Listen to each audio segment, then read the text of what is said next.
Rebirth, Infinite Evolution of Pea Shooter. Chapter 56. This. Leia was stunned, and when she heard what Yin's Higsu said, she felt at a loss. At the same time, she felt more and more aggrieved. They were comrades who had fought together for so long, but in the end they could not join Yin's Higsu and Wenfeng. It was as if the two of them were outsiders from beginning to end. Thinking about it, Ria almost cried. Li, we are going to participate in the hunting competition. We will still have a chance to meet after the competition. Varia said that unlike Leia, she had already seen Yin's Higsu's extraordinary status, so she did not bring up the idea of joining Yin's Higsu's party. After hearing this, Leia looked at Wenfeng with tears in her eyes, as if she wanted Wenfeng to intercede for her. Wenfeng's face darkened. Didn't this add fuel to the fire? How dare he speak, even though he couldn't speak either? Sure enough, after seeing Leia's expression, Yin's Higsu's tone became even firmer. That's it. Let's take away the money left here first and give the car to you. This car will be used as a thank you to you. Present. Naturally, Yin's Higsu broke up not just because Leia was eyeing Wenfeng. She knew that the hatred she carried was extremely deep, and this hatred could not allow unrelated people to participate. If it was because of her that Varia and Leia were put in danger. If so, Yin's Higsu will blame herself for the rest of her life. Of course, Ria's covetous gaze on Wenfeng is also an important reason. Money. Varia was stunned for a moment, and then she saw the most shocking scene since she became a hunter. The back seat of the pickup truck opened, and it was filled with gold coins. Varia's eyes were almost blinded by the golden light. She watched in confusion as the tofu zombie found a snakeskin bag from somewhere and put the gold coins into the snakeskin bag one by one. Are you going to take it like this? After experiencing a storm in her brain, Varia finally came to her senses and asked. What else can be done? Yin's Higsu asked rhetorically. You can deposit it into the Hunter Guild, just become a hunter. Varia said without hesitation as the pickup truck stopped. At some point, the pickup truck stopped at the gate of the Hunters Guild. Although this is only one of the branches of the Hunter Guild, the Hunter Guild in Armida City cannot lose its face. There was a luxurious and majestic gate, and a huge gold coin on the top of the Hunters Guild. If it weren't for the large characters of Hunters Guild below, Wenfeng would have even thought they had arrived at a commercial center. Become a hunter. Yin's Higsu was stunned. She had had this idea, but with her ability. She was not qualified before, but now she seems to be able to pass the hunter test. Go try it. Varia said, pointing to the door of the Hunter Guild. There is a special profession called Transplant Master, which is very suitable for you. Transplantationist. While talking, Yin's Higsu had already stepped into the gate of the Hunter Guild. The Hunters Guild is not as lively as expected. After all, hunters are strong humans who hunt in the wild. If they stay in a safe city state, the only thing waiting for them will be hungry. Hello, this is the Hunter Center. What can I do? On the counter in the center, a girl with a pretty face asked with a smile. She glanced at Yin's Higsu's chest. She was not wearing a hunter badge. Before Yin's Higsu could speak, she continued to ask, I see you don't have a hunter badge yet, right? Aren't you here to join the bounty hunter? Yin's Higsu nodded and was about to continue talking, but was interrupted by the front desk. You have mutated plants. Do you want to take part in the Transplant Master's test? Yin's Higsu continued to nod with a confused look on her face. Is the service of the Hunter Guild so smooth these days? It is simply a one-stop service. Okay, I'll help you register here. Go through the back and you'll find the testing area. The front desk of the Hunter Center seemed to have something urgent. She quickly took out a document, quickly wrote something in the document, and then operated on the computer for a while, entering Yin's Higsu's identity information. Soon, Yin's Higsu came to the backstage after completing the formalities. This is a huge open-air square, with several large characters Hunter Testing Center written in the center of the square. Becoming a hunter requires more than just talking. After becoming a hunter, you can enjoy the intelligence services of the Hunter Guild, receive commissions and receive bounties from the Hunter Guild. Because of this, there are also testing requirements for hunters. As long as you pass the professional hunter test, you can officially become a junior hunter and enjoy the various services of the Hunter Center. Yin's Higsu held Wenfeng and searched all the way, and finally found the Xenoplant Master test point in the corner of the test square. I saw that a high platform had been set up there at this moment, and two mutant plants were fighting on the high platform. Oh? Are you new again? The tester in charge of the mutated plant master looked at Yin's Higsu, who was carrying Wenfeng, in surprise. Originally, the mutated plant master was a very rare profession. After all, there were only a few owners of mutated plants, but today for some unknown reason, 5 people came. A new transplanter. To be honest, the test conditions for the transplant master are very simple. As long as the mutated plants can fight, they can basically pass. In order to test the combat effectiveness of the mutant plants, the testers decided to set up a high platform to let the new transplant masters fight one-on-one. Hey, the newbie looks so good looking, and the plant companion in his hand looks so cute. Before they reached the high platform, a carefree young man whistled and his eyes wandered over Yin's Higsu. Humph, it's just good looking but useless. On the other side of the platform, a girl glanced at Wenfeng, revealing a rare disdain for Wenfeng. Wenfeng looked at the situation on the platform and saw a strange mutant plant confronting the other party. Both plants were working hard, but the fight was like playing house. Since you are a newcomer, go on stage and show your mutant plant. The tester pointed at the platform and said. At this time the battle on the platform had ended, and a plant master collected his plant partner. Dear lady, let your mutant plant fight with my mutant plant. The sloppy young man suddenly turned over and jumped onto the platform, placing a flower pot in his hand on one side of the platform. I saw a strange flower standing on it. It was a bunch of flowers with a total of 3 flowers, and a strange face like a human face grew on each flower. No wonder Wenfeng is always so popular with girls. The mutant plants he saw looked more bizarre than each other. Yin's Higsu's eyes flashed with an inexplicable brilliance. She put Wenfeng on the platform and said softly, keep a low profile. Wenfeng was stunned, then smiled and nodded. 3 strange flowers, go ahead. The young man pointed at Wenfeng on the opposite side of the platform and said loudly. The mutant plant called 3 strange flowers trembled all over, and the soil in its flower pot suddenly cracked, and the roots and vines stretched out from it. At the top of the vines, there was actually a gun barrel. Several gun barrels turned around, pointed at Wenfeng in the distance, and fired without hesitation. Chapter 57. Chu-chu-chu. With the roar of artillery fire, the muzzle on the Sanyua vine continued to fire, like a machine gun, but the ammunition was countless brown seeds. It only took a few seconds for the vines of Sanyua to grow and turn into muzzles. Caught off guard, Wenfeng did not react immediately, but was injured by the seed bullet. The seed bullet hit the body, just like being hit by a high-speed flying pebble. The injured area felt burning pain. Not only that, it also left some green juice. He got hurt. Seeing this, the young man on the side smiled slightly, with a confident expression on his face. This was the famous stunt of his 3 different flowers, a powerful ability called the seed machine gun. Without adequate preparation, countless mutant plants and people fell to this move. You must know that ordinary mutant plants have difficulty in moving. A skill like this that continuously bombards stationary objects is difficult for ordinary mutant plants to resist. It is called the first killing gun by other transplant masters. Of course, Richard had never been to the Hunter Guild before this. In Amida City, there is the Transplant Masters Guild, and in the Transplant Masters Guild, Richard is also known as the Newcomer Killer. In Amida City, mutant plants are a game played by rich kids. People who own mutant plants are either rich or noble. They do not rely on mutated plants to fight like other transplant masters. Instead, they enjoy cultivating mutated plants. They cultivate and dig stronger mutated plants to fight other transplant masters. This is very similar to Wenfeng's Pokemon trainer in his previous life. Of course, he didn't know this at this time.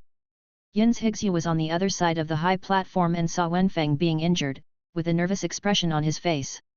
However, he was not too panicked in his heart and just felt a little distressed about Wenfeng's injury.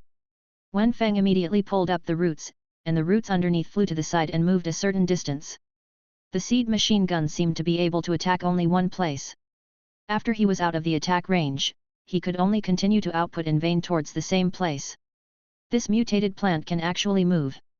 She's so strong, I'm afraid she's not an ordinary transplanter. Seeing Wenfeng jump out of the flower pot, the entire transplant master next to the high platform was in an uproar. Richard, who was standing on the other side, had a look of astonishment on his face. Maybe it's just a moving mascot. He thought to himself that Wenfeng looked cute and harmless, but maybe he had no fighting ability at all.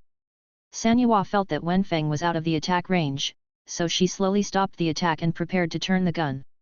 Wenfeng narrowed his eyes slightly after seeing Sanyua stop attacking. He had just eaten so many seeds with the machine gun, and his body was still burning. It was time to let the other party know the power of peas. Puff! In the flash of lightning, Wenfeng spat out a pea towards Sanyua. The green pea was so fast that the few people present could only see a stream of green light. Boom! The powerful pea passed through the middle of the Sanyi flower, and the terrifying impact it brought directly shattered the countless leaves of the Sanyi flower. Stop! Stop! Stop! I give up! When Richard saw Wenfeng puffing up his mouth again, as if he wanted to take another one, he immediately said sharply. He spent a lot of money to buy Sanyua. If something went wrong, he would suffer a big loss. One hit. Wenfeng placed the damaged leaves on his body and slowly sat back in the flower pot to take root. How was it? Did you pass the test? Before the surrounding transplant masters could react, Yin's Higsu asked the tester. Oh, no, this is not a test, it's just a friendly discussion. But with your ability as a plant partner, you can pass without a test. The tester was stunned for a moment, nodded after reacting, and then said, you have passed the test of the transplant master.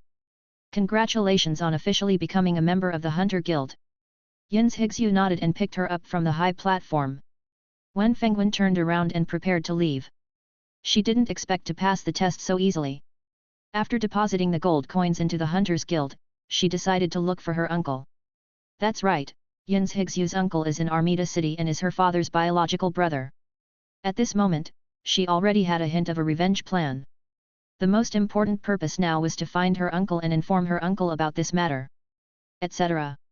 Richard suddenly shouted, and he hurried up, his arrogant expression no longer on his face. Are you interested in joining the Transplantation Masters Alliance? Not interested in. Yin's Higsu refused directly without looking back. Don't refuse in a hurry. By joining the Mutant Plant Master Alliance, you can communicate with more plant masters, and you can also compete with other mutant plants to hone the combat skills of mutant plants. Richard was not annoyed, but walked up to Yin's Higsu again, spread his hands and said to her. Not interested. Yin's Higsu frowned, ducked to the side without leaving a trace, and continued walking outside. She had already seen from the battle just now that these so-called transplant masters did not regard their plant companions as partners at all, but as tools to make themselves happy. Regarding the so-called Transplant Master Alliance that such people joined, Yin's Higsu believed that there could be no similarity with her philosophy. Seeing that many attempts to persuade him were fruitless, Richard's face turned dark. He looked at Yin's Higsu's back, with a strange light flashing in his eyes.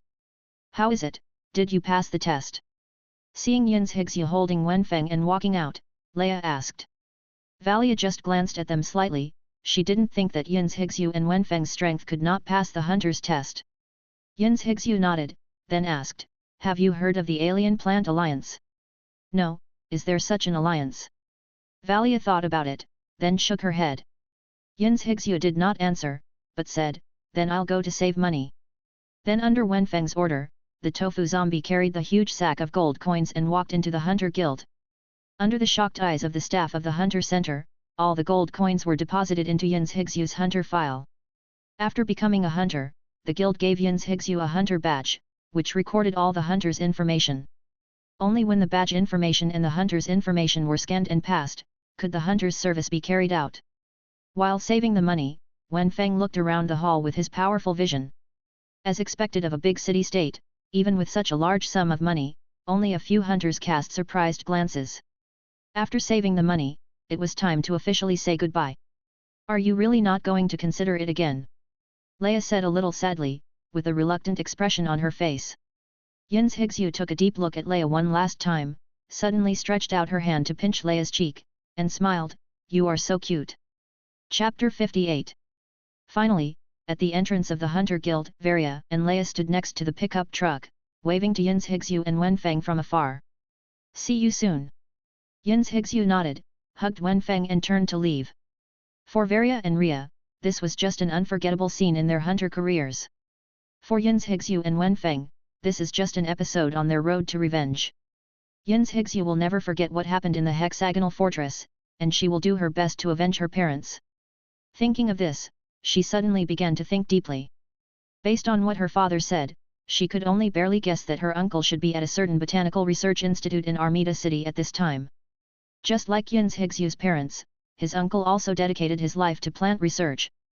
Excuse me, is there a research institute specializing in plant research in Armida City? Without any clue, Yin's Higsu could only pin her hopes on the intelligence agents at the Hunter Center. The intelligence officer at the Hunter Center is almost the biggest source of intelligence for all hunters. If he doesn't know it, then Yin's Higsu will undoubtedly be looking for a needle in a haystack if she wants to find her uncle. Plant research? Do you mean the study of mutated plants? The intelligence officer thought for a while and quickly remembered something. Seeing Yin's Higsu nodding, he continued, there is no botanical research institute in Armida City, but there is a very famous plant research institute in the suburbs not far from Armida City. It's called the Botanical Garden, you can go there and have a look. Botanical Garden? Yin's Higsu repeated, then nodded. The intelligence officer took out a map near Armida City and drew a circle on it. After handing the map to Yin's Higsu, he said, this is the Botanical Garden, but it is said that the mutated plants in the Botanical Garden are very ferocious, so please pay attention to safety. Yin's Higsu nodded, and then looked at the map. After some visual inspection, it would take about a day to hike from here to there. She thought for a while, looked down at the sleepy Wenfeng, and asked, Xiadu, why don't we buy a car? Wenfeng was stunned for a moment, then nodded. Okay, you are a rich woman, you have a lot of money, you can spend it however you want. After all, he couldn't spend much money on a pea shooter plant.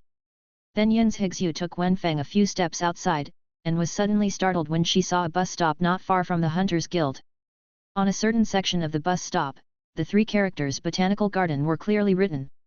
Amida City is so rich that it actually has a bus station that leads directly to the outside of the city. Yin's Higsu sighed, and then took Wenfeng on the bus to the Botanical Garden. After 2 hours of turbulence, the bus arrived at the gate of the Botanical Garden smoothly. Yin's Higsu got out of the car with Wenfeng in her arms and looked back at the so-called Botanical Garden gate.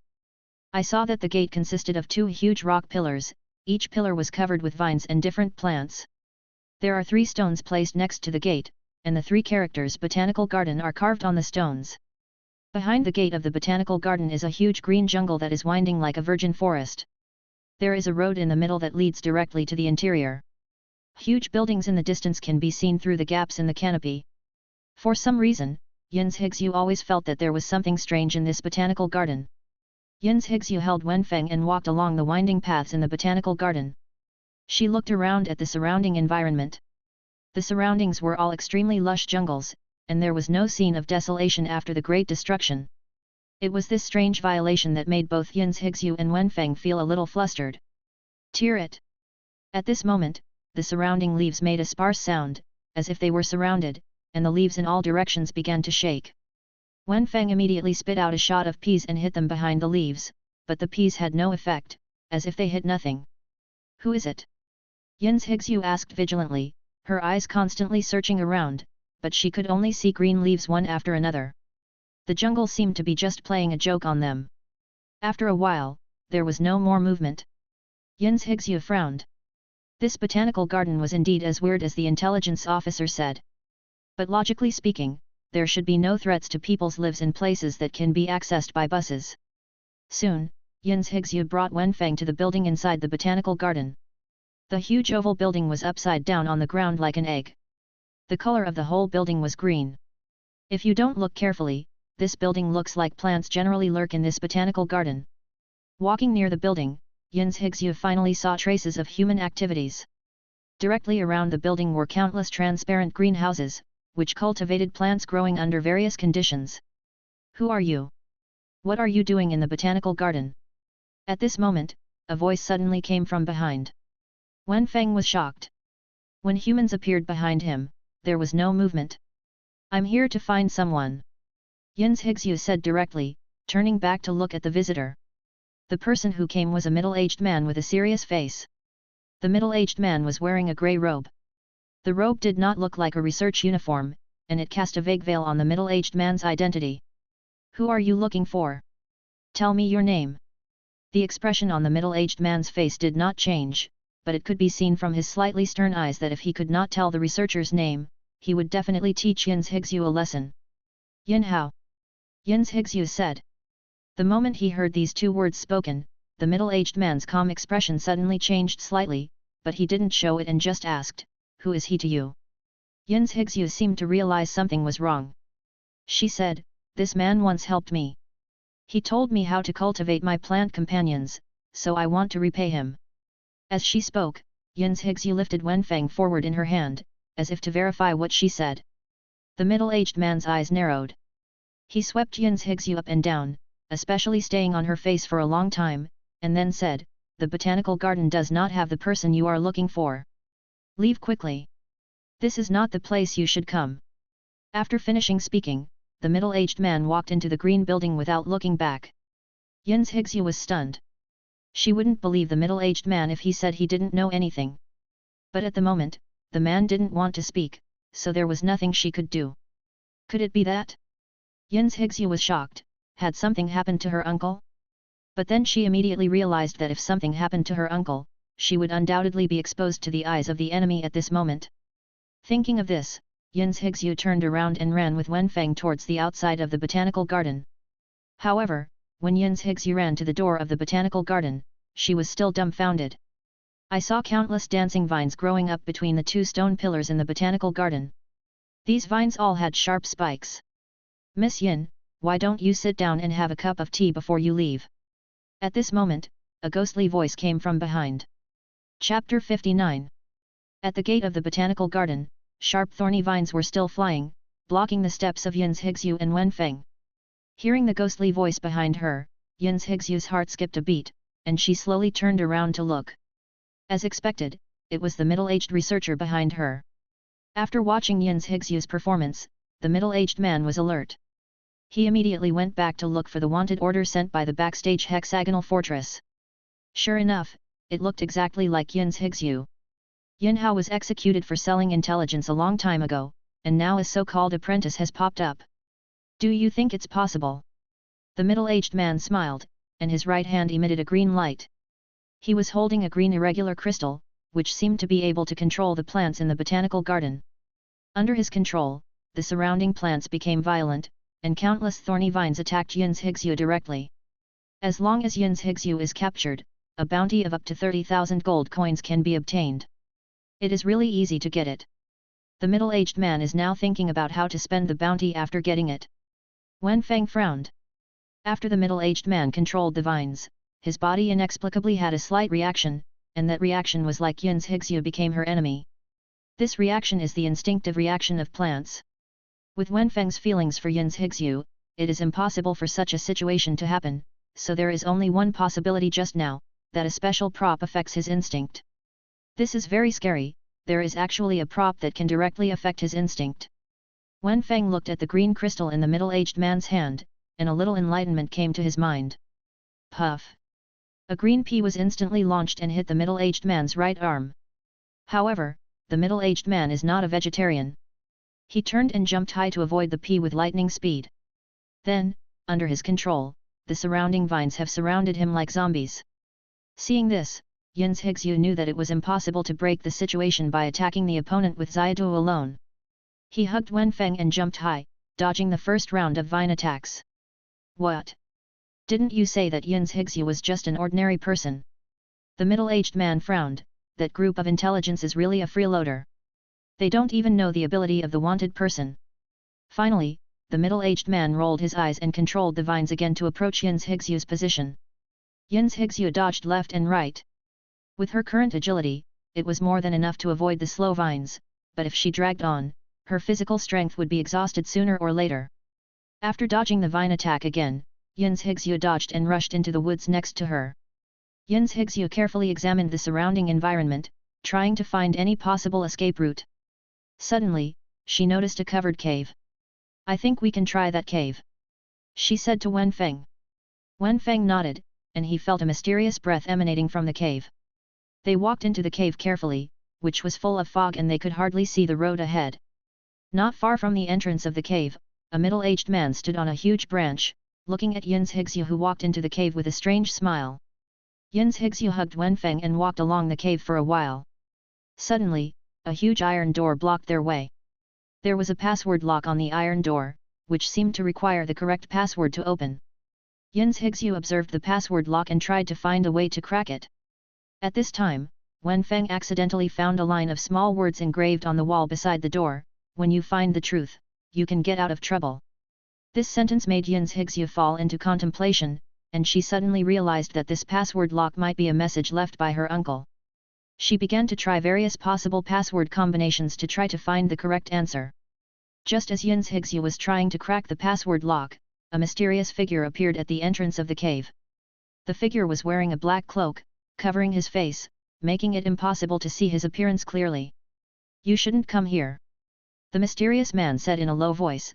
"This cave is forbidden to enter." Hearing this voice, Wen Feng's heart jumped, and he immediately turned back and shot a pea towards the source of the sound. Snap! Under Wen Feng's surprised eyes, the mysterious man tightly grasped the pea he shot out, which was an experience he had never had before. With the impact force and fragility of the pea, it should have turned into green juice directly after hitting the target, instead of being firmly grasped in the hand. Yin's Higsu looked at the mysterious man vigilantly and asked, "Who are you? Why are you stopping us?" The mysterious man sneered and said, "You don't need to know who I am. Now, you have two choices, either return the same way or leave your life."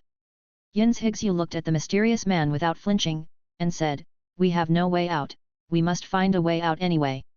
If you don't let us go, we can only defeat you." The mysterious man laughed and said, "It seems that you don't understand your situation yet.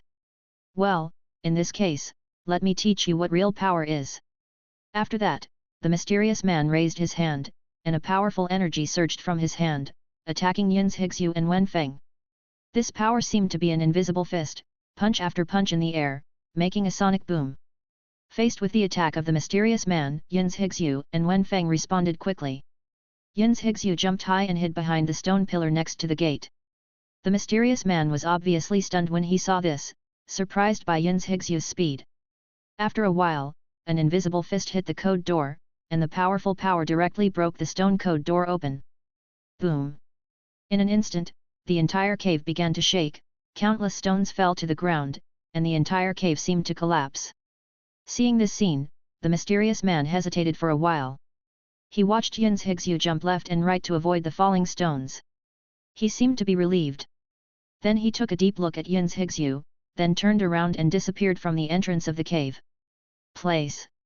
The hole then shook for a while, then stabilized. After stabilizing, Yin's Higsu and Wen Feng immediately looked up at the entrance of the cave, looking for the mysterious man. But they found that the mysterious man had disappeared at some point.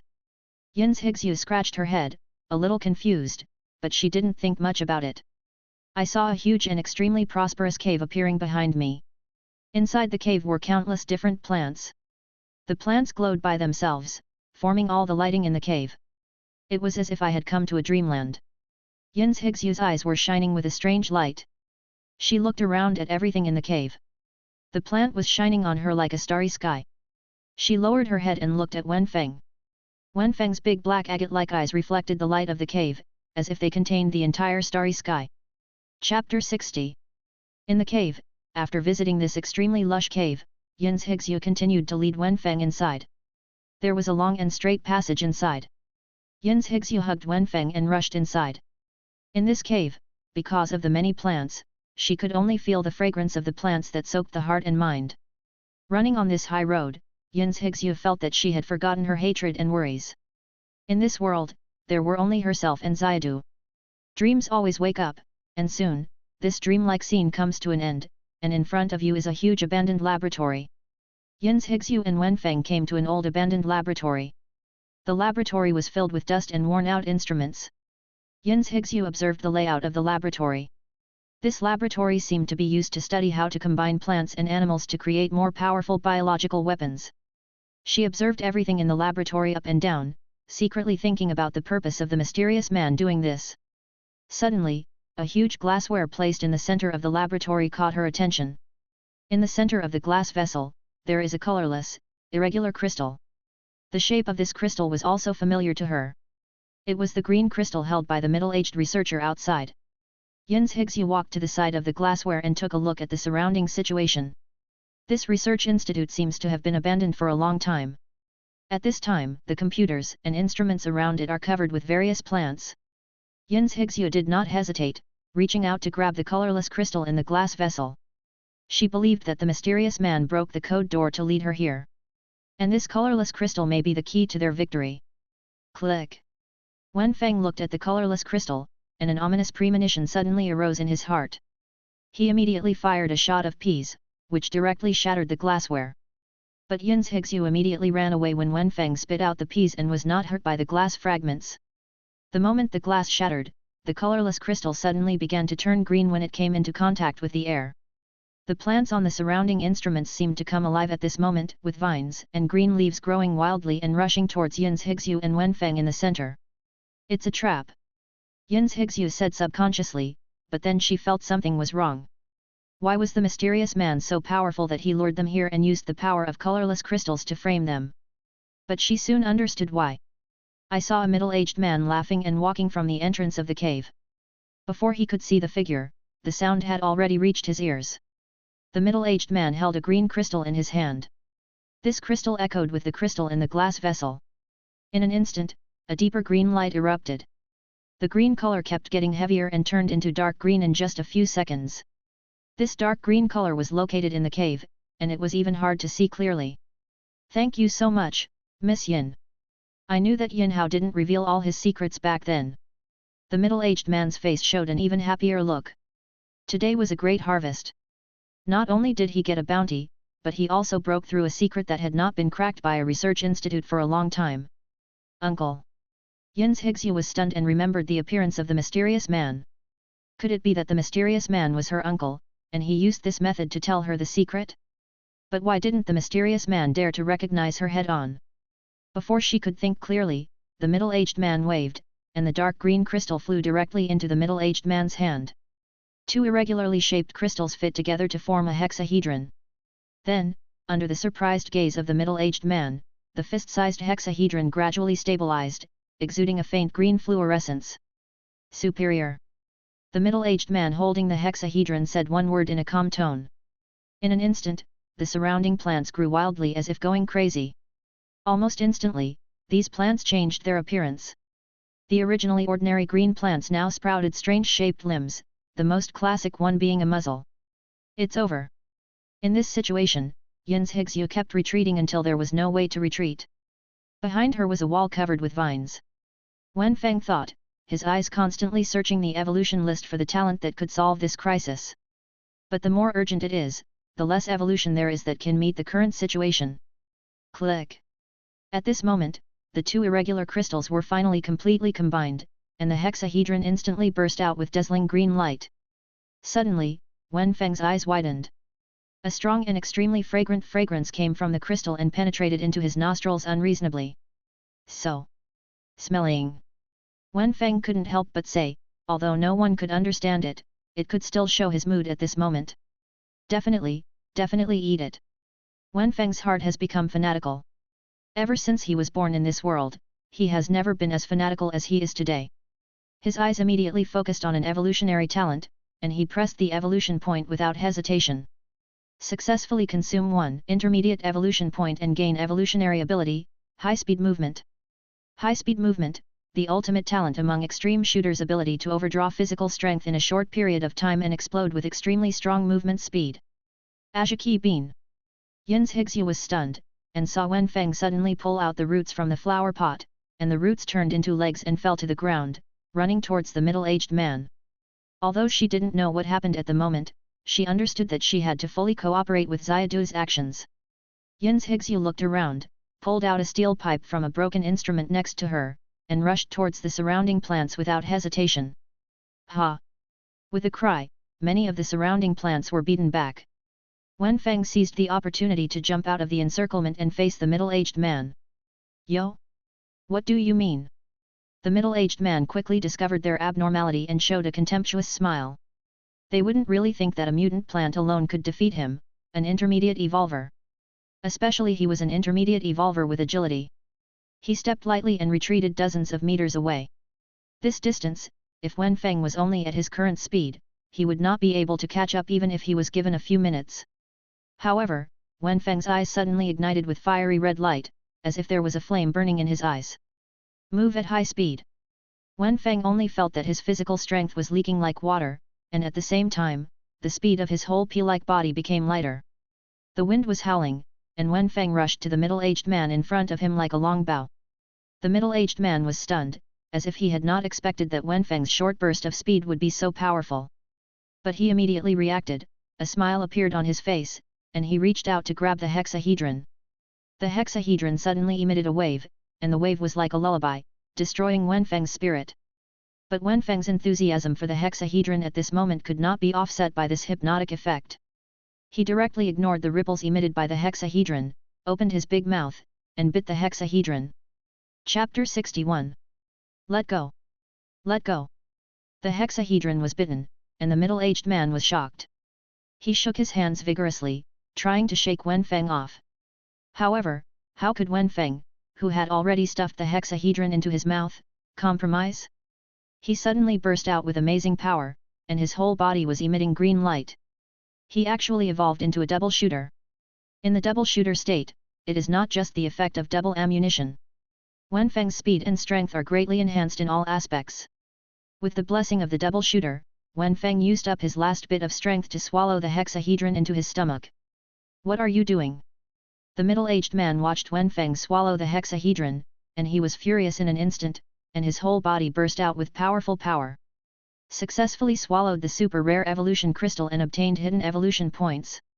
Before Wenfeng had time to choose his evolution talent, the middle-aged man seemed to have stimulated his potential and rushed to his side in an instant.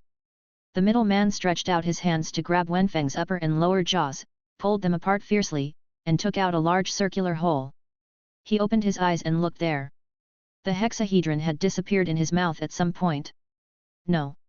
That is the result of many years of research in the botanical garden. The middle-aged man seemed to have lost all his strength in an instant and threw Wenfeng to the ground. Wenfeng's soft body bounced on the ground for a while, and then stood up. Suddenly, a strong dark green light appeared all over his body. This deep green was like a black hole, greedily absorbing the natural energy around him. Do you know? Do you know? The middle-aged man saw that Wenfeng and Yin's Higsu ignored him, and he slapped the floor like a child and cried loudly. Then he stood up suddenly, with a hideous and hateful expression on his face, and grabbed Wenfeng on the ground with both hands. Go to hell! Dang! The crazy plants around stopped moving the moment Wenfeng devoured the hexahedron. Yin's Higsu had touched the back of the middle-aged man without knowing when. When the middle-aged man didn't notice, a steel pipe hit the back of the middle-aged man's head. You! The middle-aged man pointed at Yin's Higsu unwillingly, and then fell down.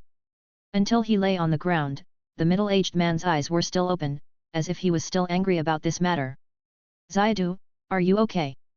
After knocking the middle-aged man down, Yin's Higsu immediately squatted down to observe Wenfeng's situation. Wenfeng had almost absorbed the dark green energy at this time, and his appearance was wrapped in a layer of light green screen, and the inside could not be seen clearly. Under Yin's Higsu's extremely uneasy waiting, the green screen finally gradually disappeared. Although she was used to it, Wenfeng liked to eat some unclear crystals every time, but every time when Wenfeng started to change strangely after eating the crystals, Yin's Higsu would still be very nervous. When she saw Wenfeng's appearance after evolution, Yin's Higsu was stunned. Because Wenfeng's appearance at this time was really different from what she imagined, she couldn't help asking, Xiadu. The strange plant in front of her nodded, which made Yin's Higsu feel relieved. You have become so strange, do you know? Yin's Higsu asked curiously. Seeing Wenfeng shaking his head, Yin's Higsu looked around and picked up a piece of glass fragments, reflecting Wenfeng's appearance at this time.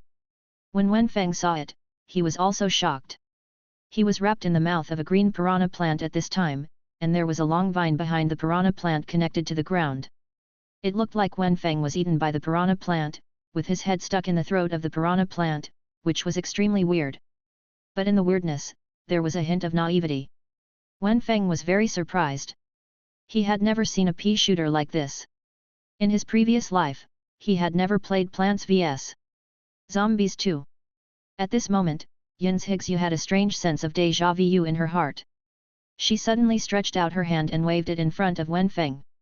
Wenfeng saw Yin's Higsu's hand waving quickly in front of him, and his head couldn't help but move with her hand. Ha ha ha! Seeing this, Yin's Higsu laughed out loud. She stood on tiptoe and gently patted Wenfeng's head. Under Wenfeng's puzzled eyes, she hugged Wenfeng's head with both hands and pressed her head against him. Wenfeng only felt a soft and cold touch from his cheek. It was the girl's tender cheek pressed against his face. Wenfeng's heart was shaken. He had never felt this way before, but he reacted immediately and gently broke free from the girl's hand. Isn't this being treated like a dog? He is not a dog. After Wenfeng thought it through, he looked aside angrily. Ouch! The middle-aged man rubbed the back of his head and slowly climbed up. When he saw Wenfeng and Yin's Higsu, who had changed their appearances, he was stunned for a moment, and then his face became ferocious. You will definitely be punished. What responded to him was a fear from the abyss. The middle-aged man's whole body froze. At this moment, he seemed to be locked by a distant and huge breath. This breath was so strong that he didn't even dare to think about what kind of powerful person was behind this breath. Yin's Higsu looked back at Wenfeng, only to see that Wenfeng's eyes were vague at this time. Then, under the middle-aged man's horrified gaze, Wenfeng suddenly drilled underground. In less than a second, the ground under the middle-aged man's feet suddenly cracked, and a big mouth bit towards him. No! No! The middle-aged man couldn't move at all, he could only shake his head and say no over and over again. However, the next second he was swallowed up by the piranha plant, and then the piranha plant shrank back into the ground. Not long after, Wenfeng drilled out from the original ground again, but the body of the middle-aged man disappeared without a trace. Successfully swallowed the middle-level evolution crystal and obtained the middle-level evolution point. Hearing the prompt that popped up in his mind, Wenfeng was surprised at his ability at this time. He could actually lock the enemy within his sight, then drill out of the ground and eat him directly. At present, he could only roughly feel that this method could not eat people who were much stronger than him, and the opponent must not be mentally strong enough to be fixed, otherwise there is a chance to break free from his mental confinement. Wow, Xiaodu is so powerful! Yin's Higsu clapped her hands and said excitedly. Looking at Wenfeng with a proud expression, Yin's Higsu touched his head again. So cute! Then, under Yin's Higsu's calm gaze, Wenfeng returned to his original state. Successfully devoured the perfect evolution crystal and obtained the hidden evolution ability. Successfully unlocked the evolutionary body beta, Piranha P. Piranha P can lock an enemy, break out of the ground at lightning speed, and devour it. The digestion time is 12/999 hours. Wenfeng looked at this 999 hours and thought for a while. He guessed that if he devoured an enemy that was too powerful, he would fall into an endless digestion time. And he vaguely felt that if he didn't digest it completely, he could just spit that person out again. In other words, when encountering a powerful enemy, Piranha P can force the opponent to be captured and confined in a cage. Of course, the premise is that Piranha P can eat him. Chapter 62. It was mid-afternoon and the sun was shining brightly. Yin's Higsu hugged Wenfeng and walked out of the cave. The strong sunlight pierced her eyes and she couldn't adapt for a while. Yin's Higsu took Wenfeng back to the original road. Without the middle-aged man's crystal control, the spiked vines on the road had retreated. Yin's Higsu thought for a moment, looked at the sun in the sky and the door of the botanical garden, lowered her head and said to Wenfeng, I don't think we can leave like this. Wenfeng nodded. Since the middle-aged man was dead, they could go into the botanical garden to have a look. After all, the identity of the mysterious man was of concern. Yin's Higsu held Wenfeng and ran quickly on the road, not knowing what she was thinking in her heart. Soon they returned to the botanical garden, outside the huge green building. Yin's Higsu looked around at the huge building, feeling a little confused. Could it be that such a large research institute only has one researcher, a middle-aged man? Before she could wonder for long, a researcher in a white coat walked out of the building door.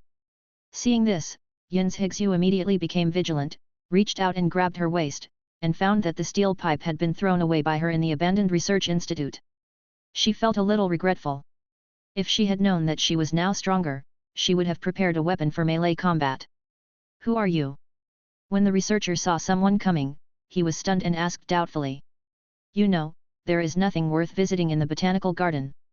Basically, the things studied in the botanical garden are provided to the military. Therefore, although there is a bus going directly to the botanical garden, there are usually no visitors to the botanical garden except researchers. We are here to visit. It is said that this is a research base for mutant plants. Yin's Higsu and Wenfeng looked at each other, and then Yin's Higsu said. There's nothing to see here, so just go back the way you came. The researcher wore glasses and looked younger. He seemed not to know what had just happened. Yin's Higsu thought for a while and tentatively asked, I just saw a middle-aged man wearing a black coat on the road. Is that a staff member of the botanical garden? Black coat. The researcher was slightly stunned after hearing this, thought for a moment, and then said, No, I have been working here for so long and I have never seen such a person before. After listening, Yin's Higsu and Wenfeng became even more confused. Could it be that that middle-aged man was not a staff member of this botanical garden at all? Wrong. Yin's Higsu squinted her eyes slightly. The researcher seemed to be hiding something.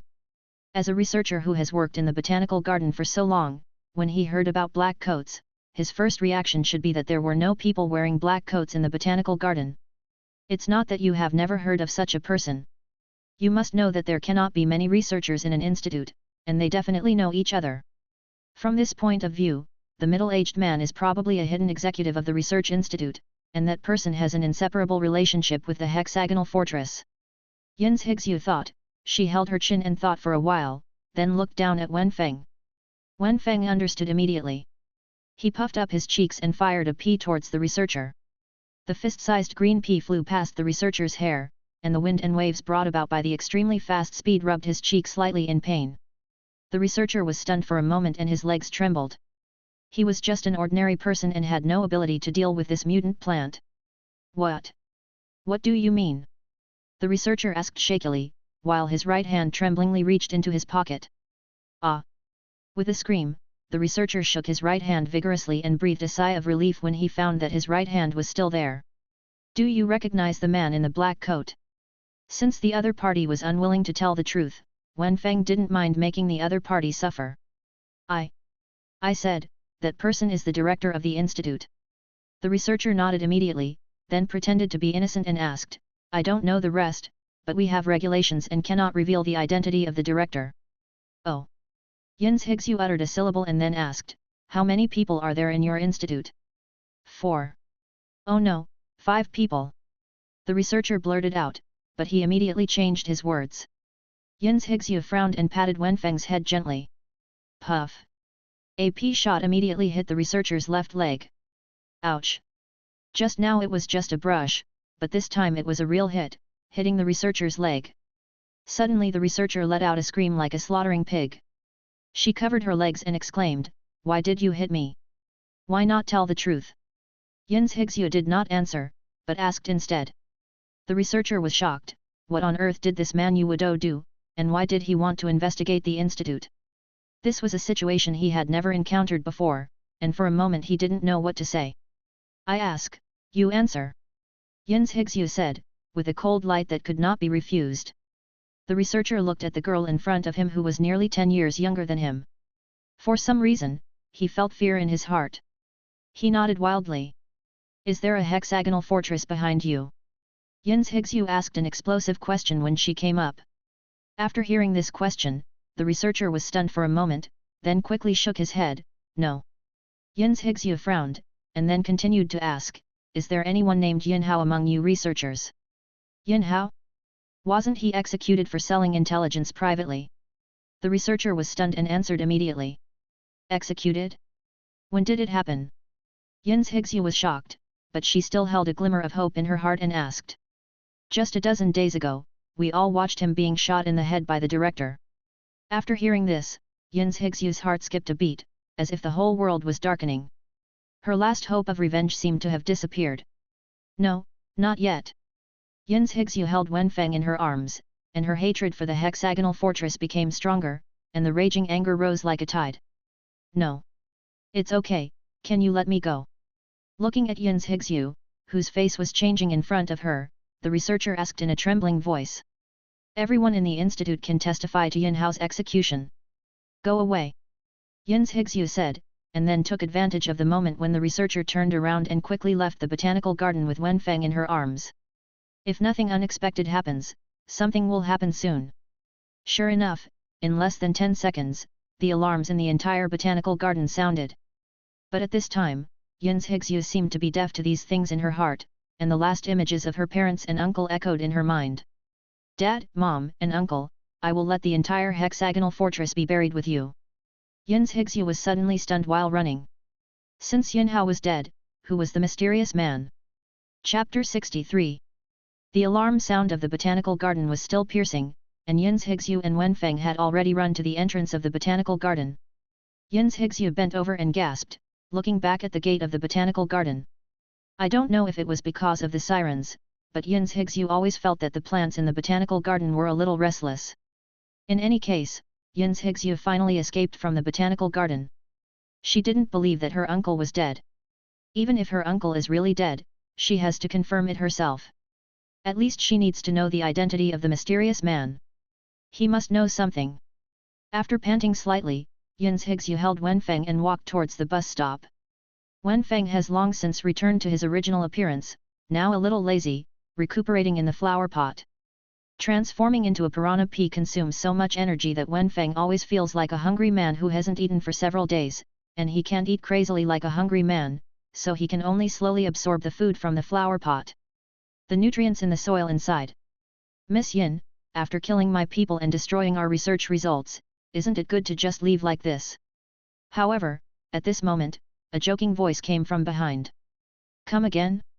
Yin's Higsu put her hand on her forehead and looked back helplessly. I saw a young man in his 20s, wearing a green short-sleeved shirt, sitting on a floating throne, as if he was sitting on a flying wheelchair. Do it. Yin's Higsu didn't talk nonsense, she pointed directly at the young man in the sky and said to Wenfeng. Before he finished speaking, a green pea the size of a fist suddenly shot out and hit the young man floating in the air. At the same time, Yin's Higsu took the opportunity to hug Wenfeng and ran away. What a joke, how could she catch up with them in such a short period of time without any strength? She was not a fool. Under Wenfeng's sideways observation, sure enough, the young man just lightly patted the Phaetian wheelchair with his right hand, and an invisible ripple spread out, directly smashing the green peas into crumbs. Miss Yin, can you let me see the mutated plant in your hand? As the young man spoke, the flying wheelchair under the seat slowly floated. Although the flying wheelchair was not fast, compared to them walking on the ground, it was too easy to catch up with them in the air. Don't even think about it. Yin's Higsu turned around and shouted loudly. At the same time, she raised her hand to reveal Wenfeng in her arms, and struck again with a fist-sized green pea. Then don't blame me for being ruthless. The young man said calmly, and the green peas exploded not far from the flying chair, as if he was shaking it forward. Wenfeng frowned. He always felt that the young man was confident. If the opponent was really that strong, why bother talking nonsense with them? Boom! The young man waved his right hand lightly, and suddenly the ground shook. On the grassy ground next to it, a strong and thick vine sprouted from the ground. Compared to the previous plant vines controlled by the middle-aged man with crystals, this vine is as thick as an elephant's leg. Wenfeng complained crazily in his heart, why do the espers in your botanical garden all control vines? Do they have some evil hobby? But this moment was obviously not the time to complain. After the huge vine rose from the ground, it split into countless green branches of different lengths and thicknesses. Looking at the buds gradually growing out from the tips of the branches, Wenfeng was shocked. He knew that he must not let these buds grow into flowers, otherwise there would be a terrible end. He turned to look at the young man on the flying wheelchair. At this time, the young man was holding his right hand empty, as if he was controlling a huge vine. Wenfeng felt cruel and ignored it. At worst, he would use piranha pea as a one-time skill. In an instant, his physical strength was consumed crazily, and soon his body gradually grew and turned into the shape of a piranha pea. The young man in the air was shocked, and a feeling of panic rose from the bottom of his heart. He always believed in his sixth sense, so he immediately stopped what he was doing. The huge vines in the distance withered in an instant, and several flowers that had formed petals fell to the ground, and a huge explosion occurred in an instant. Boom! The strong earthquake made Yin's Higsu, who was dozens of meters away, stagger and almost fall to the ground. Just a few small petals have such great power. If this huge plant is allowed to grow to its full size, it may be able to destroy a town in an instant. Suddenly, Yin's Higsu felt scared, and she turned to look at Wenfeng. Wenfeng was seen instantly diving into the ground, and a familiar scene was about to happen. Under the young man, a piranha flower burst out of the ground and struck at the young man in the sky with lightning speed. Come on, plants vs plants, let's see who is more powerful, the young man's vines or her little beans. However, this time, Wenfeng was destined to disappoint her. A burst of powerful blue light suddenly erupted from the young man's body, and a black hole formed around him in a short distance of time and space, sucking him into the black hole. In less than a second when he entered the black hole, an emerald green pouring mouth passed by where he was just now, swallowing air in one gulp, trying to suffocate him to death. A few seconds later, the black hole appeared at another location a few 10 meters away, releasing the young man. After the young man came out, he was panting heavily, and countless cold sweats flowed from his forehead. Just now, he felt the fear of death. Therefore, the young man directly used his biggest trump card, the short-distance wormhole. You know, this is a disposable item, the most powerful life-saving tool given to him by the organization, but just now, he almost failed to escape the attack of the mutant plant. After calming down, the young man became more fanatical. The mutant plant must be the prototype that the organization wanted. If he was allowed to bring the prototype back, he would be promoted and get a raise tomorrow. After thinking it through, the young man suddenly pressed a button on the flying wheelchair. The flying wheelchair burst out with a powerful speed and flew behind him. The young man seemed to be escaping. Seeing this, Yin Hixue didn't think too much, and immediately picked up the hungry Wenfeng and ran away. At this moment, it was obviously impossible to go back to the botanical garden to take a bus, so he could only run as far away from the botanical garden as possible. Just when Yin Hixue ran about a few hundred meters with Wenfeng in her arms, a sound of shaking the earth came. As if a major earthquake had occurred, the whole earth roared at this moment. Yin Hixue and Wenfeng looked back and saw that the plants in the botanical garden suddenly went crazy. Soon, a towering beast rose from the ground. It was called a beast, but its body was made up of countless vines and plants. The beast blocked out the sky and the sun, and the entire botanical garden was built on its body. Yin Hixue and Wenfeng, who were standing far away at the feet of the beast, looked smaller than ants. Boom! The beast took a step forward, and its huge legs made up of countless vines and green plants shook the earth violently, and also woke Yin Hixue violently. Let the main body of this botanical garden, Lavita, come to meet you. The voice of the young man came from the beast, as if it was a warning from the gods, startling the surrounding creatures, and countless mutant beasts scattered like frightened birds. Chapter 64. On the tropical plain, a towering terrifying beast walked forward step by step. Every step of the foot felt like an earthquake, earth shaking. The giant beast had no specific shape. It looked like a fortress with 4 legs. At first glance, it looked a bit like a tortoise. Both Yin Hixue and Wenfeng understood that the tortoise was just the appearance of this giant beast. The real core of the giant beast was an extremely powerful mutant plant. Perhaps this is what all mutant plants ultimately pursue, forming an ecosystem of their own. At this moment, the terrifying giant beast was walking towards Yin Hixue step by step, and Yin Hixue was holding Wenfeng and running wildly ahead. At this moment, she unleashed her most powerful potential since birth. Run, must run. If she was chased by a giant beast, she would have no chance of survival. Wenfeng was that young man's target, so he had a certain chance of surviving. This is the final form of the botanical garden, and it is also one of the super weapons of our hexagon organization. The young man laughed, covering up his previous embarrassment with a smile. He waved his hand towards Yin Hixue, who looked like an ant in the distance. Countless plants on Lavita's body rioted, and in an instant, some seed bombs flew out. The young man did not dare to use all his strength. If Lavita used all his strength, Yin Hixue and Wenfeng could be eliminated in an instant. But if this is the case, there is no need to expose Lavita. He must bring back the prototype today. Lavita is a super mutant plant that has been cultivated by Hexagonal Fortress for hundreds of years, and he is currently the only operator of Lavita. Lavitra has been hidden near Armida City as a secret weapon, and is one of the super weapons that the Hexagonal Fortress maintains. Now that Lavita's existence has been exposed, if he fails to recapture the prototype, what awaits him will be severe punishment from the organization. At the same time, he also understood why the organization was so interested in this prototype. You know, the fear of death before, even the strongest leader of the organization cannot make him so scared and powerless. If the prototype is successfully captured and the organization hands over the round body to his control, then he will be confident in cultivating the prototype into the strongest mutant plant in the entire continent. And he will be famous throughout the ages and become the strongest transplanter in the entire world. Thinking in his heart, the young man's eyes gradually became fiery. Countless seed bombs exploded around Yin's Higzu, blowing her up into the sky and falling heavily to the ground. Yin's Higzu climbed up with her hands on the ground. There was a lot of blood in her hands due to friction, but as if she was not afraid of the pain, she immediately caught Wenfeng, who fell in the air. Wenfeng was still looking like a piranha pea at this moment. He tried to lock onto the young man in the distance, but due to the distance, it had no effect. At this moment, Lavita had arrived near them. If he moved 2 steps forward, Yin's Higzu and Wenfeng would be trampled into pieces. "Don't move, I'll give you the little bean, but you must treat it well." Seeing this, Yin's Higzu said helplessly. After saying this, it seemed that all her strength had been exhausted. "Hey, if I want it, can I get it myself?" After hearing this, the young man smiled disdainfully. Lavita's legs suddenly stretched out countless green branches, and these branches turned into plant tigers and swooped towards Yin's Higzu. As long as Yin's Higzu is killed, the prototype body without the control of the master can only obey. At this moment, it seemed as if countless invisible fists were striking from the horizon. These invisible fists hit the plant-turned tiger with strong force, tearing the plant tiger into pieces. "Who?" The young man shouted and turned to look at the source of energy.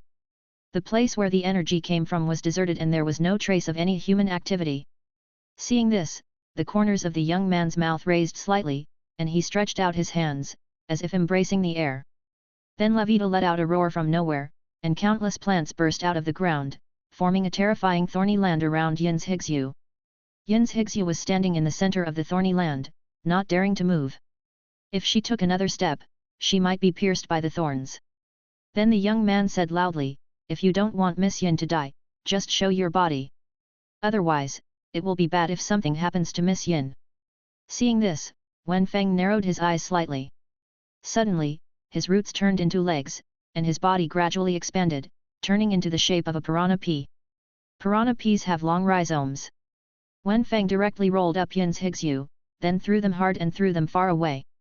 Yin's Higzu opened her eyes wide and stretched out her hands, as if she wanted to catch Wenfeng. At the last moment, Yin's Higzu touched Wenfeng's leaf. It was at this moment that the whole world seemed to have paused in time. A green light began to appear on Yin's Higzu's body, which was exactly the same as the light when Wenfeng transformed. I saw Wenfeng's body gradually lighting up, and the lights of one person and one bean began to reflect each other. From the outside, it looked like the two of them just had a flash of green light in their bodies. After a moment, they immediately returned to their original state. Because of this, Yin's Higzu suddenly floated in the air, and a golden thin line connected Yin's Higzu and Wenfeng. "Ajikido! Higzu!" Yin's Higzu was stunned. Suddenly, a childish voice sounded in her mind. It was not childish, but like a teenager. The clear voice made her excited. "Xiadu, is that your voice?" Before she finished being excited, the thin golden line disappeared. No matter how Yin's Higzu asked in her mind, she could no longer hear Wenfeng's voice. And the next moment, Wenfeng felt that there was inexhaustible power in his body. The source of this inexhaustible power seemed to be Yin's Higzu not far away. This power? Wenfeng suddenly had a bold idea. The young man at this moment had not realized anything. He raised his hand and pressed it down heavily. "Since you are unwilling to show up, don't blame me for being rude." At the same time, countless thorns surged up, like the fear of the night, swallowing Yin's Higzu and Wenfeng. However, at the moment when the thorns completely covered Yin's Higzu, the thorns suddenly stopped moving, as if time had stopped. "What's going on, Lavita?" The young man pressed his palms down repeatedly, but nothing happened. He yelled in exasperation, clenching his fists and smashing down. However, Leviathan under him did not move at all. "What is going on?" The young man seemed to be a little flustered. He frantically used his ability to contact Lavita, but there was no response. At this moment, Wenfeng suddenly shrank underground. Then, under the young man's extremely frightened eyes, a super giant carnivorous plant that was even bigger than Lavita broke out from the ground and swallowed Lavita and the entire botanical garden into its stomach. "I must be dreaming."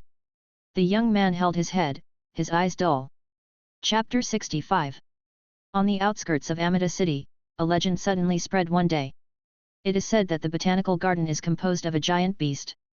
The giant beast created the world like a pillar of heaven, and even the powerful bounty chief Gu Yinchik was only worthy of its heels. And this giant beast was swallowed by an even more powerful green man-eating plant. When the man-eating plant appeared, the whole sky seemed to be covered with a shadow, and it was called the anger of the earth by wandering hunters. Although it is a legend, several hunters claimed that they saw this scene. Even though they were far away, the unforgettable scene was still engraved in their minds. Ah! With a huge chewing sound, Wen Feng drilled into the ground with difficulty. When the giant beast and the man-eating plant disappeared at the same time, what was left was a huge hole that was bottomless. This hole became a tourist attraction for hunters to worship in later generations. It is said that if you go straight down along this hole, you can see the body of the terrifying man-eating plant. Of course, these are all later stories. Wen Feng swallowed the foreign object in his mouth with all his strength, and swallowed it with difficulty after a few seconds. Then he came back under Yin's Higsyu's expectant eyes and turned back into a normal-sized piranha pea. Where did you eat it? Yin's Higsyu looked Wen Feng up and down, and touched his big mouth with some curiosity. Wen Feng shook his head. Although he didn't know where Levita was swallowed by him, he always felt a sense of fullness in his stomach. This feeling was not a normal fullness, but like there was an object that you couldn't digest, existing in the stomach, making dough very uncomfortable. Wen Feng vaguely felt that before he got a stronger evolutionary talent, he could no longer devour any enemy through the piranha pea. But Wen Feng didn't care. He believed that he could evolve even more powerful later. Yin's Higsyu seemed to see Wen Feng's absent-mindedness, and she whispered, "Can this ability only be used once?" Wen Feng was stunned. Does Yin's Higsyu have the ability to read minds? How can she guess what he is thinking? Seeing Wen Feng nod, Yin's Higsyu put her hands behind her back, took 2 steps forward, and suddenly turned back to Wen Feng and said, "Is it your voice in my mind just now?" Wen Feng nodded again. Yin's Higsyu's surprised expression flashed across her face. She turned back and hugged Wen Feng's big man-eating flower head, and said in a voice that only she could hear, "Great, I can help you too." Seeing Wen Feng looking at her in confusion, Yin's Higsyu pulled up the hair that was lifted by the wind by her ears. "Let's go." About a few hours later, there was finally a change in front of her eyes, and a lush forest appeared in front of her. "I seem to be lost." Yin's Higsyu tilted her head and said helplessly. The map was lost during the escape, and she didn't know where it was, so she could only walk in a random direction based on her feelings. Yin's Higsyu tried hard to recall the marking of this dense forest on the map. Although she couldn't remember the name, she vaguely remembered that this dense forest was in the southeast of Amida City. In other words, if she walked northwest, she would be able to return to Amida City. But at this time, the sun was setting in the west. It was about to reach the time when wild animals were active. On this plain, there were countless wild animals hungry and looking for food. "There seems to be a chariot over there." Yin's Higsyu glanced around and suddenly found a strange blue chariot in the air in the distance, blocked by trees below, and could not see the details. "Let's go and have a look." The chariot was an obvious sign of human activity. "Maybe we could find a human camp by walking over." As she said that, Yin's Higsyu walked forward with Wen Feng in her arms. This dense forest was different from the botanical garden.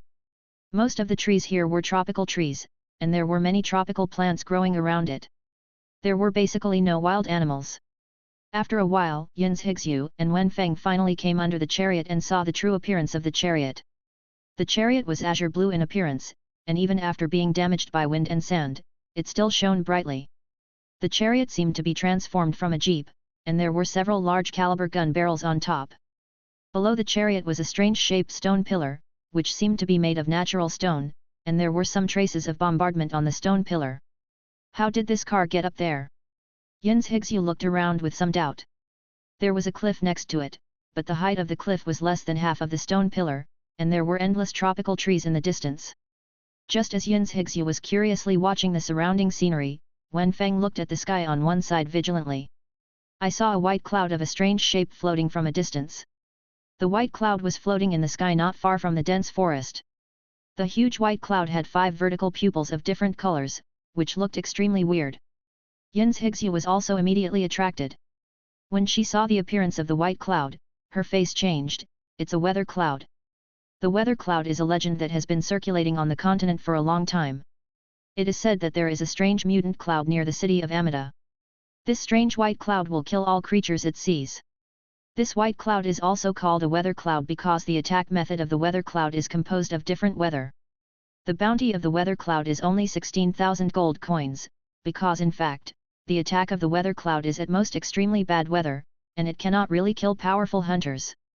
But what is worrying is that the bounty for the weather cloud has been issued for many years, but no one has defeated it. Go! Although she was very happy to see the weather cloud, Yin's Higsu didn't want to provoke this legendary bounty creature, so she turned around and ran. But the weather cloud had already seen them.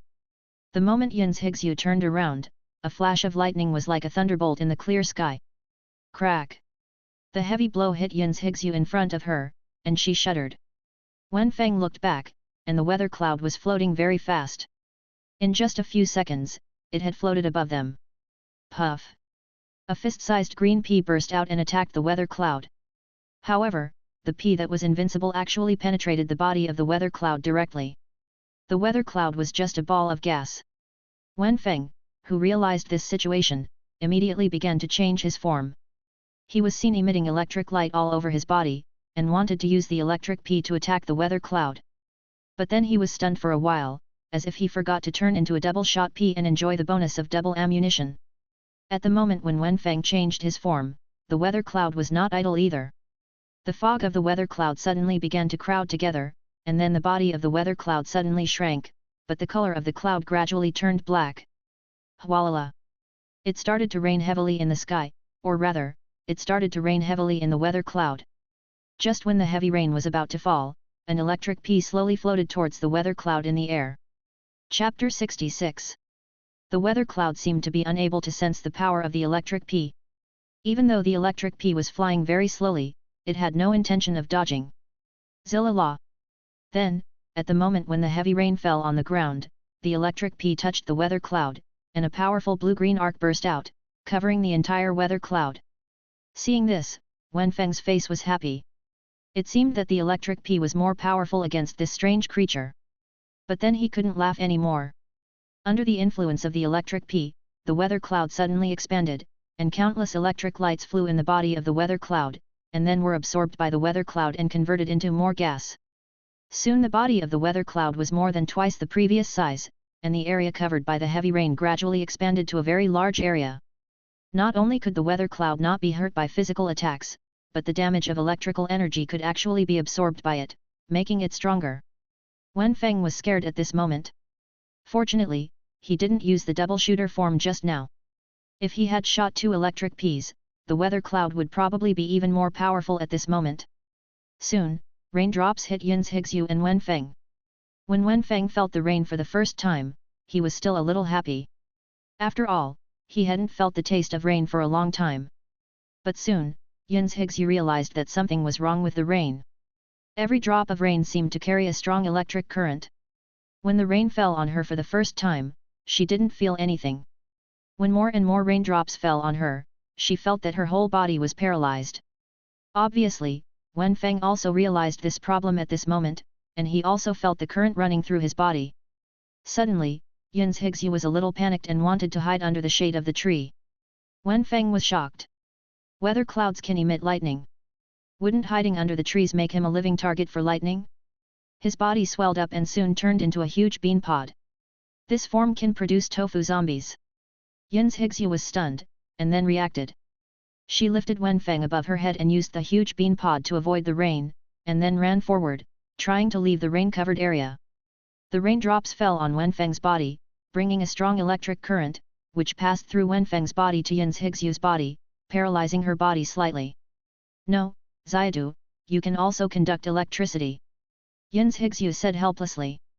At this moment, her speed had slowed down seriously.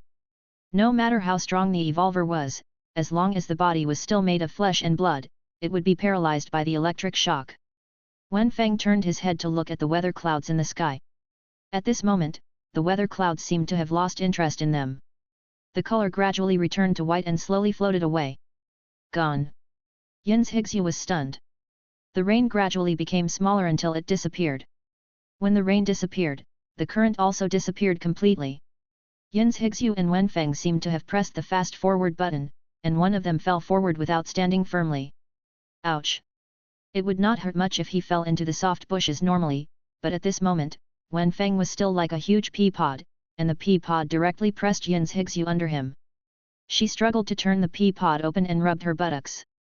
A flash of light passed, and Wen Feng returned to his original state.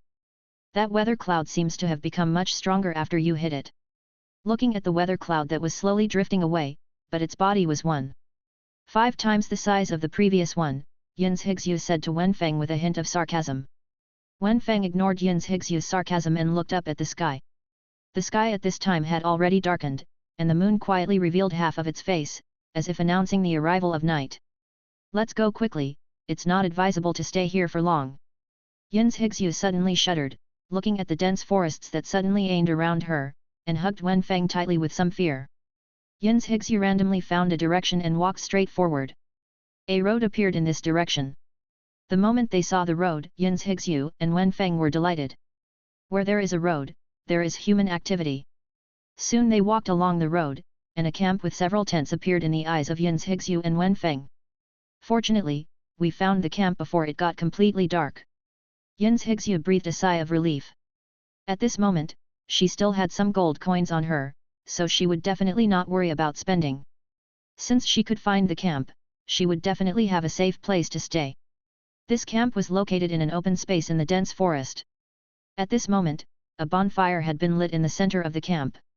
The huge flames floated into the air, illuminating the surroundings of the open space. On the other side of the camp was a beach without dense forests, and beyond the beach was an endless green ocean. At this moment, they seemed to have come to the edge of the continent. Yin's Higsu walked over with Wen Feng, and saw that the camp was surrounded by a steel fence, and there was a sign dense forest camp next to the camp gate. Welcome, welcome, welcome to the jungle camp. Before Yin's Higsu approached, a young man came out of the camp holding a flower, handed the white flower in his hand to her, and said, "It is your blessing to be here, come in quickly, we have prepared food and warm beds." Then, with Yin's Higsu looking confused, she was taken to the camp, and a huge table had been set up next to the campfire. There were all kinds of food on the table, and a group of hunters who were also confused sat next to the table. These hunters seemed to have stumbled upon this campsite near nightfall. After bringing Yin's Higsu to the campfire, the young man ran out again with a flower. "Let me make it clear first, I don't have any money. How much do you want to pay for bringing me here to eat these? Explain it first." At this moment, a middle-aged hunter with a big beard suddenly slammed the table and stood up. Yes, you suddenly pulled me here, and I haven't even thought about whether to come to this campsite." Before the bearded hunter finished speaking, other hunters around him started to make a noise. After all, as bounty hunters, everyone basically lives a wandering life, so they naturally have to save gold coins. "What do you mean by paying? The jungle camp is of course free, and we provide food and drink for everyone." At this moment, a young man stood by the campfire with a smile. He raised his hands to attract everyone's attention, and then said loudly, "You can ask around. The most important thing about our jungle camp is hospitality. Of course, we won't force anyone to buy or sell at this moment." However, after he said this, a black muzzle suddenly appeared outside the steel fence gate. At the same time, the 5 masked staff standing around the campfire also showed their knives. "What do you mean, don't you take us hunters seriously?" The middle-aged bearded man was shocked when he saw this, but he then said confidently and waited for the response of others. But what surprised him was that at this moment, the others seemed to have nothing happened, sitting upright on the chairs. Just kidding, they still know the difference between money and life. Anyway, they don't have much money on them, so they can make more at most, but if they lose their lives, they will really lose them. At this moment, Yin's Higsu and Wen Feng also understood that this was not a camp at all, but a bandit stronghold. Chapter 67. The bonfire in the dense forest camp is still strong, and the strong bonfire drives away the surrounding wild animals.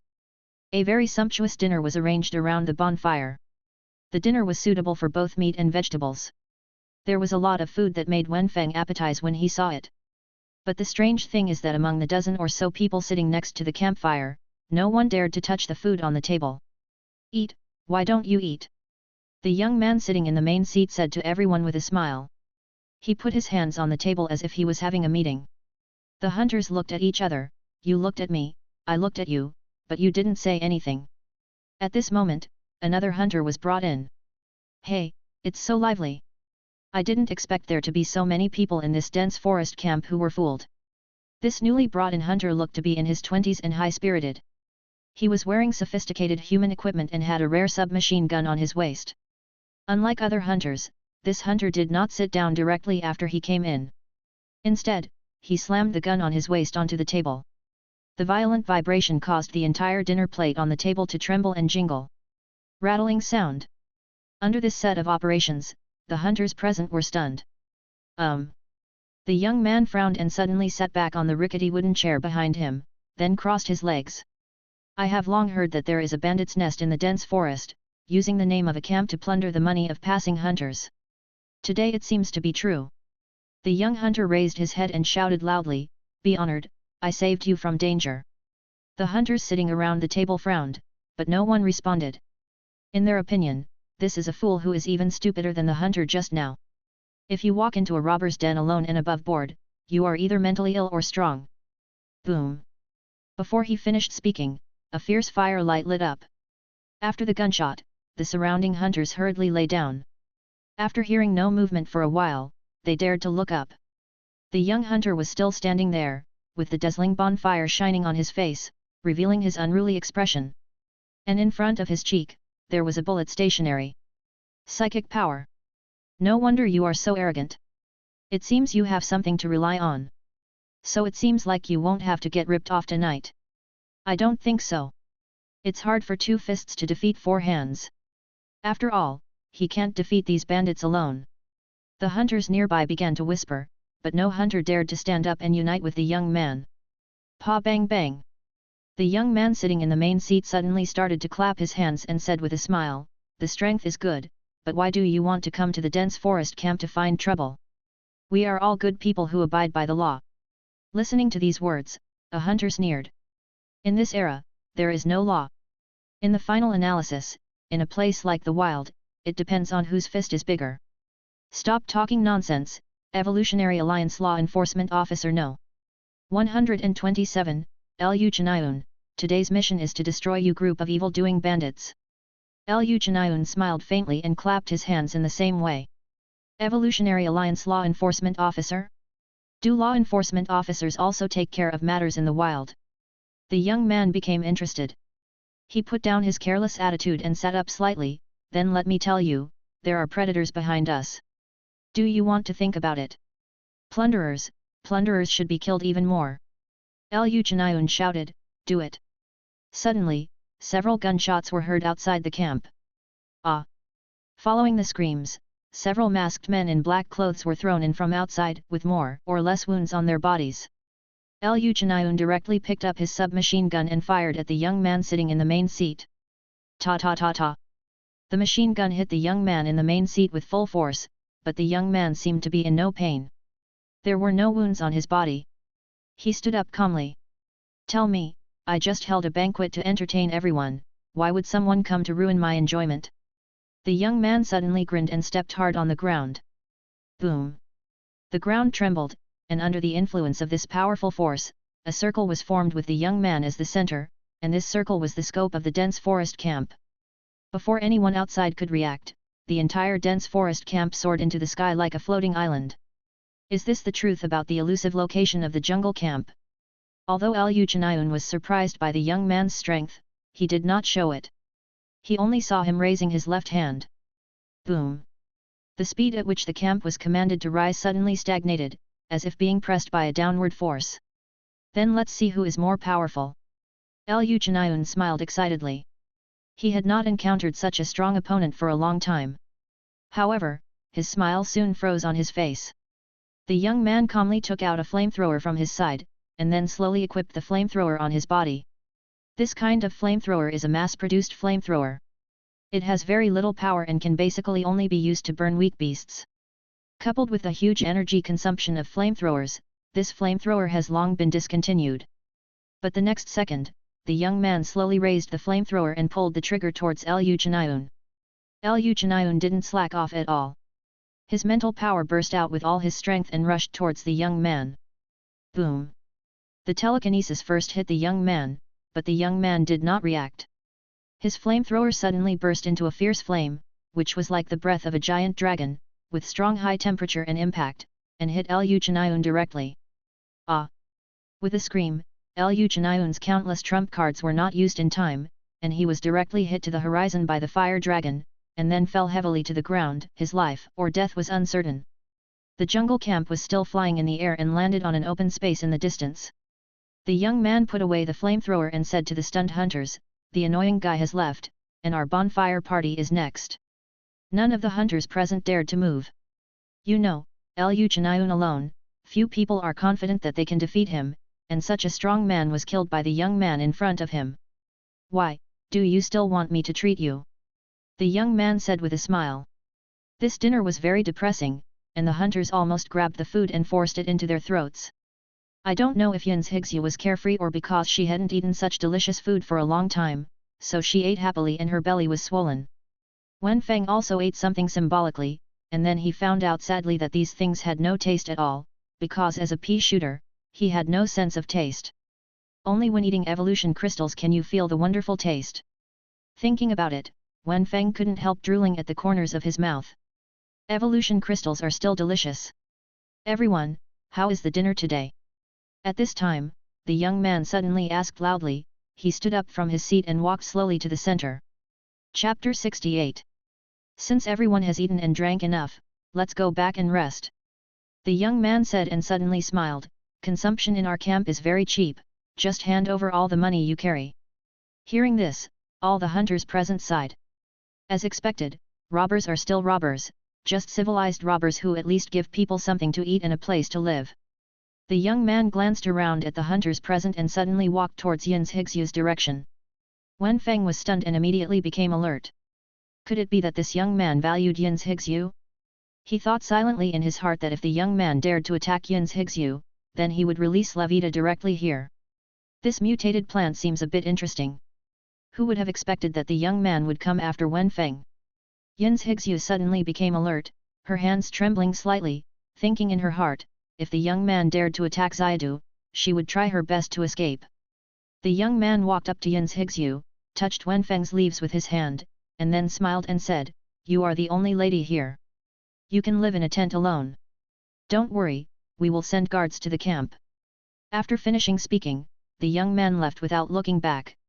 At this moment, Yin's Higsu's body was trembling slightly, and her back was covered with cold sweat. When the young man said this, all the hunters present were stunned. Suddenly, my hatred towards this dense forest camp dropped a lot. I just thought I was living in a terrible camp. As some hunters fall asleep, some hunters dare not sleep, and some passers-by cannot sleep. The bonfires in the dense forest camp gradually extinguished and the lights gradually disappeared. Second Master, those locusts from the Evolutionary Alliance are gone. In a tent, a man in black clothes lowered his head and said respectfully to the young man sitting on the bed. "Did the Evolutionary Alliance get any news? It feels like they have often been in conflict with us recently."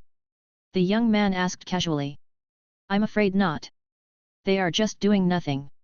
Really, I finally have time to relax and unwind, but I keep destroying it again and again." The young man stretched his body and said, "It seems that a very interesting person is here today. I heard that the fourth child suffered a loss at the hands of a green pea cannon. I guess it was the mutated plant just now. After all, Wen Feng's appearance is very outstanding, and no ordinary mutant plant can look so cute." "Oh? You mean to ask for an explanation from the fourth child? It's a joke, I wish the fourth child could be killed directly." The young man laughed and shook his head slightly. "I am on vacation now, and I have nothing to do with the predators during my vacation." Then the man in black withdrew from the young man's tent. He thought for a moment, picked up the satellite phone, and dialed a number. "Hello? Are you the fourth master?" Daylight soon dawned. After all, it's time to collect money. Yin's Higsu generously took out all the gold coins she had. After all, it had been a long time since she had eaten so well and slept so well.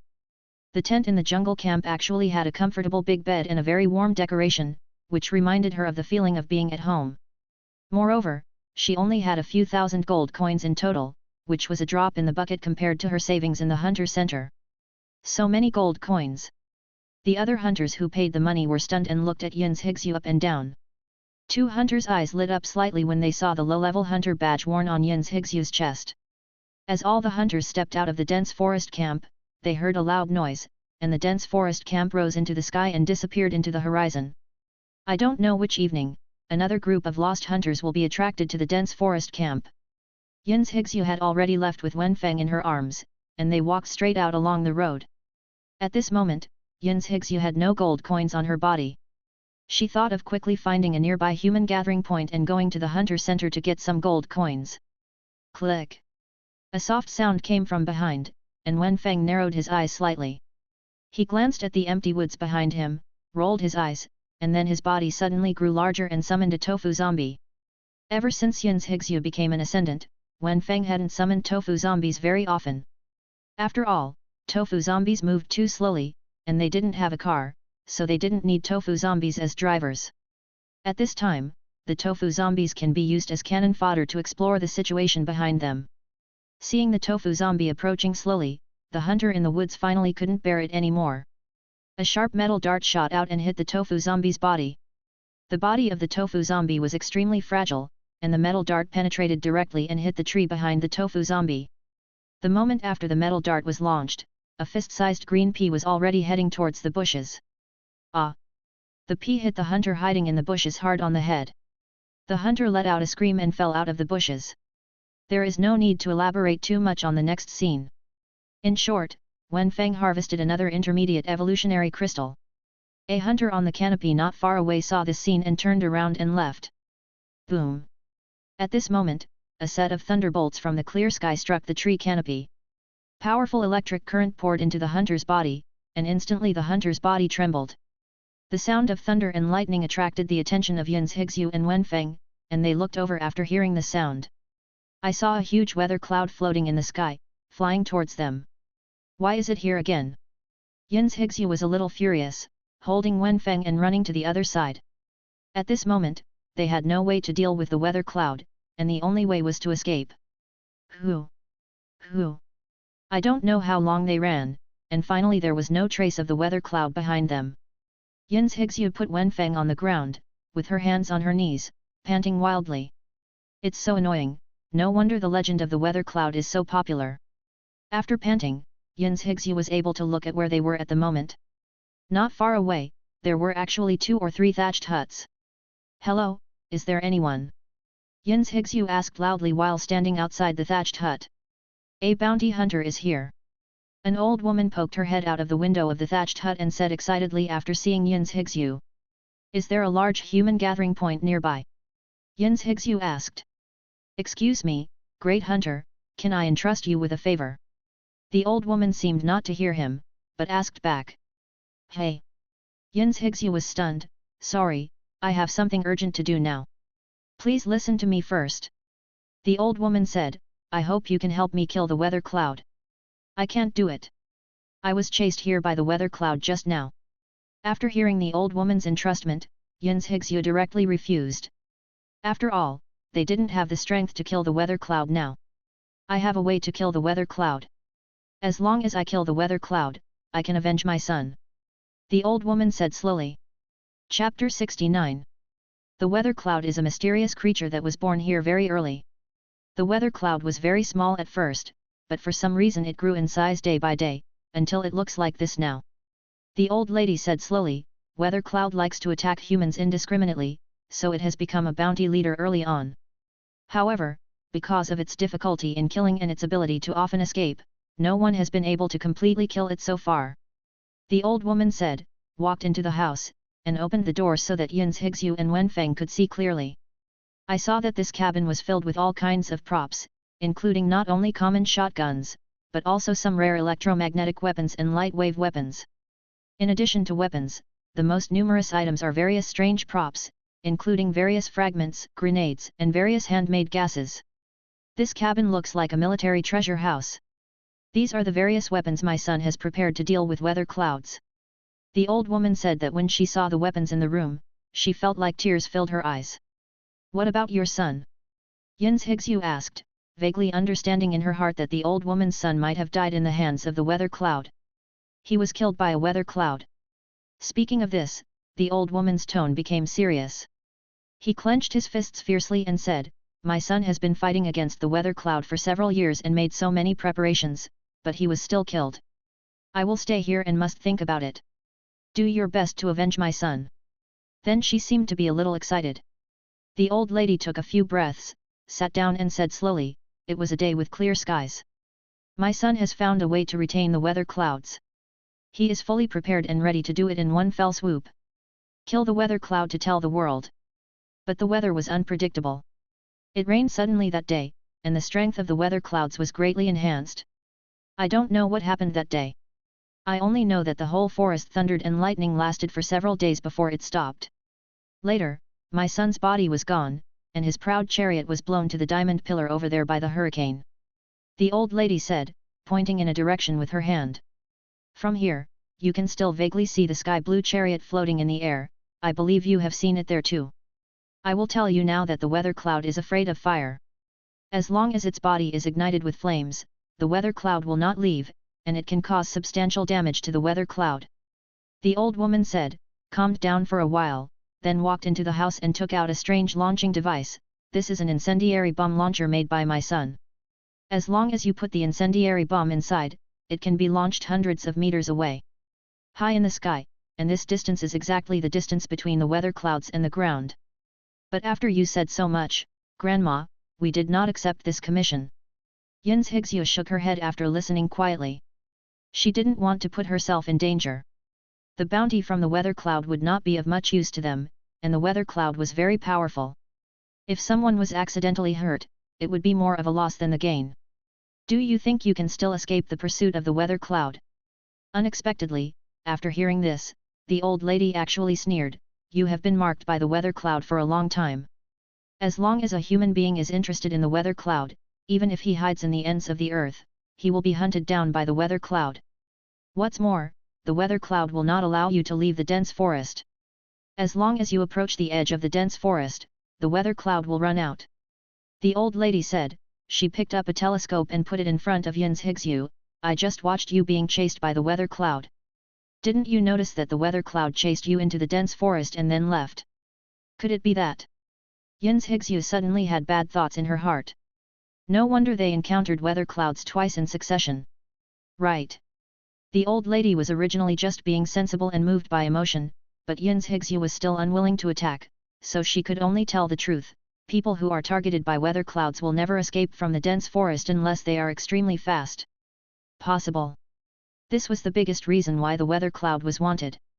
Countless people were imprisoned in the dense forest by the weather cloud. They tried every means to escape, and those who forced their way through died on the edge of the forest. So that's it. Then I accept the commission and you give me the Molotov cocktail launcher. Yin's Hixue thought for a while, and then said to the old lady. She is still not sure about the authenticity of what the old lady said. She tried to deal with it first, and then they went to the edge of the dense forest to test it out. Seeing that Yin's Hixue accepted it so easily, the old lady was stunned, and then handed her the incendiary bomb launcher and said with a smile, I will give you 10 incendiary bombs first. If it is not enough, come and get it from me. I hope you can successfully kill the weather cloud. After killing the weather cloud, not only will my son's chariot belong to you, but all the items here will also belong to you. Watching Yin's Hixue and Wenfeng leave, the old woman clenched a piece of body armor in her hand, which was the last relic left by her son. Son, don't worry, I will definitely try my best to help you get revenge. Cough. Cough. After finishing speaking, the old lady coughed violently a few times, and then slowly walked into the house. On the other side, Yin's Hixue led Wenfeng slowly on the road leaving the dense forest. Yin's Hixue walked very cautiously, looking back from time to time. After a long time, the surrounding trees soon became sparse, and they were about to leave the dense forest. Just when Yin's Hixue was just getting happy, a white cloud that made people feel annoyed floated from afar. It's coming. Yin's Hixue's heart sank. The white cloud that floated was the weather cloud. The weather cloud at this time was still expanding as before. Although it seemed to float very slowly, it soon reached the sky above Yin's Hixue and Wenfeng. The moment Yin's Hixue saw the weather cloud, she spread her pace and ran quickly towards the outside of the dense forest. But how could the weather cloud let her do what she wanted? The weather cloud suddenly accelerated and quickly surpassed Yin's Hixue and came in front of her. In the sky in front, the weather cloud suddenly expanded, and then it set off a strong hurricane. Under this hurricane, countless leaves flew, and the entire dense forest began to be blown to one side by the wind. Yin's Higsu protected her chest with both hands and stepped hard on the ground with both feet. However, the hurricane was too fierce. Soon she lost her balance and was blown away by the wind. Without a foothold in the air, Yin's Higsu flew backwards for dozens of meters. She saw the right moment and used her feet to push the trees behind her to stop. This weather cloud really doesn't want us to leave. Yin's Higsu frowned. She turned around immediately and ran towards the inside of the dense forest at the speed of the wind. After running for a while, she looked back and saw that the weather cloud had not caught up with her. Chapter 70. Yin's Higsu thought about it and looked back again. Not far away, the weather cloud was still floating slowly above the dense forest, as if it was defending the dense forest to prevent anyone from escaping from here. Yin's Higsu took out the incendiary bomb launcher given to him by the old lady, aimed at the weather cloud in the sky, and pulled the trigger suddenly. Puff! The incendiary bomb made a sound of breaking through the air, and then hit the weather cloud, triggering the mechanism of the incendiary bomb, and a raging fire burned fiercely. The raging fire was like a blooming firework on the weather cloud, and the entire weather cloud was burning in an instant. The weather cloud suddenly trembled all over, and then a few pairs of mutated big eyes blinked violently, and it turned around in place. It works! Yin's Higsu's eyes lit up. It seems that the old lady did not deceive them. Wen Feng still had some faint uneasiness in his heart. If the weather cloud could be destroyed by fire alone, why hasn't it been completely killed for so long? Then Yin's Higsu loaded another incendiary bomb and fired it fiercely at the weather cloud in the sky. This time, the incendiary bomb deviated from the route for some reasons. According to the path, it could not hit the weather cloud. But the weather cloud seemed to be possessed and took the initiative to meet the incendiary bomb. Wow! The entire weather cloud was on fire, and the weather cloud under the fire seemed to be afraid and trembled up and down. Okay, strike while the iron is hot. Yin's Higsu said the words she had heard since childhood in the hexagonal fortress, and then continued to load the incendiary bomb and fired it at the weather cloud. At this moment, she was also a little excited. Could it be that there was finally a crisis that could be solved without Xiadu? Thinking about it, she loaded the incendiary bomb faster. However, until a few minutes later, all 10 incendiary bombs were fired. The weather cloud still showed no signs of shrinking, and the flames on its body had almost no other changes. Seeing this scene, Yin's Higsu's face became ugly. They might have been fooled. Or rather, the old woman did not expect this to happen. The flames continued to burn for a while, until more than 10 minutes later, the flames gradually disappeared. As the flame gradually burned, Wen Feng discovered something unusual. The body of the weather cloud seemed to be gradually expanding, and this situation also happened when he attacked with the electric pea before. Considering that the weather cloud can also be damaged by lightning, I am afraid that this flame is also a nutrient to strengthen the weather cloud.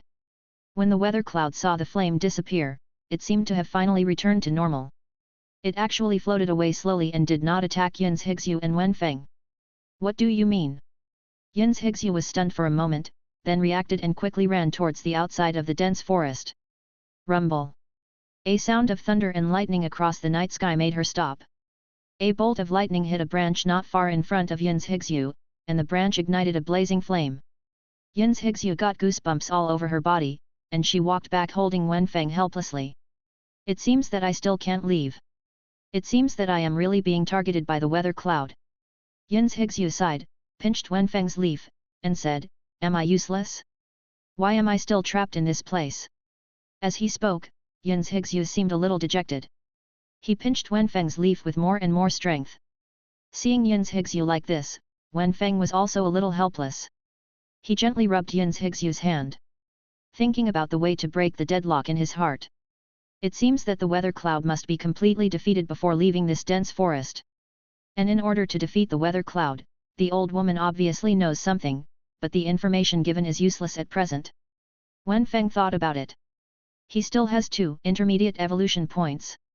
As long as he can find out the weakness of the weather cloud, he can use these intermediate evolution points to deal with the weather cloud. Gas, is there anything that can target water vapor? Thinking of this, his eyes lit up. Weather clouds are composed of water vapor, and water vapor will condense into water in cold conditions, and then water condenses into ice. Flames do almost no harm to water vapor, because water vapor is converted from high-temperature water. In this way, it is difficult for flames to cause substantial damage to the weather cloud, but it will enhance the strength of the weather cloud. If isotribute attacks are used, the water vapor of the weather cloud may condense into water, thereby reducing its size.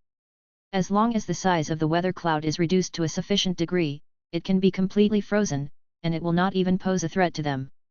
Wenfeng's eyes lit up when he thought of this. It just so happened that he had an ultimate evolution talent, which was very suitable for the current situation. Successfully used 2 intermediate evolution points to obtain the intermediate talent of the extreme shooter, Extreme Ice P. Extreme Ice P, you can launch a P that condenses 10,000 years of ice, which can directly freeze the target for a period of time. The freezing time depends on the strength of the target, and the cooling time is 1 hour. It's a pity that the cooling time is too long, otherwise this must be a super artifact. In the current situation, evolving the Extreme Ice P is the best choice. Wenfeng can't think of any other options and can only choose this evolution talent. Whether the Extreme Ice P can cause damage to the weather cloud is another question. The weather cloud is too big, and he is a little worried about the effect of the Extreme Ice P. For now, it is better to go back to the old woman and get some weapons. Thinking of this, Wenfeng pointed in the direction of the old woman with the green leaf. Yin's Hixu was stunned, and soon understood what Wenfeng meant. Shall we go back and ask again? Wenfeng nodded. Then Yin's Hixu hugged Wenfeng and set out on the journey back again. This time Yin's Hixu walked very fast. She was extremely eager to know how to defeat the weather cloud. At this time, her appearance in Amida City must have been known by the hexagonal fortress. If she didn't go out to find a human gathering point to complete the supply, she might be caught up by the people of the hexagonal fortress. If so, all her preparations for revenge would be in vain. At this moment, Yin's Hixu didn't know that the hexagonal fortress had already listed her as the first target. What? Levita was killed. Do you know that it was a super weapon that we spent so much effort to cultivate? In a basement of the hexagonal fortress, the moment the intelligence came, a black shadow slammed the table and stood up. The whole ground shook because of his slap, and the man standing in front of the black shadow, with his head down, trembled and dared not speak. Check for me. What's going on? We have basically figured it out. It seems that the prototype has awakened, and that is the prototype's super killer move. Prototype? Did you bring the prototype back?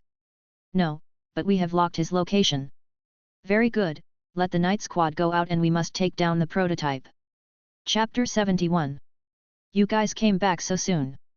The old lady was stunned when she saw Yin's Hixu and Wenfeng coming back, then she showed an ecstatic expression. Could it be? No, we found that the flames did not harm the weather cloud.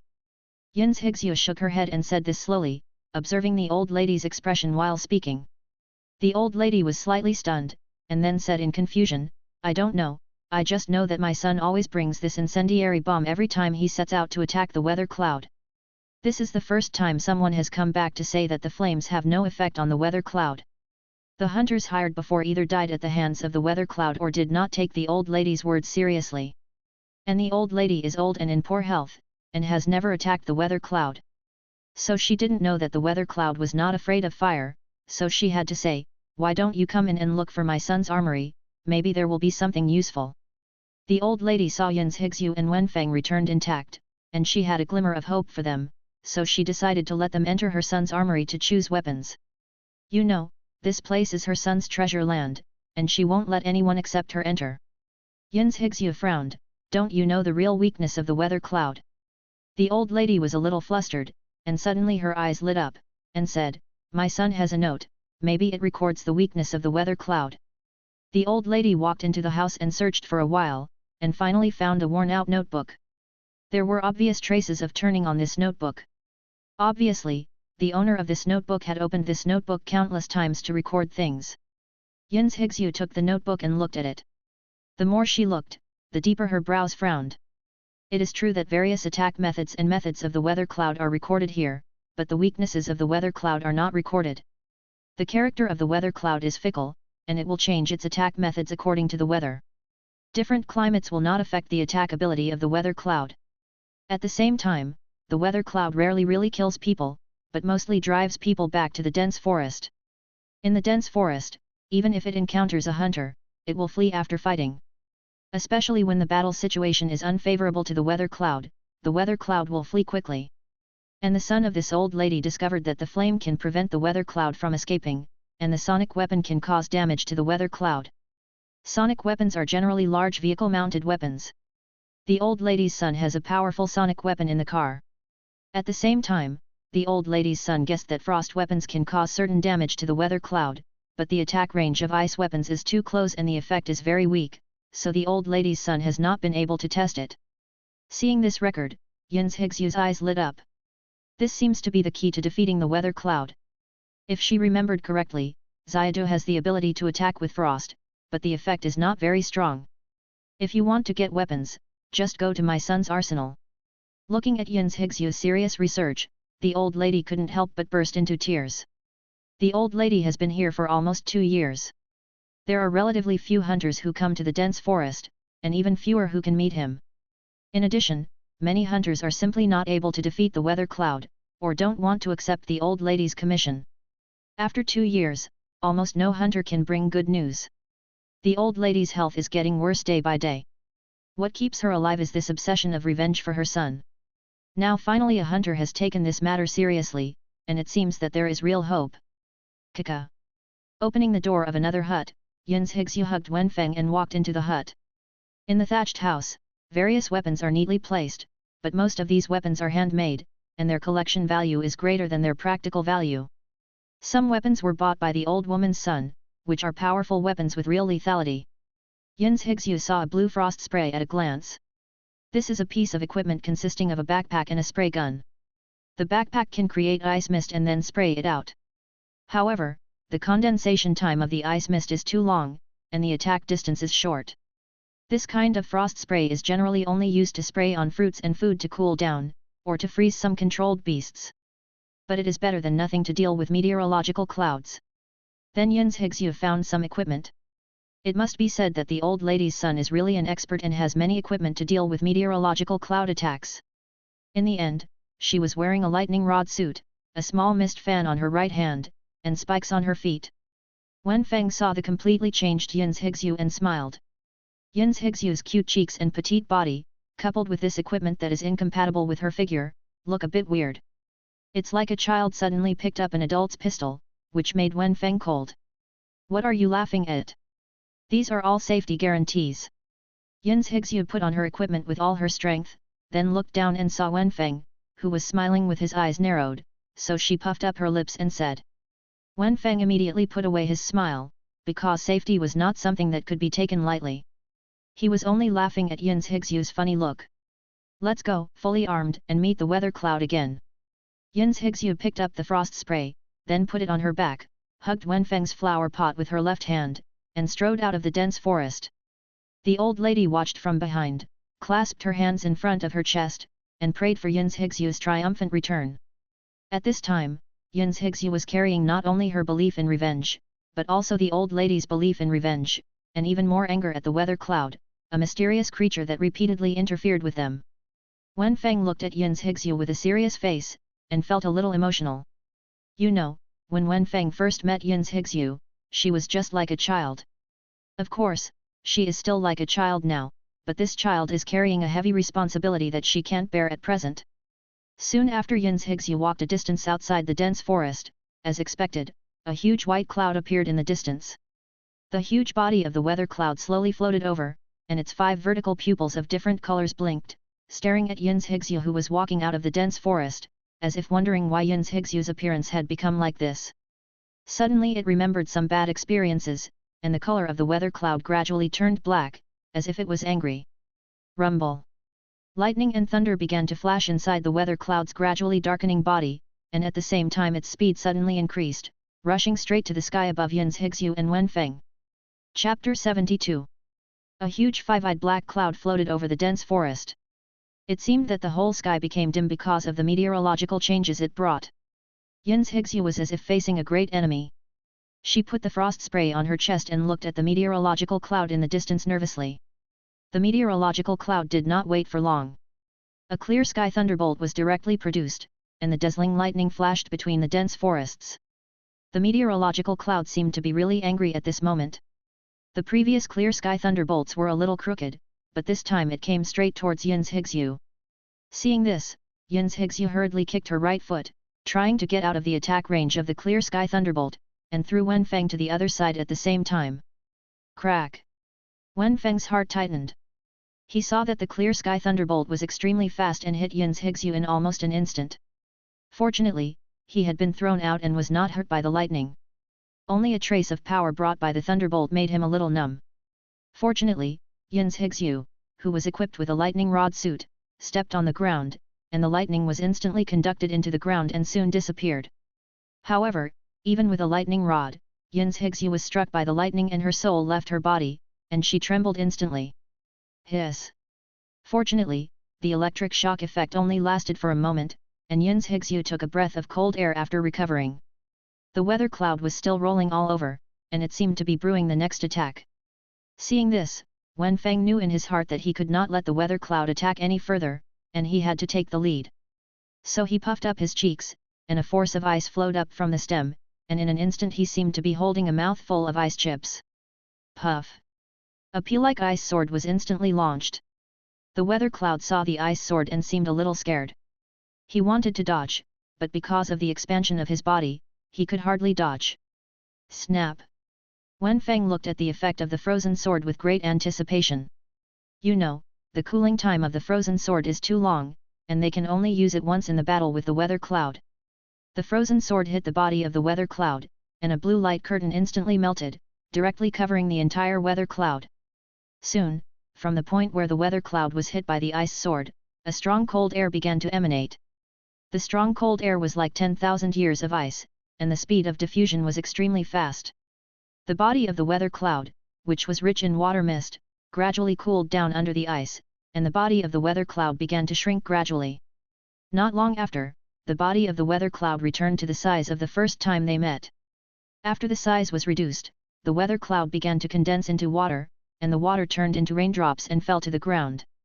Each drop of water carried strong electrical energy. Yin's Higsu had already run away with Wenfeng, looking at the weather cloud in the sky from a distance. The ice mist brought by the ice sword did not disappear immediately, but continued to affect the weather cloud. Ice is a deadly threat to water vapor, and the weather cloud composed of water vapor has no resistance to ice.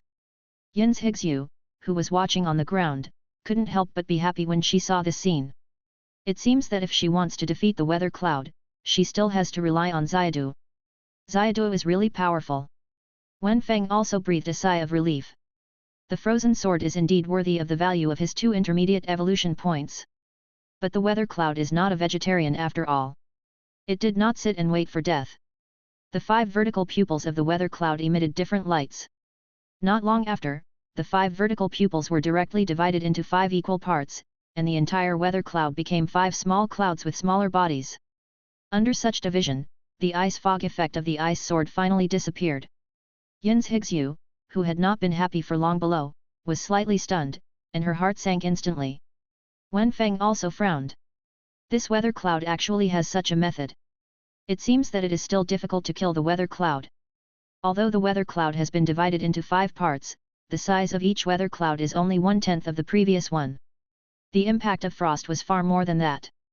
The 5 small weather clouds slowly sank down due to the weight of the frost, and slowly approached the ground. Seeing this, Yin's Higsu and Wenfeng's eyes lit up. This distance was just the distance that the frost spray could attack. Yin's Higsu glanced at Wenfeng and smiled slightly. Now it's my turn to perform. As she said that, she immediately activated the frost spray and rushed towards the 5 weather clouds. The small weather clouds began to emit various lights, but they would not wait for Yin's Higsu to rush over. Crack! Yin's Higsu fell forward the moment she heard the thunder. After she fell, a lightning bolt hit the place where she had just stood, but this lightning bolt was several times thinner than the previous lightning bolt. Then another weather cloud began to drizzle, and this drizzle was so small that Yin's Higsu could ignore it. Another weather cloud blew up a hurricane, but the effect of the hurricane was obviously greatly reduced. In front of Yin's Higsu, who was wearing spiked shoes, the hurricane had no effect. The last weather cloud suddenly expanded, and then emitted colorful light waves, which actually released the power of the scorching sun, trying to burn Yin's Higsu with high temperature. Puff! Just when the scorching sun was about to be emitted, a frost pea hit the small weather cloud, and the ice mist brought by the frost pea instantly melted, freezing a small area. This small area is the vast majority of the small weather cloud. If it were placed on the previous large weather cloud, the frost pea would at most be a scratch, but the small weather cloud now could not withstand the attack of the frost. The long accumulated colorful sun instantly melted, and the body of the small weather cloud slowly became smaller, and the speed continued to decrease. Soon Yin's Higsu rushed to the front of a weather cloud and sprayed the frost spray in her hand at the weather cloud. The moment the small weather cloud felt the frost, it ran back in fear, but it was already stained with frost, and its speed could not be faster than Yin's Higsu. Under the continuous attack of Yin's Higsu holding frost, the body of this small weather cloud became smaller and smaller, until it turned into a pool of rain, completely fell into the ground, and disappeared. At a glance, the two small weather clouds had lost their combat capabilities. Then the other three weather clouds began to flee frantically, escaping from three directions. Yin's Higsu and Wenfeng could only choose one to attack, and soon Yin's Higsu and Wenfeng solved one each. Looking at the last weather cloud that was about to be destroyed, Yin's Higsu threw away her heavy equipment and chased after it at a very fast speed.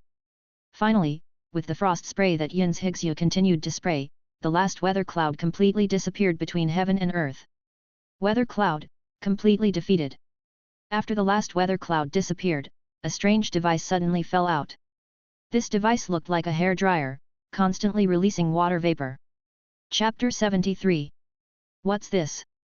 Yin's Higsu curiously picked up the strange object in the shape of a hair dryer that fell on the ground. The object looked like a hair dryer with a pink paint finish. There was a blinking blue eye above the handle of the hair dryer. The moment she saw the eyes, Yin's Higsu was startled, but when she looked carefully, she realized that it was just a screen. The eyes seemed to have the same shape as the eyes of the weather cloud. Wenfeng watched curiously and saw Yin's Higsu pressing the button of the hair dryer, and the hair dryer made a whining sound. A burst of thick smoke was seen spraying out from the front of the hair dryer. It was said to be smoke, but it was actually white gas composed of water vapor. Soon, a large piece of water vapor was blown out by the hair dryer, blocking all the sight ahead. When Wenfeng saw this, he had some guesses in his mind. Could this be the true form of the weather cloud? Yin's Higsu showed a different expression. She smiled at Wenfeng in surprise and said, "Isn't this a machine that can produce unlimited smoke? You must know that for most creatures, smoke can greatly block the opponent's sight and affect the opponent's combat capabilities. Therefore, smoke bombs are also a prop that good hunters almost always carry. This thing seems to have more than one function." Yin's Higsu released a burst of smoke, and then discovered that there was a knob under the hair dryer, which seemed to be able to rotate to change the effect of the hair dryer. Click! She twisted the knob, and the hair dryer made a crisp sound, and the pupils of the eyes above the handle turned yellow, which is the color of eyes corresponding to weather clouds. Then Yin's Higsu pressed the button on the hair dryer again, and sure enough, what the hair dryer blew out changed. Suddenly the sun shines brightly in front of the hair dryer, and a colorful ray of light emits radioactively from the front of the hair dryer. Yin's Higsu's eyes lit up. This is the weather of the scorching sun. She had just pointed the hair dryer at the big tree on one side, but after thinking about it, she put it away again. Not to mention that destroying the ecological environment is a very bad behavior, and Xiadu is still here, and Xiadu hates fire. Yin's Higsu seemed to have discovered the pattern of the hair dryer, and twisted the knob again. This time, the color of her pupils was green. Ho ho ho! A strong gust of wind was generated out of thin air, and the powerful recoil it brought even made Yin's Higsu somewhat unsteady. Countless leaves in front of them were rustled by the blowing, and some branches were even broken by the hurricane. Turn the knob again and the eye color is purple. Click! A small electric shock shot out and hit the ground not far ahead. The electric shock burned the fallen leaves on the ground black. Turn the knob again and the pupil color is grey. Wow! This time the hair dryer turned directly into a high-pressure water gun, continuously spraying powerful high-pressure water rays forward. Xiadu, we have found a treasure. After testing all the functions of the hair dryer, Yin's Higsu jumped up excitedly. The happy Yin's Higsu placed the hair dryer next to Wenfeng and compared it with Wenfeng. It looks like Xiadu. Are creatures that look like hair dryers so strong? If it were in the comics now, Yin's Higsu could see a big drop of water appearing on Wenfeng's head, flowing down like a drop of sweat. At this moment, Wenfeng could only be described in 2 words, speechless. Hey? The energy seems to be used up. Then Yin's Higsu excitedly watered Zi Wenfen with the water gun. Not long after, the water from the water gun stopped, and the hair dryer seemed to have run out of energy and could no longer release high-pressure water. Wenfeng twisted his head vigorously to shake off the water on his body, thinking to himself that this little girl has become more and more bold recently, always making fun of him. Of course, he also understands that this is a sign of Yin's Higsu's relaxed mood. The long-term and most dangerous tension has made Yin's Higsu's psychological pressure increasing. It is good that he can let Yin's Higsu release some of her mood. Thinking of this, he stood up from the flower pot and jumped directly onto Yin's Higsu's shoulder to check the hair dryer. Oops! Yin's Higsu was suddenly startled. Wenfeng's body still had a little weight and directly pressed her shoulders down a little. Of course, the current ascendant Yin's Higsu will not feel any difficulty because of this weight. Xiadu, your roots are so dirty. Although she said so, Yin's Higsu reached out and grabbed Wenfeng's face and pressed it close to her own. After a while of fun, Yin's Higsu studied the hair dryer again. I saw an energy tank around the pupil of the hair dryer. At this moment, the energy tank had bottomed out. Under careful observation, the energy tide seemed to be slowly growing. There are 5 different energy tanks, of which the blue cloud is still full, while the other 4 have more or less bottomed out. At this moment, the sky is clear and only the yellow energy bar is obviously growing, while the other energy bars are growing very slowly. Fortunately, this can be restored. After rubbing Wenfeng's head, Yin's Higsu put away the hair dryer. Let's go back and tell the old woman the good news. Then Wenfeng jumped off Yin's Higsu's shoulders and rooted back into the flower pot. Yin's Higsu patted the soil on her shoulder with a little regret. When will Xiadu evolve to survive without soil? When I went to the old lady's residence this time, I didn't encounter any strange creatures. The old woman was still looking straight at the direction they left, just as they did when they left. Seeing them return, a dazzling light burst out from the old woman's cloudy eyes. How is it? Did you kill the weather cloud? Yin's Higsu waved the hair dryer in her hand and said, we successfully defeated the weather cloud, your son can rest in peace. Good. Good. Good. The old woman pinched her thigh in disbelief, and then said 3 good words in a row. Thank you, I will fulfill my promise, all the weapons in this room belong to you, as well as the savings I have accumulated over the years. Yin's Higsu was not polite, this was what they deserved. By the way, the chariot that was blown onto the stone pillar. The old woman said, if you have a way to get it down, it will belong to you. But how do we get that car down? Yin's Higsu frowned. She really wanted that chariot. If she wanted to return to Amida City, she didn't know how long it would take to walk. Amida City is her best place to go at the moment. The hexagonal fortress has been an enemy of Amida City for a long time. If she were in Amida City, the hexagonal fortress would definitely not dare to attack her openly. Try to use the strong wind. After all, it was blown up by the wind of the weather cloud in the first place. The old lady gave Yin's Higsu a suggestion. Chapter 74. Wind. Yin's Higsu's eyes lit up. Didn't this happen to be a prop that could release strong winds? It really took no effort at all. Then Yin's Higsu hugged Wenfeng and walked in the direction of the chariot. The old woman looked at Yin's Higsu's back and hesitated to speak. She was so excited that she was even a little confused. Cough. Cough cough. The old woman coughed twice, then she slowly stood up, looked outside the dense forest, and walked out of the dense forest step by step. The great revenge had been avenged, and the old woman felt that it was time to meet her son. After a long time, when the sky gradually darkened, Yin's Higsu finally brought Wenfeng to the bottom of the huge stone pillar. This area seems to be dominated by weather clouds, and there are almost no other mutated beasts. This is good news, and it greatly reduces Yin's Higsu's trouble on the road. The biggest function of this thing is to produce water vapor, and it looks like a hair dryer. How about I name it a chimney? Wenfen didn't understand how Yin's Higsu could get excited and say 3 unrelated words, but he still nodded perfunctorily. Xiadu also thinks that my naming skills are good, right? Yes, yes, none of your names sounds good. Then Yin's Higsu aimed the chimney at the 2 chariots on the huge stone pillars in mid-air, and turned the knob to the green pupils. Ho ho ho! The chimney set off a strong hurricane. Even though she was prepared, Yin's Higsu was constantly being pushed backwards by the recoil of the hurricane. Ka-la-la! The boulder made a sound, countless rebels slowly fell, and the blue chariot moved slowly under the strong hurricane. There's a show. Yin's Higsu said in surprise, and at the same time, she stepped hard on the ground with her feet to prevent herself from being blown backwards by the recoil. Under the constant blowing of the hurricane, the chariot slowly moved to one side, but it was still unable to fall completely. Wenfeng looked at the chariot and had an idea in his mind. He suddenly glowed with green light and transformed into a double shooter form. Puff! 2 fist-sized green peas hit the side of the chariot, and the powerful impact made the chariot even more shaky. Peas cooperated with the strong wind, and the blue chariot finally showed signs of falling. Work harder! Yin's Higsu said, grabbing the chimney with both hands, and the energy of the chimney was about to be exhausted.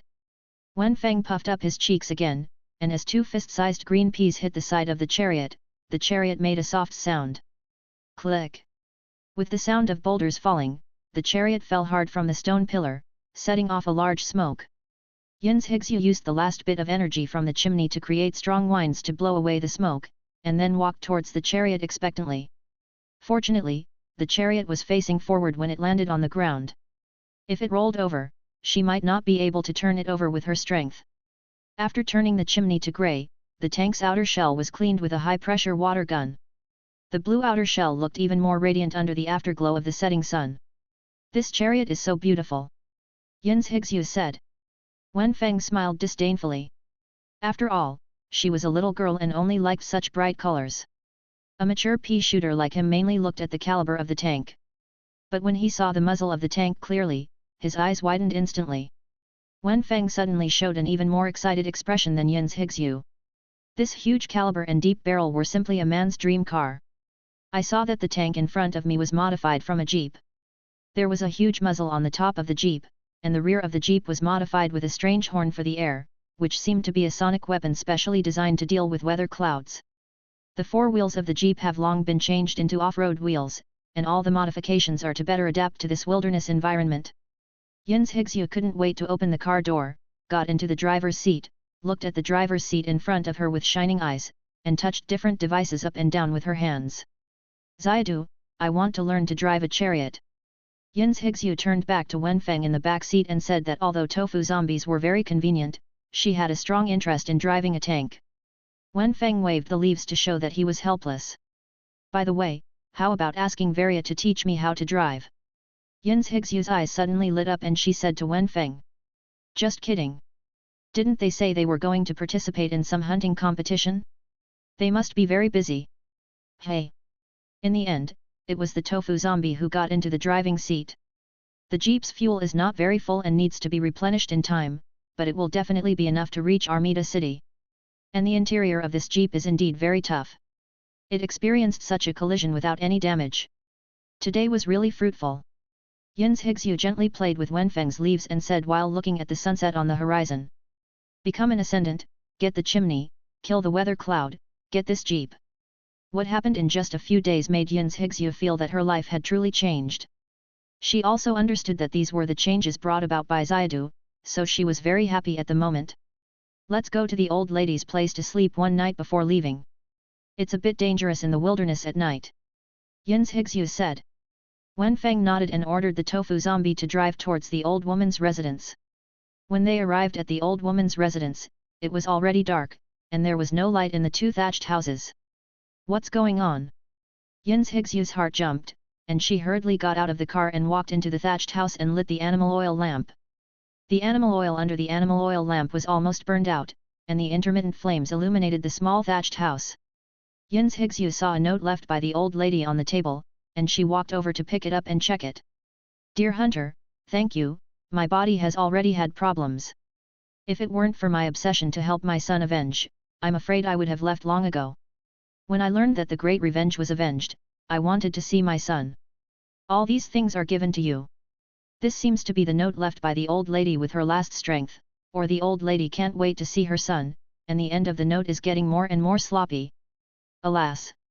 Yin's Higsu sighed, and her eyes became firm. Sooner or later, she will avenge her parents.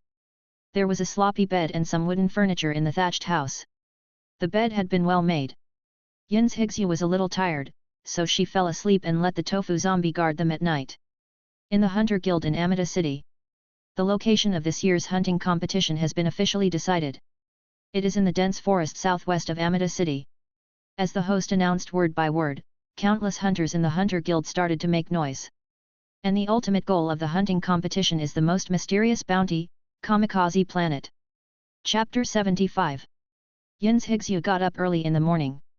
She searched for useful items in the old woman's son's arsenal, and placed them all on the blue chariot. In this wilderness, it's better to have a car. Yin's Higsu happily moved some human weapons to the car, then wiped away the non-existent sweat and said with her hands on her hips. Previously, this kind of heavy work was left to tofu zombies, but now Yin's Higsu is an ascender. Although the physical strength of an ascender is not as good as some combat-type mid-level hunters, it is more than enough compared to some auxiliary-type mid-level hunters. It can be said that in terms of physical fitness, he is already an intermediate evolver. For Yin's Higsu now, she can carry these things without breathing. Wenfeng ran to the rocks early in the morning to bask in the sun. The air in the dense forest in the early morning was very humid, and the morning sun was also warm, unlike the scorching sun at noon. Yin's Higsu moved Xiaodu down from the big stone outside the thatched house, sat in the back seat of the chariot, glanced at the two thatched houses next to her, and said with emotion, "Actually, in such a remote place, far away from humans, there are no monsters. It's great for us to survive." Wenfeng nodded. The dense forest environment is very suitable for plants to survive, but they all understand that the absence of mutated beasts is only temporary. After the death of Weather Cloud, the place will soon be occupied by other beasts. "Come on, let's set off." The tofu zombie slowly stepped on the accelerator, and the blue tank started to move. Although it was not as fast as a pickup truck equipped with a Ghidorah internal combustion engine, it was still faster than an ordinary off-road vehicle. Yin's Higsu held her chin and thought for a while, then said, "This car is blue, how about calling it an air defense vehicle? Walk slowly." Wenfeng secretly thought that it was indeed Yin's Higsu's naming style. Although he didn't understand how the blue tank and the anti-aircraft vehicle were associated with each other, the anti-aircraft vehicle was a tank specifically designed to target weather clouds, so there seemed to be no problem in calling it that way. Why does it feel like the jungle suddenly became lively? The anti-aircraft vehicle was driving on the dense forest road. In just a few dozen minutes, two tanks had already passed by them. Yin's Higsu was a little confused. There were almost no people in the dense forest yesterday. Even the cherished bounty head like Weather Cloud appeared, and no other hunters were seen. Why was it so busy today? "Look, that chariot is so handsome." At this moment, a tank stopped. A middle-aged man inside with an intermediate hunter badge on his chest looked at the anti-aircraft vehicle driving in the opposite direction and couldn't help but said, "The owner of that vehicle must be an experienced man." The old hunter. Oh? Then she walked in the opposite direction. Did she discover any secrets? Follow her and take a look. This middle-aged man is an expert in chariots, and the chariot they are driving was modified by him. In the slang of experts, handsome means that the chariot is highly modified. At that moment, several people got careful and immediately drove the chariot in the direction of the anti-aircraft vehicle. "Why is there a car following us?" Yin's Higsu looked around boredly and suddenly spotted a modified off-road vehicle in the rear-view mirror. She frowned slightly and said, "Get rid of them." Could it be that the pursuit of the hexagonal fortress has already arrived? Wenfeng immediately sent a signal to the tofu zombie, but he didn't have high hopes. The tofu zombies move slowly, and it is obviously impossible to fully utilize the performance of the anti-aircraft vehicle. After the order was issued, the speed of the anti-aircraft vehicle suddenly accelerated. "No, they're speeding up." "It doesn't matter, just look at me." There was a slight commotion in the chariot behind, and then the off-road vehicle's engine roared and it suddenly accelerated to catch up. The roar of the engine soon attracted other hunters. Why are they all running in the opposite direction? Doesn't it mean that the Kamikaze Planet is in the dense forest? Several cars stopped to watch, and the hunters were whispering and discussing in the cars. "Oops, I have a stomachache. Let's get out of the jungle and go to the toilet first." At this moment, the driver of a chariot suddenly covered his stomach, then gradually turned around under the complaining eyes of his companions, and drove quickly towards the outside of the dense forest. He just wanted to go to the toilet quickly, so he drove very fast. "What's going on?" Another car started running in the opposite direction. "Follow up quickly, we can't fall behind." When the few hunters who were just watching saw this, they immediately started their chariots. The competition in the hunting competition is speed. If you don't take action now, you will fall behind the others. Just like that, one vehicle drove another, and almost all the chariots they saw on the road began to run in the opposite direction. They didn't know why they were running towards the outside of the dense forest, but since everyone was doing this, they must be doing this. Reason. Oops, there are more and more pursuers. Yin's Higsu looked back through the rearview mirror and was startled. She saw a dozen chariots galloping behind them in the dense forest, chasing them closely, causing large amounts of sand and dust to rise in the dense forest. Yin's Higsu thought for a moment and couldn't just sit back and wait for death. She immediately took out the chimney, turned her eyes to blue, and pressed the button behind her. Wow! A large white thick fog spread instantly, and the water vapor immediately formed a barrier that obscured the view. A wild beast has appeared. Slow down quickly, we can't see the road ahead clearly. Boom! Just then, a car could not see the tree in front of it in the thick fog, and crashed into it, knocking the tree down directly. The powerful reaction force made everyone in the car dizzy. Boom! Boom! As always, one car after another crashed into the tree, and the curses of the hunters behind and the collision of the chariots mixed together, which was very lively. Hey! Yin's Higsu breathed a sigh of relief, gently rubbed Wenfeng's head, and said, "This weather cloud really helped a lot. This is another time that the enemy was solved without Xiaodu's help." This record made her feel happy. Not long after, several cars slowly drove out of the fog area, and a driver said with fiery eyes, "That car must know something good, and it actually used such a despicable means to stop us. Let's chase it." As he said, he chased it along the ruts left by the anti-aircraft vehicle, and the other safe cars thought so too. If that car didn't know anything, they wouldn't mind teaching that Azure Chariot a lesson. Soon, the anti-aircraft vehicle drove out of the dense forest and came to the wilderness. The wilderness here is different from the rocky terrain of the Damas wilderness, nor is it like the sandy terrain of the western desert. It is composed of endless grasslands, in addition to small hills that are undulating and continuous. Dingling! Dingling! Just when Yin's Higsu thought she had escaped the pursuit, a strange bell sound came into her ears. Yin's Higsu and Wenfeng looked in the direction of the sound, and saw a huge brown ball approaching this side quickly in the distance, accompanied by the sound of bells coming from all directions. Chapter 76. Several cars followed a track and kept moving forward. As they drove, the hunters in the cars were also communicating loudly. "Why are you following this car?" "I don't know. I saw you all following it, so I followed it too. That car seems to have discovered something. We might get something unexpected if we follow it." Although the intelligence said that the kamikaze planet usually only appears in the dense forest, so many hunters entered the dense forest at the same time. The dense forest is so large that they may not encounter the kamikaze planet. So some hunters played a little trick and just followed others. When they saw the kamikaze planet, they would show their magical powers. Dingling! Dingling!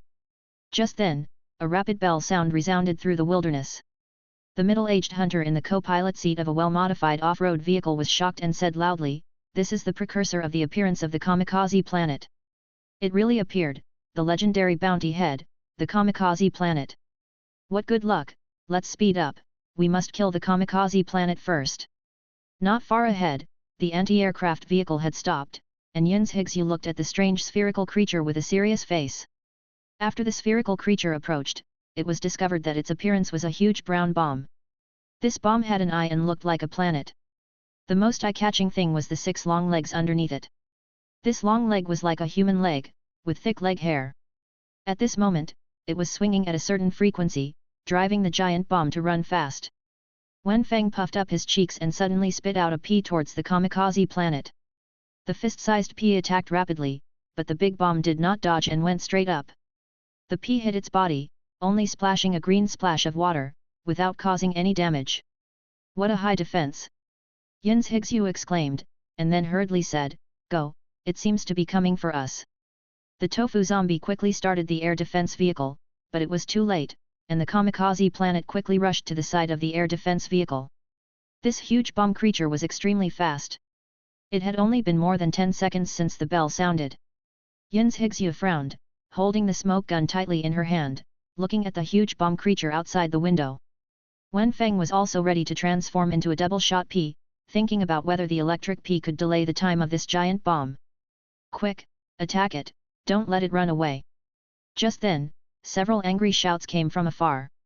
Then countless bullets and artillery fire attacked the kamikaze planet, and at the same time, there were shadows of several tanks. It's really haunting. Yin's Higsu cursed. The kamikaze planet suddenly shook, revealing a huge mouth. The kamikaze planet was 3 stories high. A big mouth suddenly opened under its single eye, revealing white teeth, which was a human-like mocking expression. Several small bombers suddenly jumped out of the kamikaze planet's mouth and rushed straight towards the tanks at lightning speed. All the hunters' attacks on the kamikaze planet hit it, but only a little activity was wiped out, leaving no trace on it. Hurry up and attack them. Seeing the little bomber rushing over, the hunters immediately switched their targets in a panic, trying to stop the little bomber. But the little bomber was faster than the kamikaze planet. While sprinting, he jumped left and right, avoiding most of the attacking bullets. A few bullets hit the little bomber, causing almost no damage. Back off quickly. Boom. Before the voice fell, the little bomber sprinted in front of the tank, suddenly jumped up, with the same mocking smile on his face as the kamikaze planet, and fell on the tank in a parabola, and exploded instantly.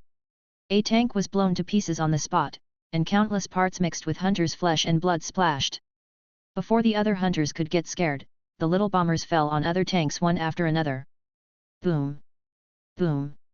With loud noises one after another, all the hunters who caught up were killed in just one encounter. The last thought of the middle-aged hunter before his death was that the intelligence was wrong, and this kamikaze planet was not a prey without combat power at all. On the other side, Yin's Higsu got goosebumps after seeing the hunter group die instantly. Her body seemed to be stiff. She slowly turned her head and looked at the kamikaze planet with a smile on her face outside the window. Kamikaze planet did not attack them, but suddenly lowered its head and used its head to arch up the anti-aircraft vehicle directly. Hey hey hey! Yin's Higsu screamed, and saw that they were getting farther and farther away from the ground, and they were directly placed on the top of their heads by kamikaze planet. Before Yin's Higsu's scream ended, a strong wind came towards them. She looked down and saw the kamikaze planet running rapidly, rushing towards the dense forest. The surrounding scene quickly retreated, making her dizzy. Dingling! Dingling! Xiadu, what should we do? We seem to be kidnapped. Yin's Higsu hugged Wenfeng tightly, feeling the slight vibration brought by the kamikaze planet's movement, and asked with some fear. Wenfeng frowned. He couldn't understand the behavior of the kamikaze planet at this moment. He could only think that this situation was a problem with his physical condition. Could it be that this kamikaze planet also asked for his help? Wenfeng remembered that the last time he was kidnapped like this was by the zombie night leader in the Damas wilderness. Boom! At this moment, a loud noise came, and Yin's Higsu felt that she was flying up, and the anti-aircraft vehicle flew directly from the top of the kamikaze planet. Boom! The anti-aircraft vehicle fell heavily to the ground, and Yin's Higsu and Wenfeng were dizzy and lost for a while. It's done. The kamikaze planet fell heavily to the ground, and what made it fall to the ground was a trip rope tied between 2 trees. The kamikaze planet, which was controlled by 6 legs, did not have a good balance. It hit the trip rope at this high speed and was tripped to the ground. Because of the strong force of the fall, even the fuse on its head showed signs of burning, as if it was about to explode like a bomb. A group of hunters rushed out and surrounded the kamikaze planet. They did not intend to kill the kamikaze planet. Several ropes tied up the kamikaze planet one by one. Ouch! Yin's Higsu rubbed her head and climbed out of the anti-aircraft vehicle, then quickly carried Wenfeng out of the vehicle. Seeing the group of hunters tying up the kamikaze planet, she was shocked and reminded them out of humanity, run, it's useless. Oh, the little girl is so pretty. Then how do you tie her up? Like a bondage play. A hunter saw Yin's Higsu's appearance, his eyes lit up, whistled, and then teased. You! Yin's Higsu's forehead veins popped up, and she immediately turned around and got into the anti-aircraft vehicle. It was hard to persuade the damn ghost with good words. Chapter 77. Is that mutant plant in the jungle? A man in a green military coat asked, playing with a remote control in his hand. Just under his feet was a cool blue tank with a red top that looked like a crab. Yes, it's true. This mutant plant has been in the limelight recently, and there are rumors about it in many places. Humph, no matter how arrogant that mutant plant is, it's garbage in front of the Flame Dream Mock. The man in the military green coat was Benicio, the creator of the Django gorilla in Django Ridge. And his other identity is the fourth king of the predators. After hearing that the mutant plant appeared in the jungle, he happened to be near the jungle, so he rushed over without stopping. This Flame Dream Mock is a mutant tank specially made to deal with this pathological plant. This tank looks like a crab, and its greatest ability is generally to spray flames. At this moment, Benicio was blinded by hatred. He just wanted to mutate the plants manually to relieve his hatred. He had ruined his good deeds and made him suffer so much injustice. If he didn't go to find the mutant plant, where would he put his face as the fourth heavenly king? Since he couldn't be persuaded, let him go. Yin's Higsu said in her heart that she had reminded him. This was the basic obligation of a hunter.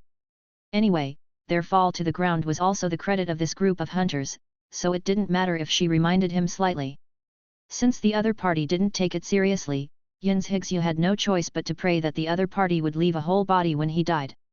In this doomsday wasteland, Yin's Higsu walked alone with a heavy heart. The death of her parents has always lingered in her heart and has become an indelible shadow in her heart. She understood that she must be strong and face it bravely in order to avenge her parents. After a long journey, Yin's Higsu finally arrived at the city of Amida. This weathered city was filled with an atmosphere of decadence and despair. Dilapidated buildings, sporadic gunshots, and scavengers wandering the streets all make the city look even more desolate. In the city of Amida, Yin's Higsu asked around for her uncle's whereabouts, but never found anything. Just when she felt desperate, she accidentally heard about the hunting competition. It is said that in this competition, the winner can get rich rewards and may even find clues about her uncle. With a glimmer of hope, Yin's Higsu came to the dense forest and became a hunter. In this dangerous dense forest, she not only has to face the attacks of various mutant creatures, but also has to compete with other hunters for the final victory. In the hunting competition, Yin's Higsu encountered a powerful opponent, the Kamikaze Planet. This huge mutant creature has amazing speed and strength, can make small bombs, and poses a huge threat to hunters. Faced with this terrible enemy, other hunters chose to escape. But Yin's Higsu did not give up. She knew that if she could not defeat this enemy, then she would never be able to avenge her parents. The hunting competition is an annual grand event in the wasteland world, and hunters from various cities come to participate. The competition is divided into several stages, and each stage will have different prey for hunters to hunt, and the final winner will receive generous rewards. The competition venue is set in the dense forest, which is located in the south of Amida City and is a vast forest. The terrain here is complex, the vegetation is dense, and there are many prey. It is an excellent hunting place. Yin's Higsu and other hunters came to the dense forest together. They were wearing strong leather armor and holding weapons in their hands, ready to start a fierce battle here. The first stage of the hunting competition is to hunt wild boars. Wild boars are common prey in the dense forest. They are fast, powerful, and very difficult to catch. However, Yin's Higsu and other hunters are experienced hunters. They quickly found the traces of wild boars and started hunting. During the hunting process, Yin's Higsu showed great strength and wisdom. She can not only accurately judge the direction of the wild boar's movement, but also use the terrain and environment to restrict the wild boar's movement. In the end, Yin's Higsu and other hunters successfully hunted dozens of wild boars and became the winners of the first stage. The second stage of the hunting competition is to hunt a mutant creature called Kamikaze Planet. This creature looks like a huge bomb, is extremely fast, and can make small bombs, causing great harm to hunters. Yin's Higsu and other hunters encountered great difficulties in hunting Kamikaze Planet. Kamikaze Planet is extremely fast and it is difficult to capture its whereabouts. Moreover, it can also make small bombs, causing great harm to hunters. During the hunting process, Yin's Higsu and other hunters were injured by Kamikaze Planet's bombs many times, but they did not give up. They encouraged and supported each other, and finally successfully hunted Kamikaze Planet. Although Kamikaze Planet is fast and has strong attack power, it has a fatal weakness, which is fear of fire. After Yin's Higsu realized this, she planned to use fire to deal with Kamikaze Planet. The third stage of the hunting competition is to hunt Flame Beast. Flame Beast is a monster living in the dense forest. They can spit flames, which brings great danger to hunters. However, Yin's Higsu thought of a clever way to deal with them. Yin's Higsu and other hunters first used bows and spears to attract the attention of the flame beasts, and then at the critical moment, Yin's Higsu took out a bottle filled with flames and threw it at the flame beasts. The flame beasts were frightened by the flames and fled everywhere, and Yin's Higsu took the opportunity to hunt them. Through the clever use of the flame bottle, Yins Higsu and other hunters successfully hunted many flame beasts. The meat and fur of these flame beasts can be sold to merchants in the wasteland in exchange for generous rewards. The final stage of the hunting competition is to hunt a legendary monster Dream Mock. Dream Mock is a high-tech robot made by Benicio. It looks like a red and white chariot, can spray flames, and is powerful. Yins Higsu and other hunters encountered great difficulties in hunting Dream Mock. Dream Mock is extremely fast and has fierce firepower, and soon forced the hunters into a desperate situation. At the critical moment, Yins Higsu remembered the method of the flame bottle and decided to use it to deal with Dream Mock. In this hunting competition, Yins Higsu not only harvested rich spoils, but also made many like-minded friends. Together they survived in the wasteland world, faced numerous difficulties, continued to grow, and finally bravely moved forward for the beliefs in their hearts. Chapter 78. We have to leave here quickly. Yins Higsu said hurriedly. She saw that the fuse of the kamikaze planet had burned a small part. If they didn't leave quickly, they would probably be affected by the explosion. Wenfeng also realized the danger. He quickly started the air defense vehicle and rushed towards the depths of the dense forest. At the same time, the fuse on the kamikaze planet burned shorter and shorter, and its body began to tremble, as if it was aware of its situation. Just when the fuse was about to burn out, the kamikaze planet suddenly bounced up and chased in the direction of the air defense vehicle. However, it was too late. With a loud bang, the huge body of the kamikaze planet was instantly engulfed by flames. The powerful shock wave generated by the explosion uprooted the surrounding trees, and the sky was full of smoke and dust. Yins Higsu and Wenfeng were also affected by the vibration caused by the explosion. The air defense vehicle was shaken up and rolled on the ground for several rounds before stopping. Cough cough cough. Yins Higsu climbed out of the car with a cough. Many parts of her clothes had been burned and her hair was a little messy. Wenfeng's situation was not much better. His head hit the car window and his forehead was red. We are still alive. Yins Higsu looked at the surrounding scene in shock and said in disbelief. Wenfeng nodded. He didn't expect that he could survive such a powerful explosion. That kamikaze planet. Yins Higsu said hesitantly, why did it save us? Wenfeng shook his head. He didn't understand the reason. But what is certain is that kamikaze planet has no ill intentions, but saved their lives at a critical moment. Maybe it's because it feels something special about us. Wenfeng guessed. Yins Higsu sighed. She couldn't figure out the reason. But anyway, they were very lucky to survive the attack of kamikaze planet. Let's leave here first. This place is too dangerous. Wenfeng said. He didn't want to encounter a similar situation again. Yins Higsu nodded. She and Wenfeng restarted the air defense vehicle together and drove into the depths of the dense forest. At the same time, in another direction of the dense forest, a group of hunters were moving forward cautiously. They were tracking a rumored mysterious creature, which was said to have extremely powerful power and could easily defeat any enemy. These hunters did not know that they were approaching the mysterious creature step by step. And that creature was also secretly watching them. Yins Higsu drove the anti-aircraft vehicle and carefully passed through the dense forest. Her heart was full of doubts. Why did the kamikaze planet suddenly appear, and why did it save them at the critical moment? All this made her feel incomprehensible. At the same time, at the other end of the dense forest, a group of hunters were moving forward cautiously. They were tracking a rumored mysterious creature, which was said to have extremely powerful power and could easily defeat any enemy. These hunters did not know that they were approaching the mysterious creature step by step. And that creature was also secretly watching them. Suddenly, a mechanical sound rang through the dense forest. Everyone looked up and saw a red and white chariot rushing out of the woods. The chariot looks like a crab. It can not only flexibly move between the woods, but also spray strong flames. Dream Mock! The hunters exclaimed. Dream Mock, this is the most powerful robot made by Benicio. It has powerful firepower and extremely fast speed, and has always been the trophy that hunters dream of. Seeing the appearance of Dream Mock, the hunters immediately cheered up and prepared for a fierce battle. However, Dream Mock ignored the hunters and drove straight in the direction of Yins Higsu. Yins Higsu looked at the Dream Mock getting closer and closer, and a trace of uneasiness flashed in her heart.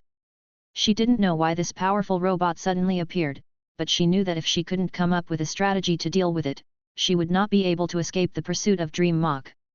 At this moment, Yins Higsu saw an abandoned warehouse not far away.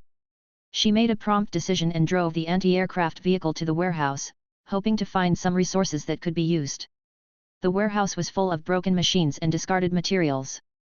Yin's Higsu searched quickly, trying to find some weapons that could fight Dream Mach. Finally, she found an old flamethrower in a corner. Although the flamethrower looked shabby, Yin's Higsu knew that it could still be powerful if used properly.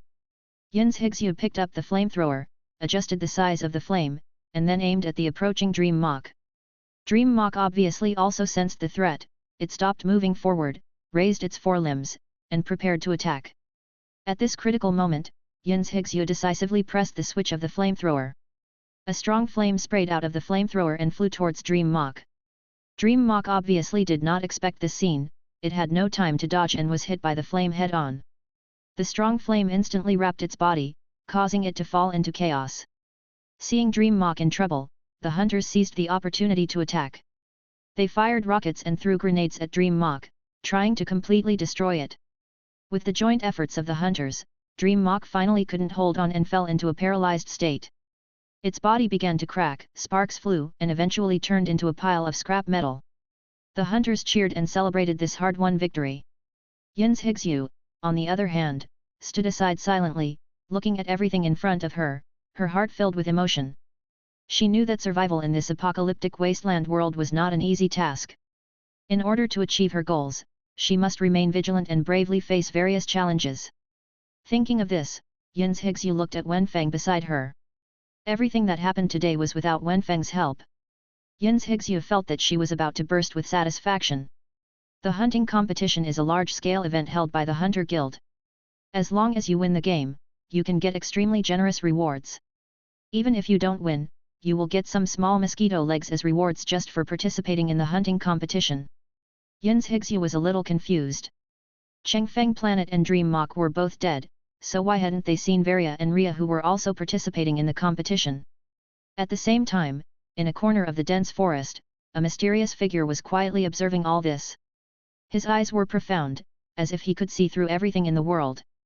Dream Mach failed, but the real challenge has just begun. The mysterious man whispered, his voice full of confidence and determination. Yin's Higsu, you will definitely become my most powerful opponent. Let us look forward to the next adventure together. After speaking, the mysterious figure disappeared into the dense forest, leaving only silence. Chapter 79. Can release such a strong smoke. We have to hurry up and catch up. But, we have lost our way, said the hunter in the co-pilot with a frown. It doesn't matter, look at this wheel track, they must be heading towards the kamikaze planet. The driver pointed to the wheel tracks on the ground and said confidently. Okay, then let's follow them. The hunters started the chariot again and rushed towards the kamikaze planet along the wheel tracks. At the same time, Yin's Higsu and Wenfeng drove the anti-aircraft vehicle, speeding all the way, and soon arrived at the valley where the kamikaze planet was located. That's it. Yin's Higsu looked at the huge meteorite in the valley, with excitement in her eyes. Great, we finally found it. Wenfeng was also delighted. The two drove the anti-aircraft vehicle and drove into the valley carefully. However, just as they approached the kamikaze planet, they suddenly felt a strong breath emanating from the meteorite. This is... Yin's Higsu's heart trembled. She felt that this breath contained a powerful force, even more powerful than any monster she had encountered. Could it be that there are other powerful monsters in the kamikaze planet? Wenfeng was also shocked. The two looked at each other and saw the worry in each other's eyes. No matter what, we have to go in and take a look. Yin's Higsu said firmly. Well, let's go. Wenfeng nodded. The two drove the anti-aircraft vehicle and slowly drove towards the kamikaze planet. When approaching the kamikaze planet, they found that the surface of the meteorite was covered with strange lines. These lines flashed a faint light and seemed to have mysterious power. These lines seem familiar. Yin's Higsu looked at the lines on the surface of the meteorite and her heart moved. These lines seem to be some kind of formation. Wenfeng suddenly came to his senses. Formation?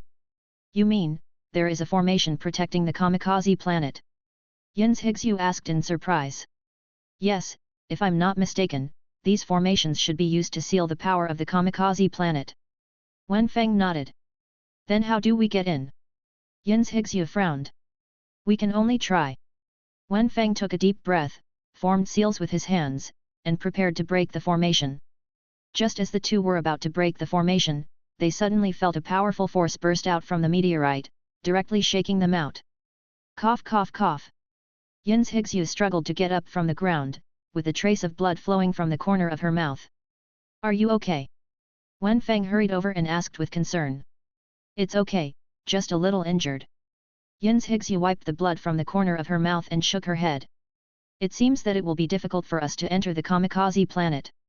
Wen Feng sighed. No, we can't give up. Yin's Higsu said firmly, let's try again, we will definitely be able to break the formation. The two raised their weapons again, ready to use powerful firepower to directly destroy the meteorite.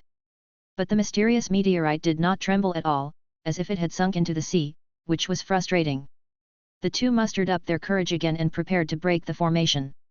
However, just as they were about to act, they suddenly felt a powerful force erupting from the meteorite, which shook them out again. Cough cough cough.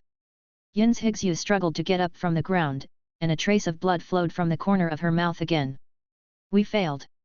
Wen Feng said with a frustrated look. No, we still have a chance. Yin's Higsu wiped the blood from the corner of her mouth, with a determined light in her eyes. Finally, with Yin's Higsu's efforts, they finally defeated the kamikaze planet and won the hunting competition. Yin's Higsu received a generous reward from the Hunter Guild, but this reward also attracted the attention of many people.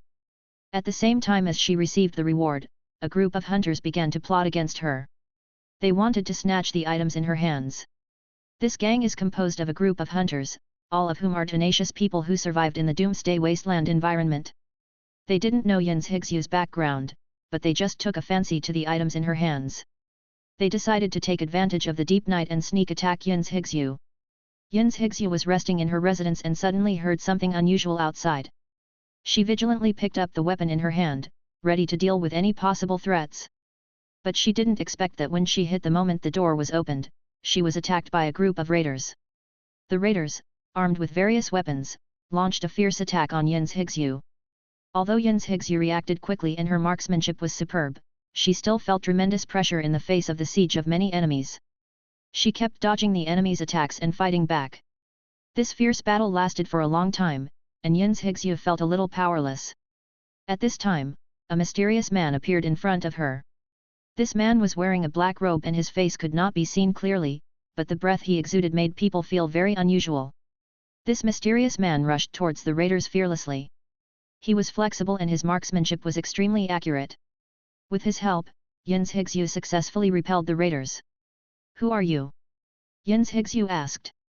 Just passing by. The mysterious man's voice was very indifferent. Yin's Higsu didn't ask any more questions. She could feel that this person was very powerful, probably far more powerful than herself. She knew that she needed to work harder to survive in the Doomsday Wasteland. As time went by, Yin's Higsu became stronger and stronger, and she gradually understood the world with a wasteland background. In this world, people no longer have prosperous cities and good lives like before. They need to rely on their own strength to survive, and they need to fight and explore constantly. Yin's Higsu has been looking for her true mission. She wants to be a real hunter and protect the safety of this world. However, she found that her enemies are not just these raiders, but there are more powerful forces secretly coveting the power of this world. During her journey, she met some like-minded partners. They fought and explored this wasteland background world together. They have also experienced various difficulties and setbacks, but they all firmly believe in their beliefs and move towards success step by step. In the environment of the Doomsday Wasteland, every inch of land is full of countless dangers and unknowns. However, only brave people can survive in this world. Yin's Higsu knew that she had to keep working hard to protect the peace and tranquility of the world. Chapter 80. Yin's Higsu received rewards from the Hunter Guild, including more powerful weapons and equipment. But these rewards also attracted the attention of a group of hunters. There was a young man named Wang Sen in this group of hunters. He was very jealous of Yin's Higsu's strength and decided to take her reward. Yin's Higsu didn't know about this plan, and she continued to go deep into the jungle. Her goal was to find a refuge where a group of scientists were said to be studying how to rebuild civilization. But on her way, she encountered an extremely powerful mutant creature Thousand Hands Shua. Thousand Hands Shua towered into the sky, and its tentacles were about to catch Yin's Higsu. Yin's Higsu used all her skills to show all her guns and weapons. But Thousand Hands Shua was not afraid of her attack at all, and every attack was easily avoided by it. Thousand Hands Shua suddenly became misty, which made Yin's Higsu fall into a state of confusion. She didn't know where she was, nor where Thousand Hands Shua was. At this time, she felt a strong breath behind her. She turned her head and saw a woman named Valya. Valya is a warrior who has lived in the wasteland for a long time and encountered many dangers. She took out a large shotgun and aimed it at Jian Xiaoshua. She shot Jian Xiaoshua in the body, causing it pain. Yin's Higsu took the opportunity to escape. She found that Jian Xiaoshua's attack was not unsolvable. As long as she found a weakness, she could break its defense. So she decided to challenge Jian Xiaoshua again. The second battle was even more tragic. Yin's Higsu and Jian Xiaoshua went back and forth, fighting each other. In the end, Yin's Higsu found Jian Xiaoshua's weakness and defeated it with a surprise attack. However, Yin's Higsu did not have time to celebrate her victory because she soon found a more dangerous enemy. Wang Sen and his men had appeared in front of her, and they planned to rob Yin's Higsu of her reward. Yin's Higsu was not afraid of these people, and she decided to fight them. However, she soon discovered that this was a trap. Wang Sen was not the biggest villain, he was just a scapegoat. The real enemy was hiding in the dark, waiting for her arrival. Yin's Higsu soon found herself trapped in a mysterious place with many technological equipment and laboratories. She also found her friends, who were also captured. She decided to work with them to uncover the truth of this mysterious organization. However, when she finally discovered the truth, she was shocked. She found that this organization was completely different from what she once thought, and some of her friends were even inextricably linked to the organization. She didn't know who to trust and what to do to protect herself and the people she cherished. The first was that when Yin's Higsu didn't know the truth, she established some connections with the leader of the organization. This leader was very smart and ambitious, and he was very interested in Yin's Higsu's strength. The second was that Jian Xiaoshua did not die, and its body was taken away by a mysterious organization that seemed to be studying a new type of mutant creature. Yin's Higsu struggled all the way through the desolate wasteland. She held the gun in her hand tightly, her eyes firm and resolute. The wind whistled in the ruins, and the messy scene made people feel cold. This world has been eroded by the power of destruction, but people are still trying to maintain basic order. The existence of the thousand-handed Shua has become a nightmare in this wasteland. Its huge body and tentacles are omnipotent. Yin's Higsu knows that her strength is insignificant compared to it, but she did not back down. She decided to fight for justice and protect those innocent lives. Yin's Higsu and the thousand-handed Shua had a fierce duel. Although her gun attack was accurate and powerful, the powerful force of the thousand-handed Shua still made her unable to resist. The tentacles came like a rainstorm, slapping her to the ground and falling to the ground. Just when she felt helpless, a figure suddenly appeared in her sight. It was a female warrior in heavy armor, holding a huge axe, bravely and fearlessly facing the attack of the thousand-handed Shua. She was Valya. Valya's power was incredible. When she fought with the thousand-handed Shua, she wielded the huge axe like a flash of lightning, and every chop brought a strong storm. Her appearance brought new hope to Yin's Higsu. In the end, Valya struggled to split the shell of the thousand-handed Shua with an axe, revealing its fragile interior. Yin's Higsu took the opportunity to launch the final attack and completely defeated Jian Xiaoshua. This battle made Yin's Higsu understand her own shortcomings and feel the power of the team. Valya expressed her desire to join Yin's Higsu's team. In order to find Leia, they embarked on the next journey together. Li did not trust others easily. She put forward 2 tests to Yin's Higsu. The first test was to obtain the mysterious royal jelly, a magical item that could revive the dead. In order to find royal jelly, Yin's Higsu came to an abandoned beehive. The beehive was dark and damp, full of a terrifying atmosphere. During the exploration, Yin's Higsu encountered powerful mutant wasps. These huge and ferocious creatures showed amazing attack power, but Yin's Higsu would never back down. She used her skilled marksmanship and combat skills to fight a desperate battle with the mutant wasps. The roar of bullets echoed in the hive. Yin's Higsu turned into a fearless hunter and finally successfully defeated the mutant wasps and obtained precious royal jelly. The joy of victory was broken by a piece of news. When Yin's Higsu returned to Leia, she found that she had been kidnapped by a group of kidnappers. Anger and anxiety filled Yin's Higsu's heart, and she was determined to rescue Leia. In order to find the kidnappers' hiding place, Yin's Higsu had to cross the more dangerous wasteland and face various dangers and challenges. Her body was covered with scars, but she still persevered. After a hard tracking and dealing with the kidnappers, Yin's Higsu finally found the kidnappers' lair. She fought hard with the kidnappers and proved her inviolable will with her own strength. The kidnappers were defeated and Leia's hands and feet were untied. She looked at Yin's Higsu with gratitude and admiration in her eyes. At this critical moment, Leia made a choice and agreed to join Yin's Higsu's team. Yin's Higsu, Valia, and Leia continued to move forward, and the trust between them gradually established. However, they did not know that there was a bigger conspiracy behind this wasteland. Just as they were preparing for the next move, a strange man suddenly appeared in front of them. He was a mysterious and cold figure with an evil aura. He called himself Black Shadow and was a full-time hunter in the wasteland. Black Shadow expressed doubts about the purpose of Yin's Higsu and others and tried to drive them out of the area. Yin's Higsu and her companions were unwilling to be controlled by others, so they decided to have a life-and-death duel with the Black Shadow. In this battle, the Black Shadow showed strength and skills beyond ordinary people. He easily dodged the attacks of Yin's Higsu and others, and counterattacked with thunder, putting them in trouble. But just when the Black Shadow was triumphant, Yin's Higsu suddenly showed her hidden true strength. She released the anger and perseverance in her heart, transformed into an unstoppable light, and fought against the Black Shadow. In the end, Yin's Higsu defeated the Black Shadow with her strong willpower and perseverance. But at the moment when the Black Shadow fell, he left a sentence, "You haven't seen the real enemy yet." This sentence made Yin's Higsu and others feel uneasy. They knew that there was a more terrifying existence hidden behind the wasteland. They were determined to move forward, uncover the mystery of this wasteland world, and fight to restore order. Chapter 81. The sky gradually became brighter, and it was another night spent in the dense forest. The humidity in the dense forest in the early morning was very high, coupled with the slight sunshine. It was a very suitable time for plants to survive, so at this time Wenfeng ran to the stone again, deeply absorbing the wonderful morning breath. Varia also got up early. She was practicing a set of boxing techniques that Wenfeng couldn't understand in the open space.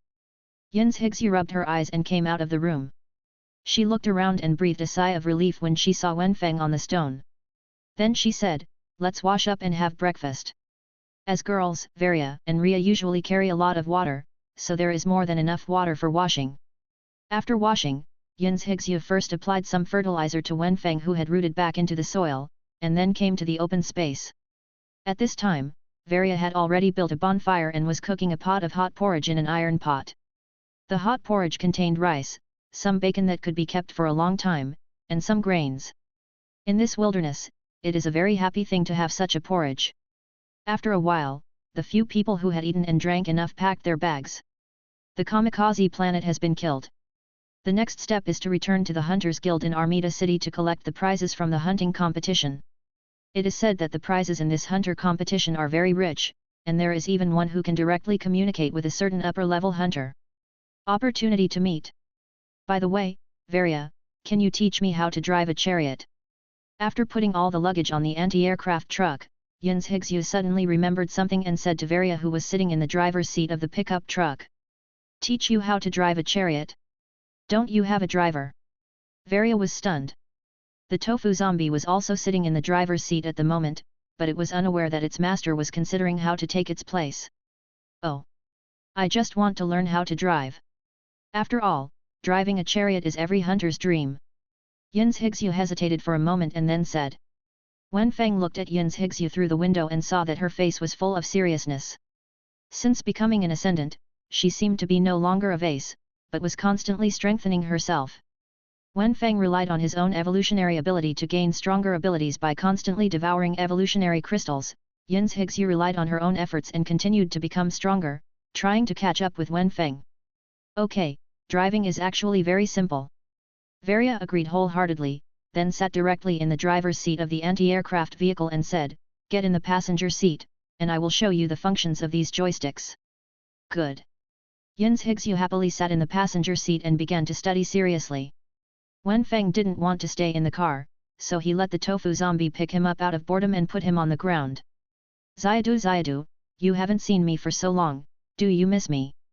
Ria watched for a while, and after the tofu zombies were gone, she came over, squatted on the ground and asked. Wenfeng didn't move his eyelids and nodded perfunctorily. Great. Then Leia began to whisper in Wenfeng's ear, making him extremely regretful for responding to the little girl. Phew. Boom. At this moment, strong sparks suddenly burst out from the muzzle on the top of the anti-aircraft vehicle, and then 3 streams of light with tail flames were launched, instantly bombarding a large rock not far ahead. The powerful missile directly blasted the big rock into pieces. Such fierce firepower stunned the 2 people in the car and Wenfeng not far away. This is a TD-3 missile. Varia was still well informed, she exclaimed. This missile is an automatic tracking anti-tank missile. It is powerful and has many magazines. It is very rare. Varia was amazed. How did you get this chariot? Not only is it powerful in performance, but it also has top-notch weapons. This kind of chariot is generally only owned by high-level hunters. The more Varia looked at it, the more satisfied she became. If the speed of a pickup truck equipped with Ghidorah's internal combustion engine is 10, then the speed of this anti-aircraft vehicle is already 8. If it is replaced with a stronger internal combustion engine, I am afraid the speed can still be maintained. Stronger. Yin's Higsu briefly explained the origin of the anti-aircraft vehicle to Varia. In this way, it is really a pity that the hunter actually devoted his life to a weather cloud. With his modification ability, he can get a job as a technical specialist in the Hunter Guild at the lowest. After hearing this, Varia shook her head with regret, and then said, "Come on, let's try it out, I will guide you from the co-pilot." Yin's Higsu still had some talent. Under Varia's guidance, she quickly started moving the anti-aircraft vehicle. Although it was still a little crooked, it could barely make a circle. After a long time, the sun was close to the top of the head and it was noon. The tofu zombie swayed back from a distance, holding a few light green evolutionary crystals in his arms. Wenfeng asked him to go back to the place where the kamikaze planet killed the hunters to search. He thought that these evolutionary crystals had been eaten by mutated beasts, but he didn't expect to be able to harvest them. This made him overjoyed, and even his attitude towards Leia changed. Get better. Successfully swallowed 5 intermediate evolution crystals and obtained 5 intermediate evolution points. Wenfeng thought for a while and clicked on a talent that he had wanted to order a long time ago but had been unable to realize due to lack of evolution points. Consume 4 evolution points to obtain the P-Hero intermediate talent, Summon P. Summon P, able to summon a P-shooter with some of its own abilities on the spot, lasting for 10 minutes, cooling down for 10 minutes. This ability requires 4 evolution points to obtain. Looking at the remaining evolution points after the evolution, Wenfeng felt extremely distressed. But after seeing the description of Summon P, his heart was not so painful. Summon a P-shooter with some of its own abilities, and the cooling time and duration are equal, that is, as long as the summoned P-shooter does not die, this is equivalent to seamlessly summoning another P-shooter.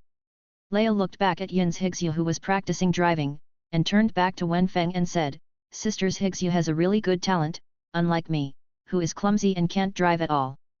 Wenfeng nodded and looked at Leia blankly. Then Leia was stunned. She frowned and looked at Wenfeng in front of her.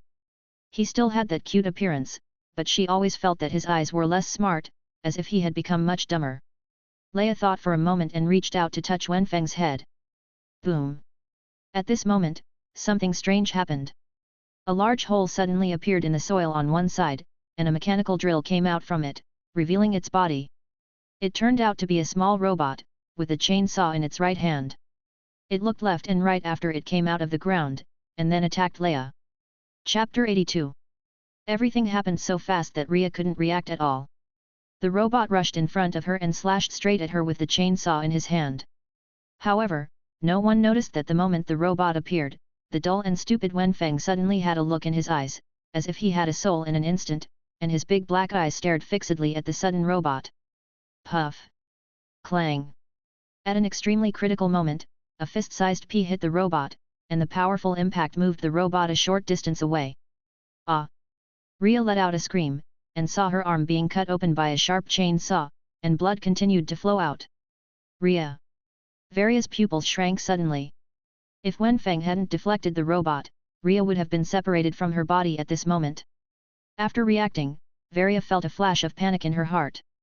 She couldn't imagine what her future life would be like if she lost Rhea. Wenfeng was behind the tree on the other side at the moment. When he heard the noise, he immediately got out. Seeing this bloody scene, he was filled with fear. Puff! Immediately afterwards, Pea Shooter attacked again, hitting the robot, completely angering the robot. The robot let out an unintelligible roar and slashed straight at the Pea Shooter with the chainsaw in its hand. Puff! At this moment, a green pea the size of a fist came from the other side, cracking the robot's head open, and countless electronic parts flew out from inside. Under the attack of two pea shooters, the robot quickly lost all movement. Ria, are you okay? Varia hurried over and looked down at Ria's injuries. At this moment, Ria had already bandaged it herself.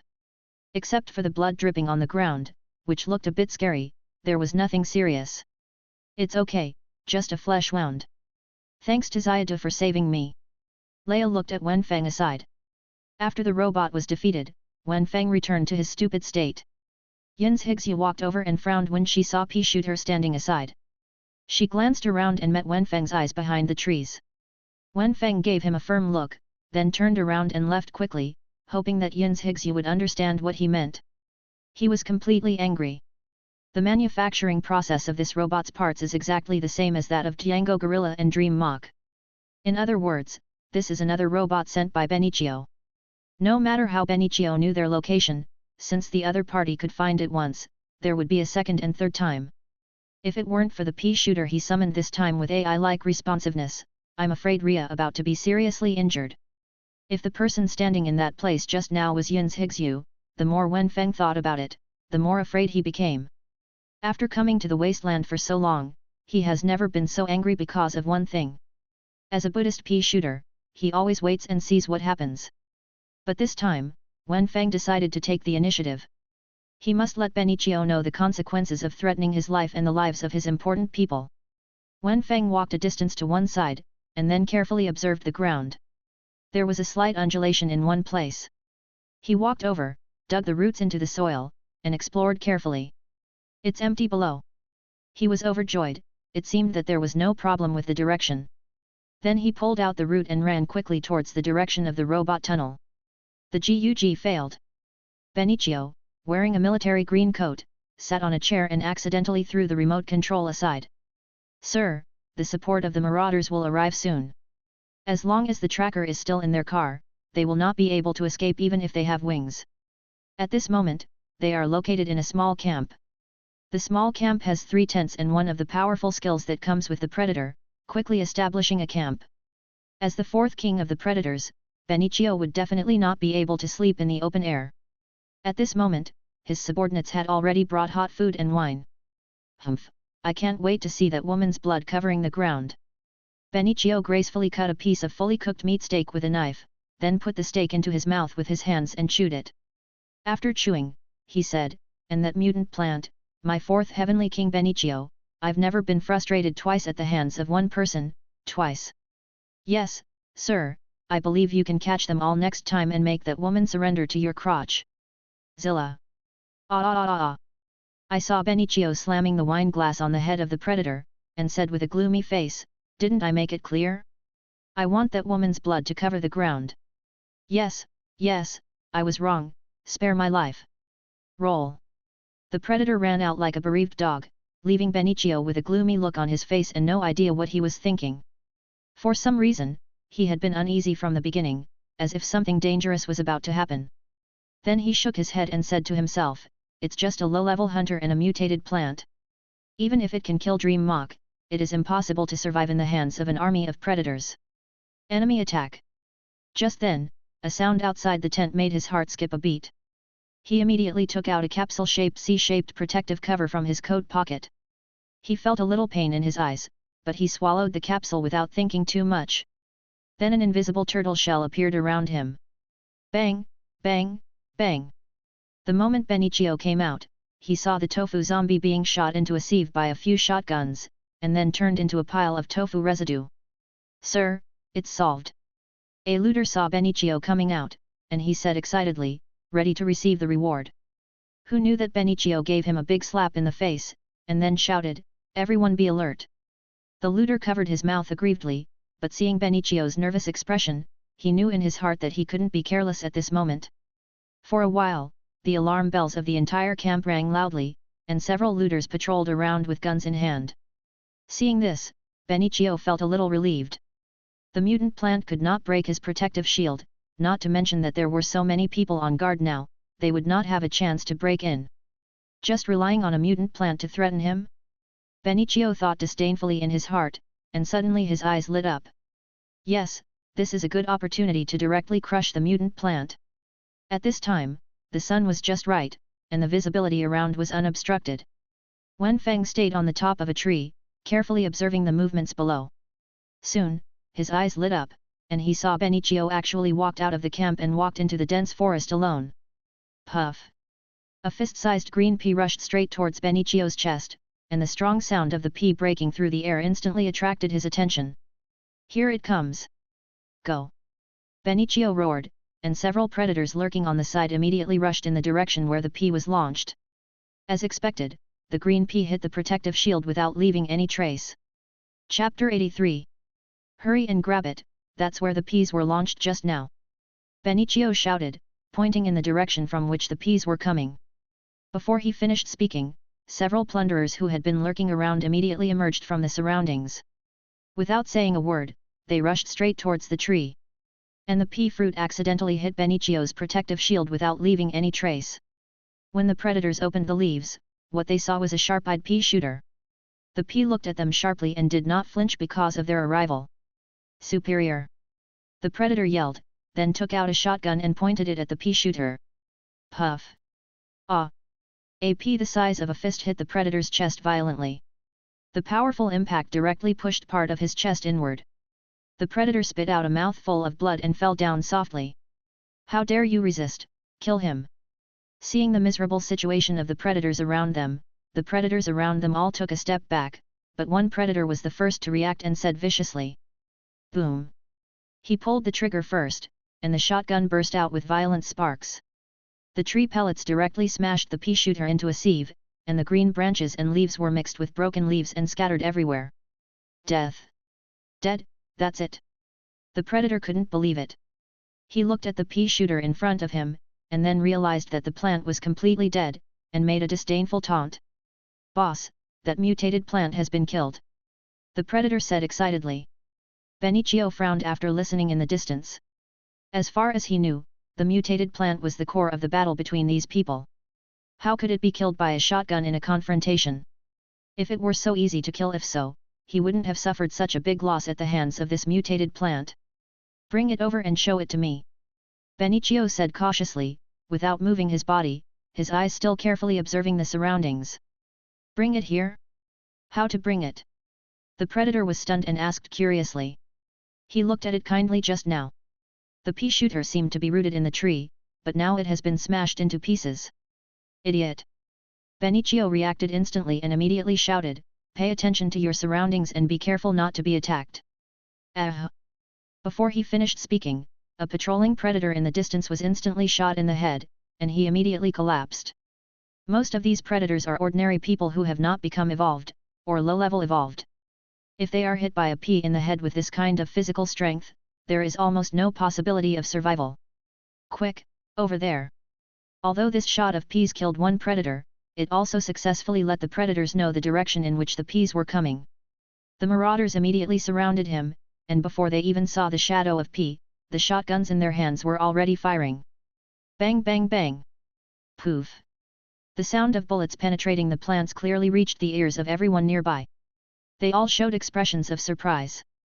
Then they opened the leaves and saw a dying pea shooter lying on the ground with a few shotguns on it. Gun bullet hole! Boss, come on, he's dead again. The predator happily found Benicio again and said excitedly, and he was greeted by a big mouth. Tell me, why are there two identical mutant plants? The predator covered his mouth with an aggrieved look on his face. I don't know, does he know the clone technique? Clone technique? A trace of curiosity flashed in Benicio's eyes, but this was not the time for curiosity. He couldn't bear it anymore and strode forward towards the body of the second pea shooter. Lifting the leaves, there were 4 or 5 looters surrounding the pea shooter's body, looking at it. When he saw the broken green pea shooter and the green sap nearby, Benicio breathed a sigh of relief. It was the mutated plant that was not wrong. But why are there no flower pots of the mutant plant around? Could it be that this mutant plant has evolved the ability to walk off the soil? Before Benicio could react, a predator standing not far to his right suddenly screamed and fell down, and the back of his head was dented as if he had been hit by a heavy object. Besides, even Benicio was shocked at this moment. It felt like there were mutant plants everywhere. However, Benicio's eyes gradually became calmer. Since the mutated plant only dared to attack his subordinates, it meant that the other party had no way to use his protective shield. In this case, as long as the predator's support troops arrived. Hurry up, there's another one over there. The marauders swarmed in the direction of the peas, but this time they missed. They opened fire with their firearms and searched for leaves, but couldn't find even a single hair. Boss, we didn't find the plant this time. A marauder reports back. At this moment, 3 marauders had died in P's hands, and there were still 6 marauder guards he brought with him, one of whom was an intermediate evolver level captain. Did not find. Benicio rolled his eyes. He guessed that this might be the last trump card of the mutant plant. The first 2 so-called corpses were just a trick. Gather together, don't disperse, and pay attention to all directions. Benicio ordered immediately. As long as the predators gathered together, they could counterattack immediately when the peas attacked. At this moment, on the top of the tree that Benicio could not see, Wenfeng squinted his eyes and watched the actions of the predators below. The 2 pea shooters just now were the gaps in the cooling time that he had blocked. He arrived at the second location 10 minutes after the first pea shooter was summoned. When the first pea shooter died, he summoned the second pea shooter, and it would be seamless. He also wanted to let Benicio know what it felt like when the people around him were threatened with life. At this time, watching the predators gather together, Wenfeng blinked his big dark eyes, and his body suddenly turned into a transparent blue-green color, with countless electric lights flowing in it. Zilla! A slowly floating electric pea flew out from the tree canopy. After releasing the pea, Wenfeng immediately jumped away and moved to another position. As expected, countless shotgun ammunition hit the position where he was just now in the next second. Oops, everyone, disperse. When Benicio saw the electric pea, his scalp suddenly tingled and he immediately shouted loudly. When he was in Tiango Ridge, he realized the power of this thing. However, the gathered predators could not be separated so quickly. Soon the electric pea fell in the center of the predators. Ah! Countless electric currents surged, and the predators were trembling from the strong electric currents and kept screaming. Chapter 84. The moment Benicio saw the electric pea, he took out a strange metal tube from his coat and then fiercely inserted the metal tube under his feet. The electric pea exploded as promised, and countless electric currents flew around. Under this powerful current, even the C-type protective cover could hardly resist it. However, most of the current that penetrated the protective cover was led into the ground by the metal tube in Benicio's hand the moment it touched Benicio. Only a small part of the current could cause a little paralysis to Benicio. But the other predators around were not so lucky. Except for the captain of the intermediate evolver, who was only slightly electrocuted because of his fast speed and long distance, all other predators were electrocuted and had no ability to move. They fell to the ground and their lives were uncertain. Puff! However, the predator captain was also slightly paralyzed by the current at this moment. The next second, a fist-sized green pea hit him on the back of his head, and he kicked his legs and fell down directly. At this point, except for Benicio who was still standing, all the other predators fell to the ground. Puff! Just then a strange sound was heard. Benicio looked over and saw that Wenfeng's roots had fallen to the ground with a slight sound. Oh, I didn't expect you to be able to move out of the flower pot. Benicio was not too surprised, and there was an unknown taste in his eyes. One person in a pea shooter stood in silence for a while, and then Benicio suddenly opened his hands and laughed loudly. I didn't expect that I would be done like this by a mutant plant. If I tell others, I guess few people will believe it. Ha ha ha ha ha. Wenfeng looked at him coldly. Oh, what's wrong? Why don't you want to hit me? Is it because of my protective shield? Benicio held the metal tube tightly in his hand. As long as this conductive tube existed, he was not afraid of the current of the electric pea. As far as he knew, the mutant plant in front of him only had these 2 ways of attack, and he was not afraid of either of them. Wenfeng suddenly took a deep breath, then pushed his roots into the soil, and began to absorb the nutrients of the earth with all his strength. What do you mean? Benicio was stunned, with a disdainful look in his eyes. Don't struggle in vain. With your ability, you can't break my protective shield at all. Even if you defeat my men, what's the use? Just wait, I will tear your master into pieces in front of you, and then enjoy your helpless look. Of course, well, he couldn't let go of this mutant plant. This is an important research material. He hasn't seen such a powerful and psychic mutant plant. Seeing that Wenfeng still ignored him, Benichio's eyes flashed with a haze. He suddenly took out a gun from his military green coat, pointed at Wenfeng and said, "Do you think I really dare not attack you?" The next moment he took out the gun, Wenfeng moved. Wenfeng threw a helmet high from somewhere, and the helmet landed steadily on his head. Benichio's face changed, and he immediately pulled the trigger. Bang! The modified gun had a large caliber, and the smoke from this round of ammunition made Benichio unable to see the scene in front of him for a moment, but he knew that even a beast 2 meters tall would lose its ability to move immediately under his shot. However, when the smoke cleared, the pea shooter's figure was no longer in front of him, leaving only a huge crater. Burned to ash. Benichio was stunned, but he immediately reacted and looked around. Soon, a pea shooter wearing a helmet and firm eyes appeared on the top of a tree. Although his appearance was very different from before, his body was larger than no one. Wenfeng smiled slightly, "Since you think your tortoise shell can block my firepower, then I will use pure firepower to let you understand what firepower suppression is." Benichio looked at the smile from afar, and for some reason, he felt a rare fear in his heart. He immediately turned around and ran, trying to escape the attack range of the pea shooter. But it was too late. Da da da da da da. I saw countless fist-sized green peas flying out like phantoms, hitting the invisible turtle shell one after another. Wenfeng's head was constantly jumping due to the strong recoil, but fortunately the helmet protected his head and he was not hurt. Under this fire suppression, Wenfeng aimed at an area of the turtle shell and began to attack frantically. Pa! The peas hit the turtle shell, only making a loud noise, and the protective shield just trembled slightly. Benichio took a step out. Pa pa pa! A few more peas hit the turtle shell, and the light curtain of the turtle shell became unstable. Benichio's second foot just lifted up. Crack! Countless peas followed closely, and the turtle shell was suddenly covered with cracks. Before Benichio took his second step, he looked back in horror, only to see that the protective shield in front of him was covered with cracks, as if it would break in the next second. No, not as if, the protection was directly broken, and behind it were countless fist-sized green peas whose after-images could only be seen clearly. No. Benichio only had time to make a sound, and a green pea hit his face, knocking all his subsequent words into his stomach. Boom! Just at the critical moment, a raging fire came and directly devoured all the subsequent peas. The powerful flames and high temperature made Wenfeng frown, and he jumped down from the tree, and his body unconsciously retreated. Fire, the flame he feared the most. A young man with a rebellious smile on his face, carrying a strange backpack that looked like a pesticide spraying equipment, suddenly appeared beside Benichio. He thought he was very gentlemanly, showing a friendly smile, and said to Wenfeng who was retreating from a distance, "Sorry, I disturbed your elegance, but this guy is still useful to us. Can you let him go for my sake? Second brother? I don't need you to save me." Benichio rubbed his eyes and finally recovered from the green purgatory in his eyes. He raised his eyes to see the appearance of the young man, and then said loudly in anger. Wenfeng squinted his eyes. "Isn't this the young man who held a banquet in the jungle camp before?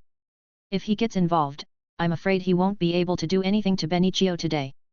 Benichio rolled his eyes and suddenly smiled at Wenfeng sinisterly, "Wait, I'll let you know soon, the taste of living a life worse than death." "Wait! Wait, what are you going to do?" The young man carrying the flamethrower was suddenly stunned. He raised the flamethrower and rushed towards Wenfeng, trying to stop him. Wenfeng's body suddenly swelled up, and the whole person even swelled to the height of 3 or 4 floors. What Wenfeng hates most is that others threaten him. The first time was Benichio, and the second time was him. He will never allow the safety of himself and Yin's Higsu to be threatened again. La Vida, after many days, it will be seen again. Chapter 85. Stop it, what are you doing? The young man with the flamethrower saw the mutant plant in front of him getting bigger and bigger, and he felt a little uneasy, and then rushed towards the mutant plant. In a hurry, the young man pulled the trigger directly, and a raging fire was fired from the front of the flamethrower. A fierce flame burst out instantly, burning the body of the strange mutant plant in front of him. The flame was more harmful to the mutant plant. Under this flame, the plant shrank directly to the size of a human head. The mutant plant didn't seem to be the previous one. It was a mutant plant like a stone piranha plant, and there was a pea head in the mouth of the piranha plant. At this moment, there was a hint of anger in the eyes of the pea head. Regardless of the mutant plant's mood at the moment, this year heaved a sigh of relief and then said, "Whether you can understand or not, I am the second king of the Predator Corps, and this is the fourth king of the Predator Corps. He is still useful to us. Do you understand?" The young man's words were full of threats, as if to say, "If you don't understand, I will also use violence to make you surrender." Predators are predators after all. No matter how strong the leaders of predators are, their attitudes and ways of doing things are no different from ordinary predators. Wen Feng looked at the young man in front of him coldly, and counted down silently in his heart. 3, 2, 1. Boom! Suddenly, the ground shook, and it seemed as if a time-space tunnel appeared in the air, and even the entire sky was distorted. Then, under the horrified eyes of the young man and Benicio, a giant beast that could cover the sky and the sun appeared in the sky. After the giant beast's body was fully formed, it seemed to be accepted by gravity and fell heavily to the ground. The huge body of this giant beast could not even support the earth. The whole land, including the dense forest above, collapsed directly downwards. How can this mutant plant summon such a terrifying world-destroying weapon? Even the well-informed young man could not help but question loudly, but then he seemed to have thought of something, and suddenly a trace of greed for the mutant plant rose in his heart. But at this moment, it was obviously not the time to think about these things. After the giant beast saw the light of day again, it immediately lowered its head to look at the two ants under its feet. La Vida was not controlled by humans at this moment, acting entirely on instinct. It wanted to destroy all creatures that appeared in its field of vision. La Vida raised its right foot and smashed it hard in the direction of the young man. The young man frowned, and suddenly his whole body lit up with a red light, which made Wen Feng in the distance feel very uncomfortable. He suddenly raised his hands, and his hands were connected to the flamethrower behind him. Boom! 2 fire dragons spewed out from his hands. The fire dragons were as thick as an elephant's leg, although in front of the giant beast, they were at most the size of a vine. However, the natural enemy of mutant plants is fire. The moment La Vida felt the high temperature, it seemed to scream, and the huge beast took a few steps back, not daring to step on its front feet. Then the young man flew up directly out of thin air and rushed to the front chest of Leviathan. It turns out to be just a paper tiger. The young man laughed loudly, and his hands kept spewing out fierce flames. The flames sometimes turned into flying dragons, sometimes into cheetahs, and sometimes into tigers, constantly spraying towards Leviathan. However, as the ultimate weapon cultivated by the hexagonal fortress for many years, how could La Vida be stopped by just a flame? La Vida's whole body was covered with plants, and La Vida's huge body was carrying countless soil.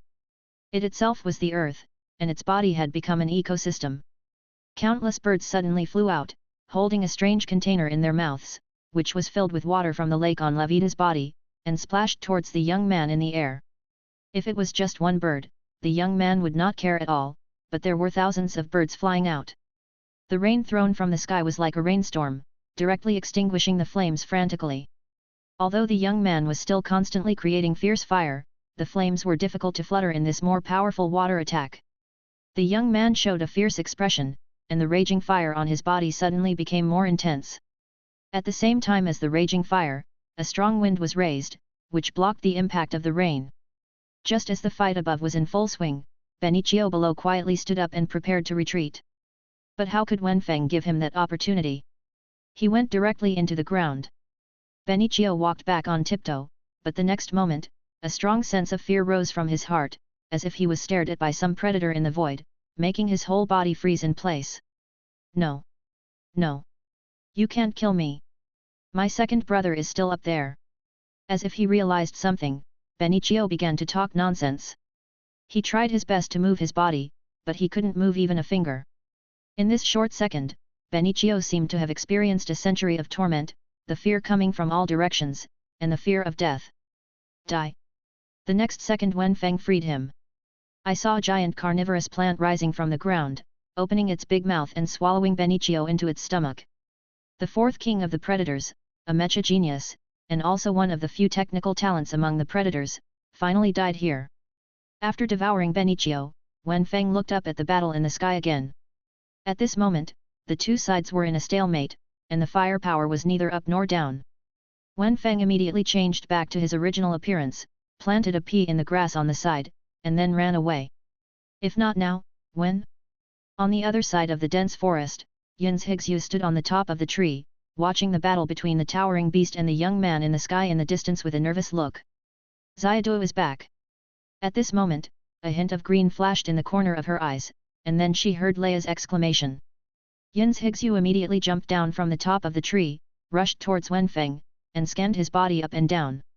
Then she frowned, quietly hugged Wenfeng in her arms, and lifted his chin. There was a dark wound on Wenfeng's chin, which was a mark of being burned by the flames. Did that man hurt you? Yin's Higsu's eyes suddenly became unfriendly. She squinted at the young man in the sky, thinking about when she could become his enemy. Li looked at the burn marks and was at a loss. Although she was a nurse, she didn't know how to treat plants. Wenfeng didn't respond, but immediately signaled to leave quickly. The traces of the battle between Levita and the young man were constantly spreading, and Levita was also constantly moving towards this side. If this goes on, the entire dense forest may be destroyed in the battle between these two strong men. Let's go back to Amida City. Yin's Higsu took a deep look at the young man again, as if to remember the young man's appearance in her heart. Then several people got on the chariot. Although Yin's Higsu learned to drive, she still didn't know how to drive, so the task of driving was given to Tofu Zombie. Chapter 86. In the wilderness, a grey pickup truck was speeding in front, and a handsome blue chariot was following closely behind. The two chariots were moving very fast. If you didn't look carefully, you could only see two afterimages, passing by like sharp swords. Just where the two chariots left, there was a dense forest, which was also the place where the hunting competition was held. Countless hunters rushed out of the dense forest as if they were fleeing, as if they were escaping from the terrifying pursuers behind them. And in the back, there was a giant green beast that was big enough to reach the sky, and there were several buildings on the top of the beast. In front of the beast was a tiny man like an ant, who was emitting flames all over his body and madly attacked the beast. At this moment, the young man was no longer fighting to prevent the beast from attacking. He seemed to be announcing to the world his strength as the second king of the predators. However, the fight between these two strong men was fatal to others. Some hunters ran away and were injured, and those who ran slowly might be hit by a flying stone and lose their lives. The chariots of Yin's Higsu and Valya were different. The speed of the two chariots was also very outstanding among the hunters. Some hunters who left early only felt a flash around them, and the two chariots flew out immediately. The tofu zombies were not capable of precise micromanipulation at such a fast speed, so it seemed very fast, but in fact they were all going straight. Soon, half a day later, the two chariots arrived under the city of Amida and came to the Hunters' Guild. Several people walked into the Hunters' Guild excitedly. In the Hunters' Guild, some hunters had already returned in advance, and there were still many people and hunters waiting for the hunter who defeated the kamikaze planet to come back and get the final prize. I'm here to receive the ultimate prize. Valya walked directly to the high platform and said loudly. Suddenly the whole scene was quiet for a while, and the hunters looked up and down at the female warrior in front of them in disbelief. It's fake. Can a mid-level hunter kill the kamikaze planet? Don't make a fool of yourself up there, get down quickly if you're drunk. Don't say it, maybe he was really lucky and picked up a piece of kamikaze planet fragment. These hunters who came back early basically hadn't seen them fighting with kamikaze planet, so it was normal that no one knew they were the ones who killed kamikaze planet. Oh, you said you killed it, then what evidence do you have? The hunter staff standing next to the platform asked. This is routine, after all, if you can kill just by talking, then someone will come to claim the prize as soon as you go out. This so-called hunting competition, the gold content is not that high. Look at this. Although the hunters around didn't believe that the female warrior in front of them killed the kamikaze planet, when Valya picked up a piece of kamikaze planet fragment, countless people still came up and carefully observed the traces of the fragment. It's really a fragment. Did you really pick it up? At this time, a hunter who had asked earlier asked. Picked it up? Of course I picked it up. Valya laughed, and the people standing below were also stunned. Look at what I said, it was indeed picked up. I said that as a female warrior, how could she have the ability to kill the kamikaze planet? By the way, if I picked up this fragment, can I also get some rewards? Tisk, I thought the kamikaze planet was really killed by him. I almost thought that the warrior profession had such a strong combat ability. You actually discriminate against professions. Not only do I discriminate against warriors, I also discriminate against those who don't discriminate against warriors. For a while, because of Valia's words, the hunters below seemed to be fighting. Ding ding dang dang. But only after a while, the entire hunter venue suddenly fell silent. It was a dead silence. Even the two people who shouted about occupational discrimination stopped their hands at this moment and stared at Valia on the stage. Valia smiled and opened her hands, and countless golden fragments fell from the sky. These metal fragments fell to the ground, making a tinkling sound, which was very pleasant to hear. How is it? Is it enough? Do you want to sprinkle some more? Enough, enough. I declare that the warrior lady on the stage is the final winner of this hunting competition. The staff is not an ordinary person.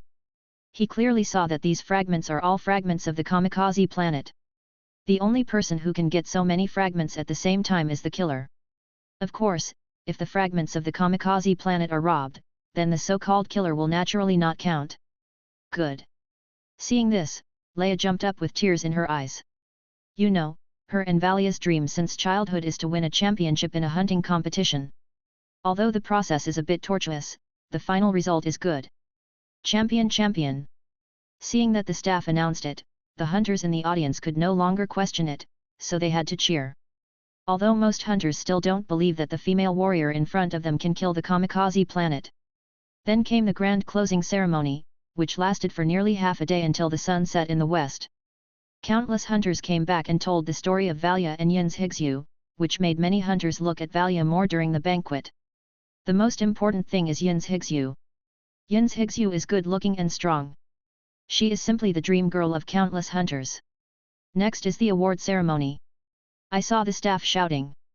The hunters, who were somewhat lifeless due to the long carnival, suddenly jumped up with excitement as if they had taken hormones. Okay, okay. A huge red cloth was brought up. This red cloth was actually carried on a small cart, which showed the weight of the gift on the red cloth. Wow! As the staff forcefully lifted the red cloth, a giant red cannon appeared in everyone's eyes. The moment they saw this barrel, many hunters' eyes turned green. 160mm spark cannon. This is a priceless treasure. My tank just lacks this main gun. What a pity, it wasn't the kamikaze planet I killed. When this cannonball comes down, I'm afraid it can even break the city wall. Many hunters who owned chariots wailed, wishing they could rush in front of them now and snatch away the spark cannon in front of them. Unfortunately, this is a hunter's guild. The 160mm spark cannon has a super large caliber of 160mm. Not only that, it also carries a 60-round magazine. It is made of titanium alloy for defense and is extremely strong. The only drawback is that it is a bit heavy. The staff raised their hands and explained to everyone, the most important thing is that the spark cannon can be loaded with 160mm spark bombs. This is one of the few gun types that can load spark bombs, and spark bombs are the important research results of Armida City can penetrate thousands of meters without being invisible, and the effective strike range is a full 3 kilometers away. Chapter 87. The hunting competition ended with the cheers of hunters and people. The Hunters Guild is the Hunters Guild after all. It will not just place the spark cannon here and leave immediately. Instead, after confirming with Valia, it will place the spark cannon here. On top of the pickup truck. On the top of the grey pickup truck, a technician used various methods to place a large 160mm caliber red spark cannon on it. It also came with a whole box of ammunition, especially the unique spark bombs of Armida City. If it were an old pickup truck, equipped with such a heavy cannon, it would definitely be unable to move. Even if it could move, its speed would definitely be greatly reduced. But today's pickup trucks are equipped with the Ghidorah internal combustion engine. The powerful energy of the Ghidorah internal combustion engine to drive the spark cannon is not a problem at all. Amid other envious looks, Varia drove away from the scene in a swaggering manner. This is the only 160mm spark cannon released by the Hunter Guild. The same cannon is only owned by Amida City Defense Armaments, and the number is very small. At this time, this cannon has been bound to this vehicle, which is equivalent to providing the weapon for this vehicle. The chariot is equipped with a death-free gold medal. If a 160mm spark cannon appears elsewhere, it will be thoroughly investigated. This battle made Valia famous, but at the same time there was another very important thing. The Hunter Guild put the meeting with the upper management on the second day. Early on the second day, Valia and Yun's Higsu were already standing in the waiting hall of the Hunter Guild, waiting quietly. In the past few years, this conversation with the upper class was said to be the first step in crossing the class. Countless civilian hunters, after talking with the so-called high-level leaders, completed the tasks given by the big leaders, successfully crossed the class and became nobles. And Yun's Higsu needs this opportunity very much. If she wants to avoid the pursuit of the hexagonal fortress, Armida City is undoubtedly a very good partner. Mr. Mise, the Minister of City Defense, is here. A waiter said respectfully. I saw the door of the living room slowly opening, and a middle-aged man wearing casual clothes appeared at the door of the living room. This man was wearing white casual clothes, and his whole body was polished meticulously. This man has a character face and a short, lean hairstyle. He looks like a man of action. This handsome and capable man is probably the so-called Minister of City Defense, Mr. Mise. Congratulations on winning the hunting competition. Mr. Mise came in and sat on the sofa. He said with a smile on his face. I was shocked when I saw the hunting target of this year's competition. It was the legendary magical bounty hand Kamikaze planet. I had only seen it once from a distance when I was a hunter. Mr. Mise deserves to be the Minister of City Defense. He narrowed his identity in a few words, as if everyone was a fellow hunter. And you are all still so young. This year's hunters are really young and promising. Mr. Missy glanced at the flower pot placed on Yun's Higsu's lap calmly. After sitting down, he took a sip of tea and said, according to the convention, a leader should come to talk to the champion every year. This year, I have better luck. It's my turn. Mr. Mise, is your official rank high enough? I have some information about the hexagonal fortress. Several people in the room sat quietly for a while. Yun's Higsu felt that the time was almost ripe, so she asked directly. Mr. Mise raised his eyebrows slightly. He suddenly leaned back, crossed his legs, and said nonchalantly, we can wait a moment about the information about the hexagonal fortress. Let's chat first. Yun's Higsu frowned imperceptibly. She still had no big solution for such a smooth person, so she had to bite the bullet and said, this matter is related to the secret weapon of the hexagonal fortress and the safety of the people of Armida City. If you are really a city defense minister who loves soldiers as much as his son, I hope you will be happy to get this information. Oh, tell me. Mr. Mise became interested. But there are conditions. I hope to be protected by Amida Cheng. Varia and Ria were completely speechless at this time and could only look at Yun's Higsu silently, cheering for Yun's Higsu in their hearts. The asylum of Armida City. Mr. Mise pinched his chin and said, does that mean you are being hunted by Rocco Fortress? Let me see what the intelligence is first. I don't know if you have noticed that a giant beast from the sky suddenly appeared in the botanical garden near Armida City one day. Yun's Higsu said slowly, this giant beast is related to the hexagonal fortress. How can we prove that this giant beast is related to the hexagonal fortress? Mr. Mise's eyes moved, and he obviously knew some inside information. It's very simple. My uncle used to be a staff member of this botanical garden. I found many devices in this botanical garden that are connected to the hexagonal fortress. After listening to the information, Mr. Mise did not speak, but was thinking deeply about something. Amida City and Hexagonal Fortress have been enemies for generations. You must also know that if Hexagonal Fortress dares to enter the city to find people, then Armida City will not let them go easily. Finally, Mr. Mise said suddenly, and then he looked at Yun's Higsu with a smile.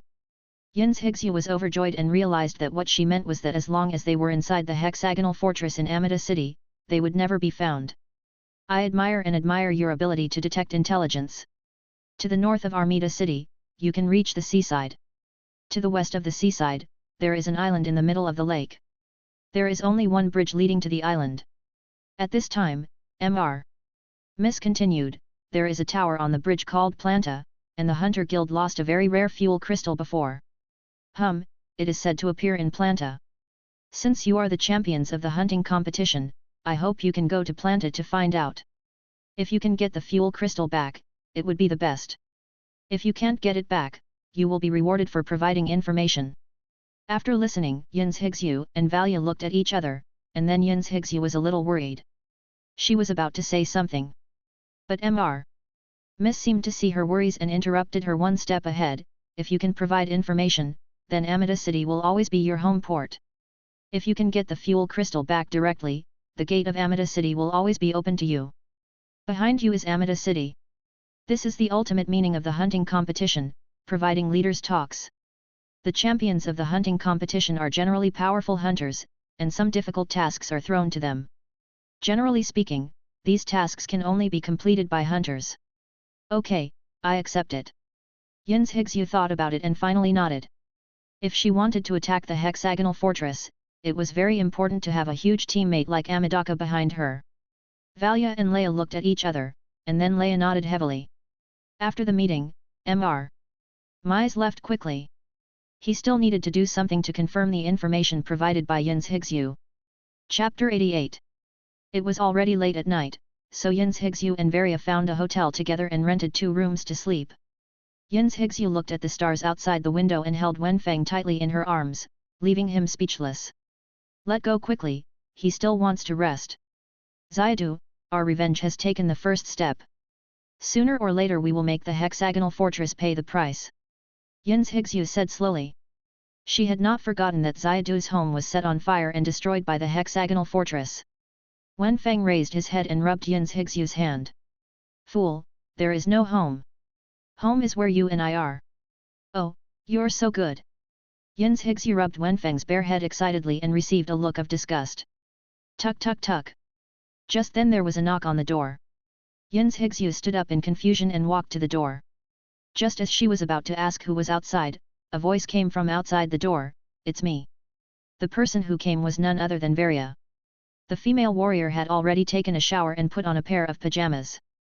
The pajamas were blue, which contrasted with the female warrior's past style, and Wenfeng couldn't help but take a second look. Higsu, I came to talk to you about going to Planta. Varia thought for a while and then spoke. Although the request is unreasonable, and this is the second time this request has been made, I think a mature hunter team must have more than 3 hunters, and there is also a medical nurse in our team. You and Ria want to join us? Yin's Higsu interrupted Varia. Varia nodded. But I carry a deep hatred. You should have guessed that Liujia Fortress is the organization that is hunting me down. As one of the most well-known organizations on the mainland, Hexagonal Fortress is one of the 4 top organizations along with Armida City Lake Island and the Evolutionary Federation. If an ordinary person was hunted down by an organization of this size, he would probably be killed long ago. I can't help but turn myself in. Varia didn't answer immediately. She seemed to have a lot to say. She slowly sat on the bed and held her hands back. At this moment, she looked more like a girl than a female warrior in her own right. After all, Varia is only 19 years old now, only 1 year older than Yin's Higsu. It is the age when girls are like flowers and are ready to bloom. Li and I have known each other since we were children. Both our parents died in the Battle of the Beast Siege. At that time, I awakened my evolutionary ability in a desperate situation, and I have been dependent on Leia since I was a child. Varia spoke slowly, recounting her past with Leia. We made an oath since we were children to kill all the beasts on the continent, but later we discovered that this was impossible because he lost his home early, so he became a hunter and began to wander around the mainland. Because we are just 2 girls, we are often looked at by others with ill intentions, so I can only continue to be strong and protect Ria. Yin's Higsu nodded with deep approval. Although she had only wandered for a relatively short period of time, she had seen all the faces of some people on the mainland during this period. Actually, I died once in Zhonggeliang. It was you and Xiadu who pulled me back from the abyss. But this time in the dense forest, Leia and I owe you our lives again. We owe nothing. We helped you and you helped us. Yin's Higsu quickly shook her head and said. No, this is not the most important thing. The most important thing is that I found that fighting side by side with you can truly protect Leia's safety and satisfy my desire for adventure, so. When Varia said this, she looked deeply at Yin's Higsu. Our lives are given by you, so why not help you bear this hatred? So. That's it for now. Let's go back and rest early. We have to go to Planta tomorrow. Yin's Higsu glanced at Wenfeng and saw Wenfeng nodded slightly, so she smiled slightly. After hearing what Yin's Higsu said, Varia's eyes lit up, she nodded heavily. and then left the room. After waiting for Varia to leave, Yin's Higsu put her hand on Wenfeng's bare head again and said softly, "Varia and Leah are really good people. We didn't help the wrong people at the beginning, and now they are with us. There are 2 more people fighting." Wenfeng nodded. Since the other party was willing to share the hatred with Yin's Higsu, Wenfeng actually hoped that Varia would join the team. After all, Varia, as an experienced hunter, could avoid unnecessary trouble in many cases. "Get some rest, we have to leave early tomorrow morning." Then Yin's Higsu placed Wenfeng on the windowsill, and finally grabbed a handful of Wenfeng's leaves, then lay on the bed with a smile, and fell asleep with a smile on her face. Early on the morning of the second day, 2 chariots set out from the north gate of Armida city. The vehicles were filled with supplies and headed straight towards the wilderness. One of the pickup trucks is also equipped with a very handsome red cannon on the top. This is Valia's car. The 2 chariots moved very fast, passing through a wilderness in an instant, kicking up a burst of sand and dust. At this time, they were driving on the main road in the north of Armida city. This road was a traffic thoroughfare cleaned regularly by Armida city. From time to time, some of Armida city's troops could be seen cleaning up wild beasts on the side of the road. As long as the traffic on this avenue is smooth, there will be a steady stream of caravans going to Amida city to sell goods, which is also the magnificent side of Amida city as a big city. "Look, there seems to be a traffic jam ahead." The 2 chariots drove until near noon. They had already gone a long distance out of the city. There seemed to be a traffic jam ahead, and many cars were stuck on the avenue and could not move. When the anti-aircraft vehicle and the pickup truck approached, Wenfeng stuck his head out and finally saw the situation ahead clearly. "I saw a huge mutant rhino standing in the middle of the avenue, and behind the rhino was a long gun barrel. The rhino's limbs and tail were all covered with steel spikes. This mutant rhino was as big as a large truck, and it was impossible for people to pass in the middle of the avenue." At this time, some hunters had already fought with the mutant rhino. "I saw the mutant rhino swung its tail fiercely, and a chariot was directly blown away. There's a hunter over there, come and help." Not far away, a businessman was nervously walking back and forth on the roadside. When he saw the pickup truck driving over and the huge cannon on his head, his face became excited and he immediately rushed over and said, "The road is blocked by a mutant rhino. If he is not driven away, the traffic will come to a standstill." The businessman said. Yin's Higsu rolled down the window and was about to say no, but at this moment, the tofu zombie suddenly stepped on the accelerator and the anti-aircraft vehicle rushed forward a short distance. Before Yin's Higsu could wonder, an anti-aircraft shell hit the position where they were just now, and a violent explosion occurred. The mutant rhino looked over from a distance across several cars, and its body was slightly turning, as if it was about to rush over here. Chapter 89. On the avenue north of Amida City, a mutant rhino blocked the road, causing a traffic jam. As the only avenue leading to the north of Amida City, the traffic here is very huge every day. The mutant rhino has not been on the avenue for long, and there are already more than a dozen cars here. The mutant rhino is a frequent visitor to the avenue. This strong and thick-skinned rhino comes to this road from time to time to do evil, and the bounty is also very high, as much as 30,000 gold coins. But this rhino is not only extremely fast, thick-skinned, but also very smart.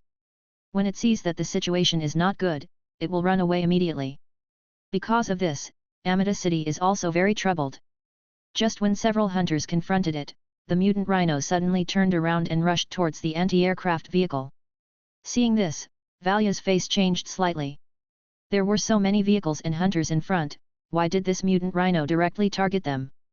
But, it's a good time to try out the power of the 160mm spark gun. Valia suddenly calmed down, a smile appeared on her face, and she placed her right hand on a newly added button. "The tank over there, retreat quickly. The mutant rhino's collision can directly smash your tank to pieces." Several hunters shouted loudly after seeing the mutant rhino rushing towards the anti-aircraft vehicle. The tank not only did not retreat, but instead raised the cannon on the roof. The hunter frowned. Even though the caliber of the cannon was large and looked very handsome, he did not think it could penetrate the thick skin that the mutant rhino was proud of. "You really don't know how to live or die." The hunter spat, and his mind had already thought of the scene where the mutant rhino rushed to the pickup truck and smashed it. Boom! A loud noise that soared into the sky attracted the attention of all hunters. A stream of red light shot out from the front of the cannon, hitting the approaching mutant rhino at a very fast speed, followed by a huge explosion. A circle of visible red shock waves spread out, and the merchants standing on the ground around them put their hands on their chests to resist the shock waves, but were blown several meters away by the shock waves. The mutant rhino stopped abruptly under this blow, and a huge wound appeared on his proud thick skin. The wound was still burning at high temperature and bleeding. What kind of firepower is this? The hunter standing in the distance was stunned and murmured unconsciously. I have never seen such a powerful shell. Who is the hunter on the chariot? That is a 160mm spark cannon. It is the prize of this year's hunting competition. That car is the champion's chariot. There is still a hunter who knows the goods on the field. He pointed to the luxurious and huge gun barrel and said excitedly. Suddenly, the eyes of the whole audience looking at the pickup truck changed instantly. The businessmen were in awe, while the hunters were full of envy and admiration. Boom! Valia did not stop. This 160mm spark cannon has the function of automatic loading. She directly loaded another round of ammunition and fired another shot at the mutant rhino.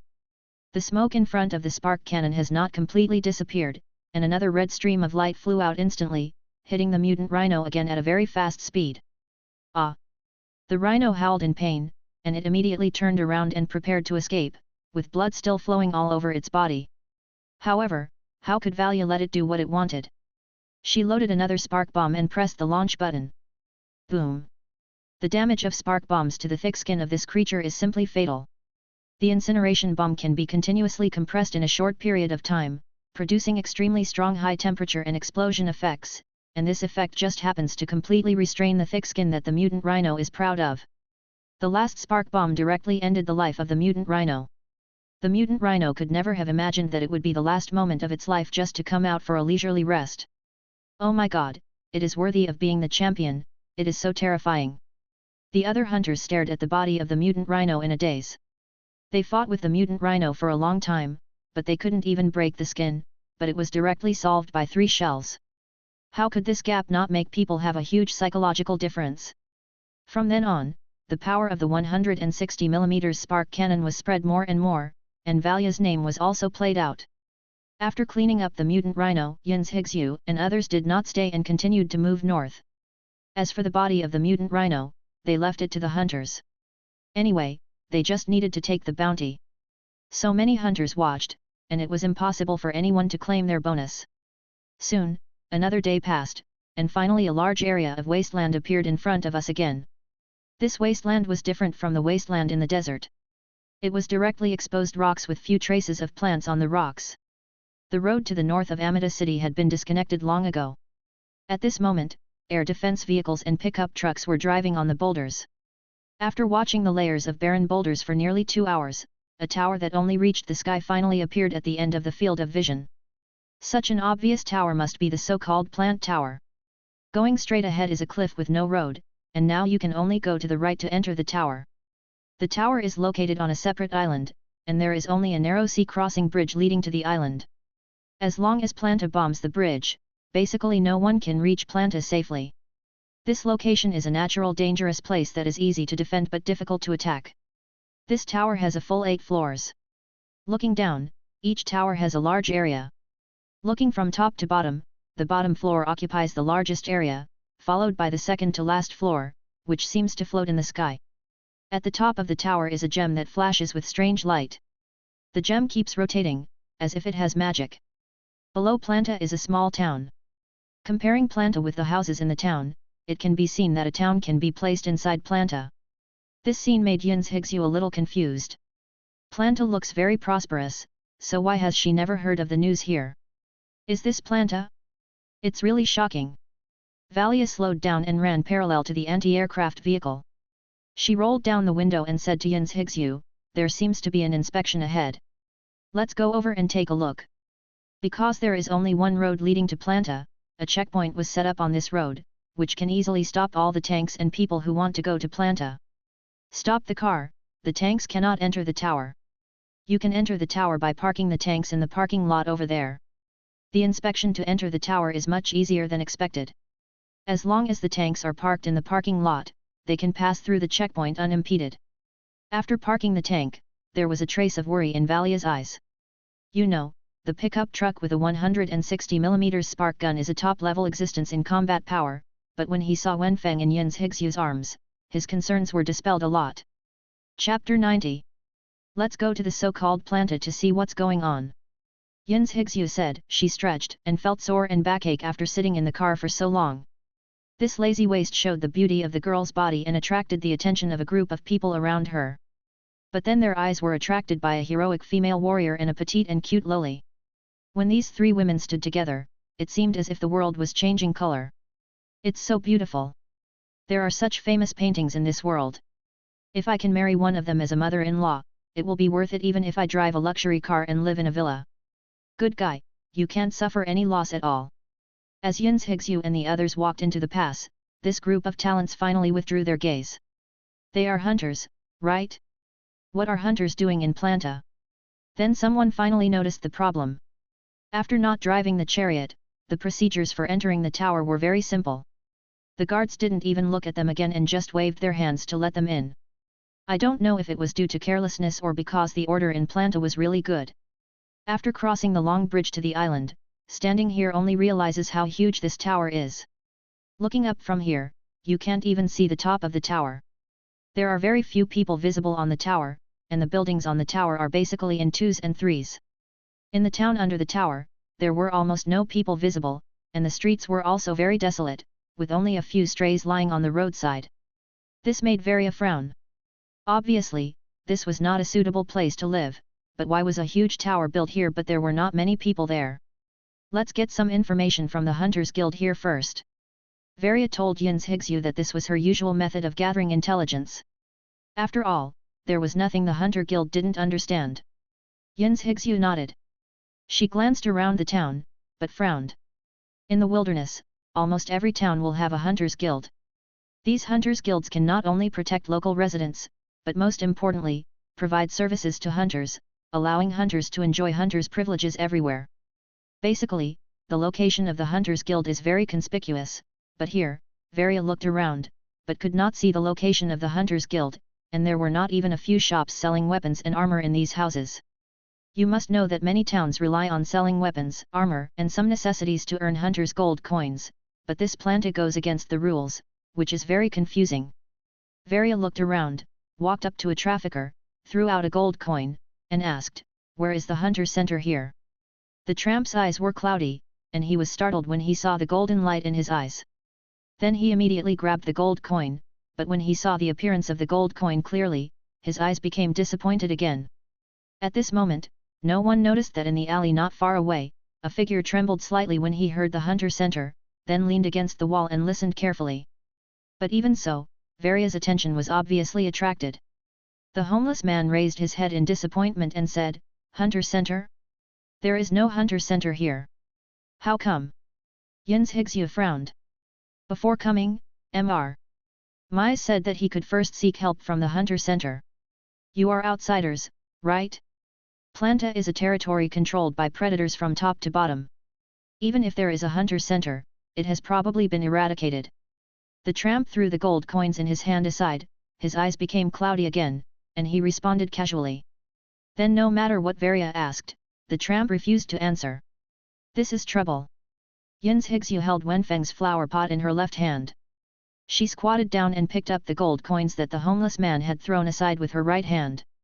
She frowned and said, "Not only is this place controlled by looters, even the gold coins cannot circulate."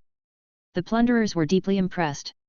They were deceived by the news released by the plunderers in Jiangga Ridge, and thus fell into danger.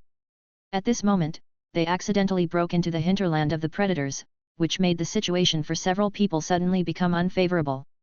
"Are you hunters? Come with me."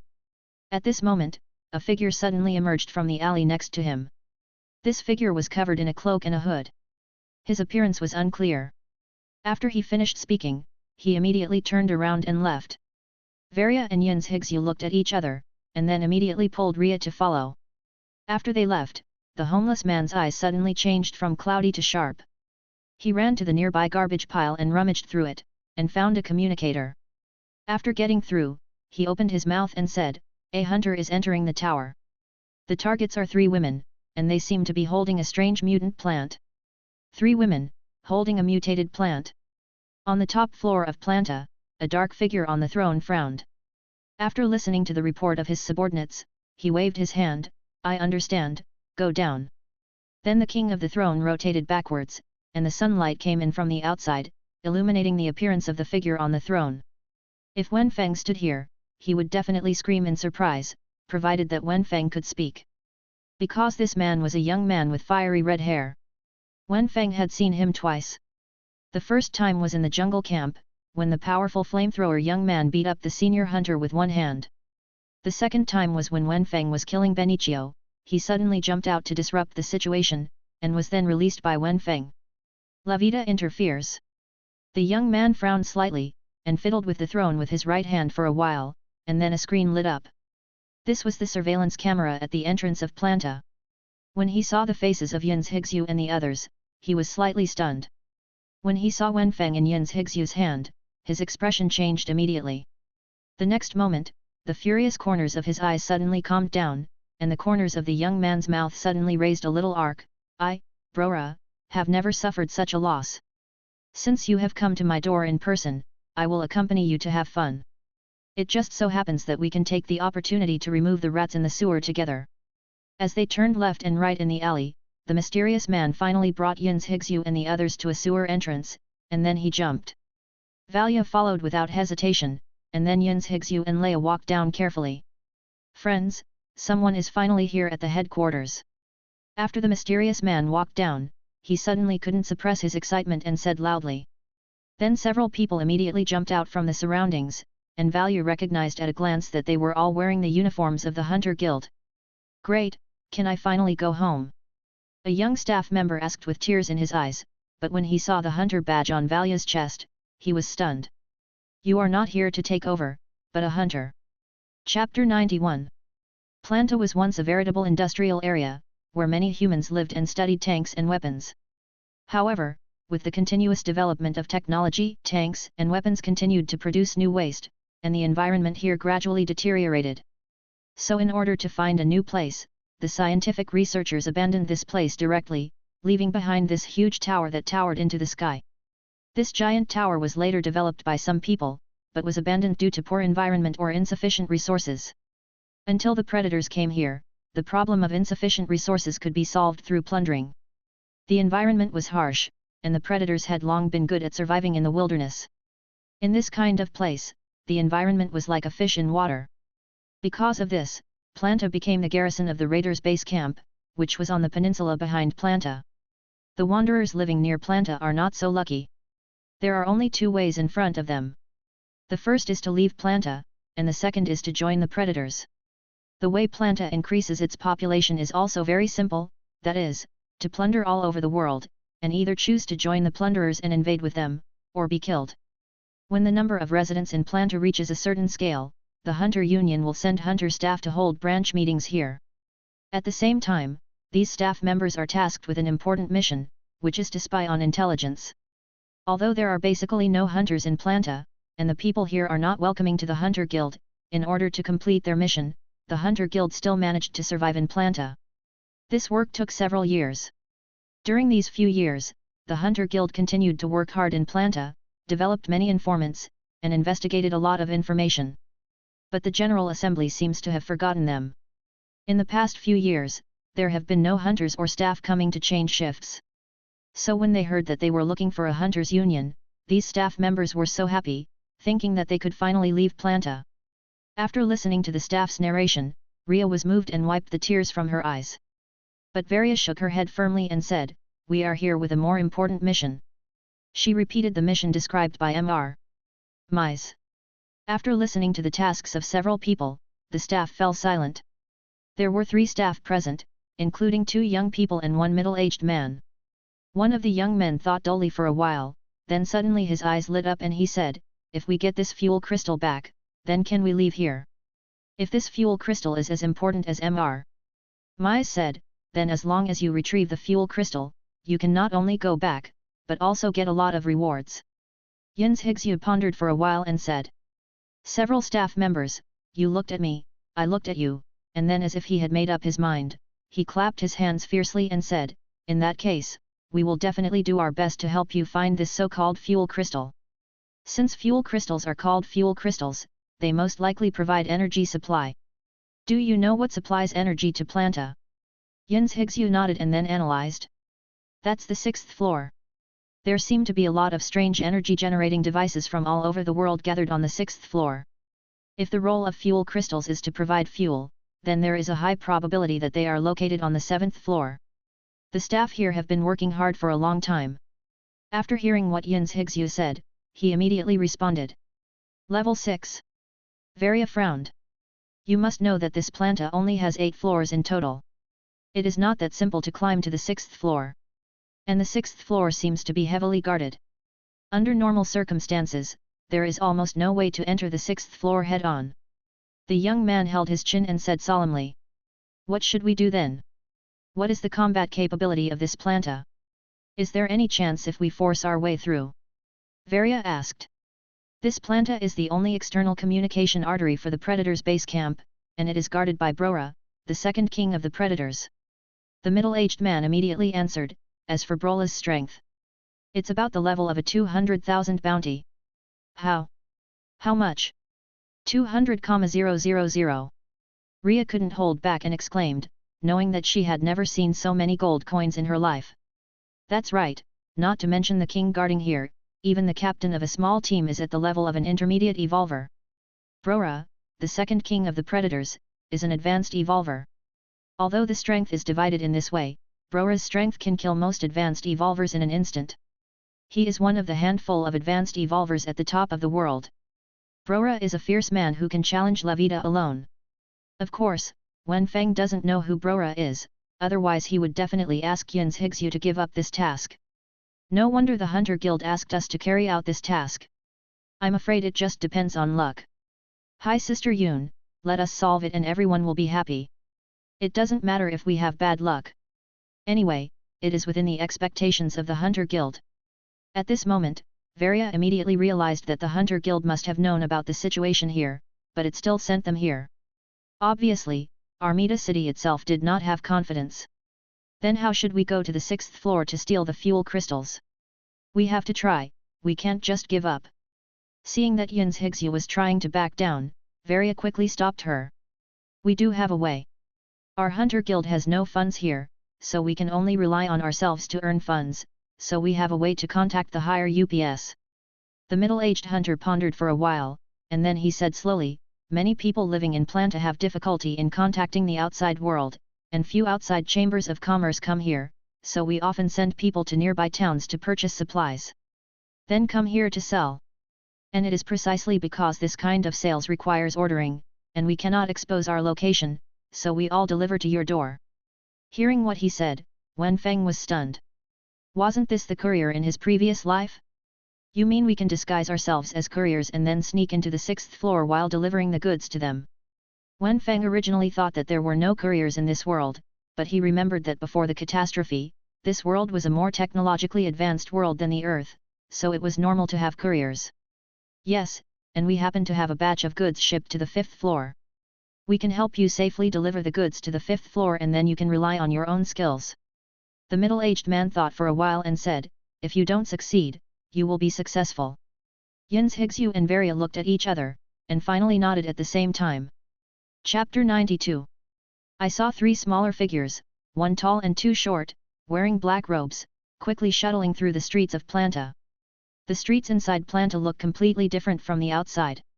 The interior is extremely prosperous, and each floor has different divisions. The first floor is where civilians live. Although the houses here are dilapidated and the population density is extremely high, there is still a bit of fireworks. Each floor of Planta is connected by a huge elevator. Of course, there are spiral stairs at the edge, but the height of each floor is exactly 7 or 8 floors high.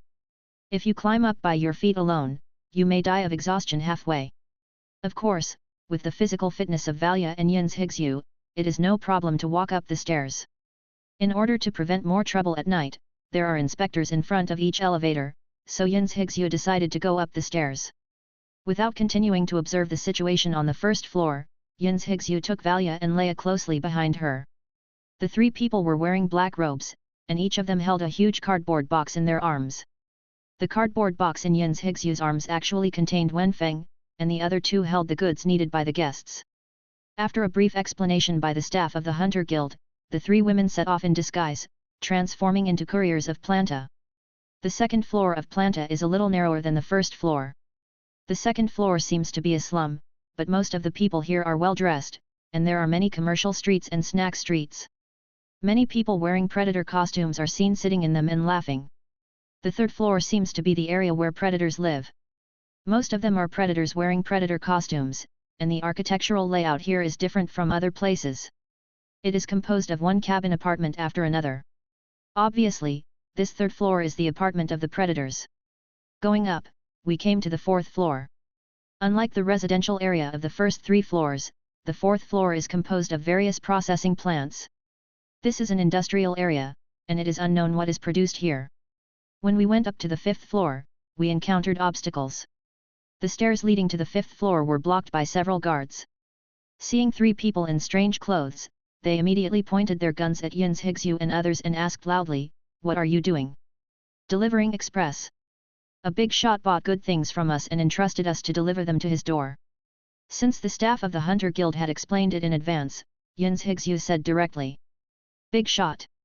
The guards looked at each other, then pointed their guns at the carton in Yins Higsu's arms and said, "Open it and let me take a look." Yins Higsu was stunned and immediately became nervous. The carton contained Wenfeng. "Hurry up, what are you dithering about?" Listening to the guards shouting, Yins Higsu felt dry in her mouth. She clenched her fists and slowly opened the carton. The guard looked inside. "Wow, it's a mutant plant. It seems that another rich businessman has nothing to do. Okay, you can go in." The guard waved his hand and opened the door to the fifth floor. Wenfeng puffed up his cheeks and looked confused. He thought he was going to get into a fight, but the guards let him go. The guards didn't know what they were thinking, but buying useless mutant plants was indeed something that only the rich people on the fifth floor could do. Alas, it's better to buy 2 new weapons with this money. I really don't know why the boss keeps these people on the fifth floor.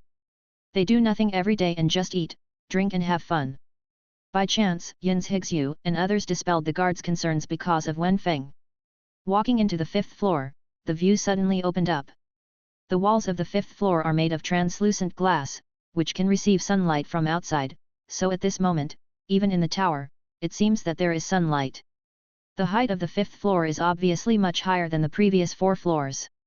There are many building complexes standing here. The appearance of these building complexes is like a hotel, and they are generally much better than the staff dormitories on the 3rd floor. I didn't expect there is another world in this tower. Valia commented.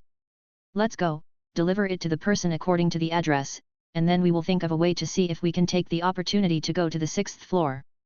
Yins Higsu put her hands above her eyes and looked at the stairs not far away. The stairs to the 6th floor are heavily guarded, and there are countless cameras scanning around the door. Yins Higsu observed the gap in strength between the enemy and us, thinking about whether to use force to force it up, but she gave up after a short thought. At this time, Valia suddenly missed the 160mm spark gun very much. If the tank can be driven in, the gate can be solved with 1 shell. If 1 shell can't solve it, then 2 shells. The building planning of the 5th floor is obviously much better. After a not so complicated twists and turns, Yins Higsu and others soon arrived at the door of the customer. This customer is obviously not simple. While others live in high-rise hotels, there is still a single-family manor here. There are many plants planted in the small manor. It is estimated that the area is about the size of a football field. There is a 3-story small Western-style building in the manor. Knock, knock, knock. Yins Higsu rang the doorbell and waited quietly. After a while, a middle-aged man opened the door. After seeing the 3 black-robed men outside the door, he was stunned at first and grabbed his back with his hands. But after a while, when he saw the cardboard box in the black-robed man's hand, his eyes lit up again. Is my goods here? Seeing Valia nodded, he immediately reached out to grab the cardboard box in Yins Higsu's hand. The man was very fast. Yins Higsu was stunned and immediately jumped back. The man vaguely saw the curvy figure under Yins Higsu's black robe, and the most important thing was the hunter badge flashing in the sun. This is not your goods, the 2 next to it are. Yins Higsu silently took 2 steps back and said calmly. The middle-aged man frowned. He came to Valia without saying anything and opened the cardboard box. There was a well-made metal pistol in the cardboard box. The man took out the pistol and looked at it carefully, his eyes full of surprise. Then the man walked up to the petite Leia and reached out to touch the cardboard box in Leia's arms. Suddenly, Valia's face changed, and the middle-aged man suddenly turned his hand and lifted Leia's hood. Seeing Leia's appearance, the middle-aged man narrowed his eyes, pointed the pistol in his hand directly at Leia's head, and said, "You are hunters, what are you doing in Planta?" The sudden situation made the people present stunned. Valia was the first to react. She shook her arm and a smoke bomb immediately flashed out. Unexpectedly, the middle-aged man shouted, "Don't move, or I will kill her." Chapter 93. At the edge of the 5th floor of Planta, the sun shines brightly here and the plants are evergreen. If it weren't for the transparent glass cover in the distance, this place would be almost the same as a paradise. However, the glass cover is like a seal that separates the people on the 5th floor of Planta from the outside world. This edge is also a place where residents are allowed to build their own houses. Because of this, there are many large and small manors located here, and these manors are far apart, and there is no concept of neighbors at all. At this moment, at the entrance of a manor, a middle-aged man pointed a pistol at a petite figure wearing a strange black robe. "Don't move. If you move again, you'll be shot." The middle-aged man put the gun against Ria's temple and said with a ferocious expression, "Don't worry, just say it if you have something to say." Seeing this, Varia quickly raised her hands and spoke as calmly as possible, but there was a long-lost vibrato in her words. "Answer my question, are you hunters from outside?" The middle-aged man seemed very nervous after making such an action. He took a few deep breaths and then asked. "Yes, we are hunters."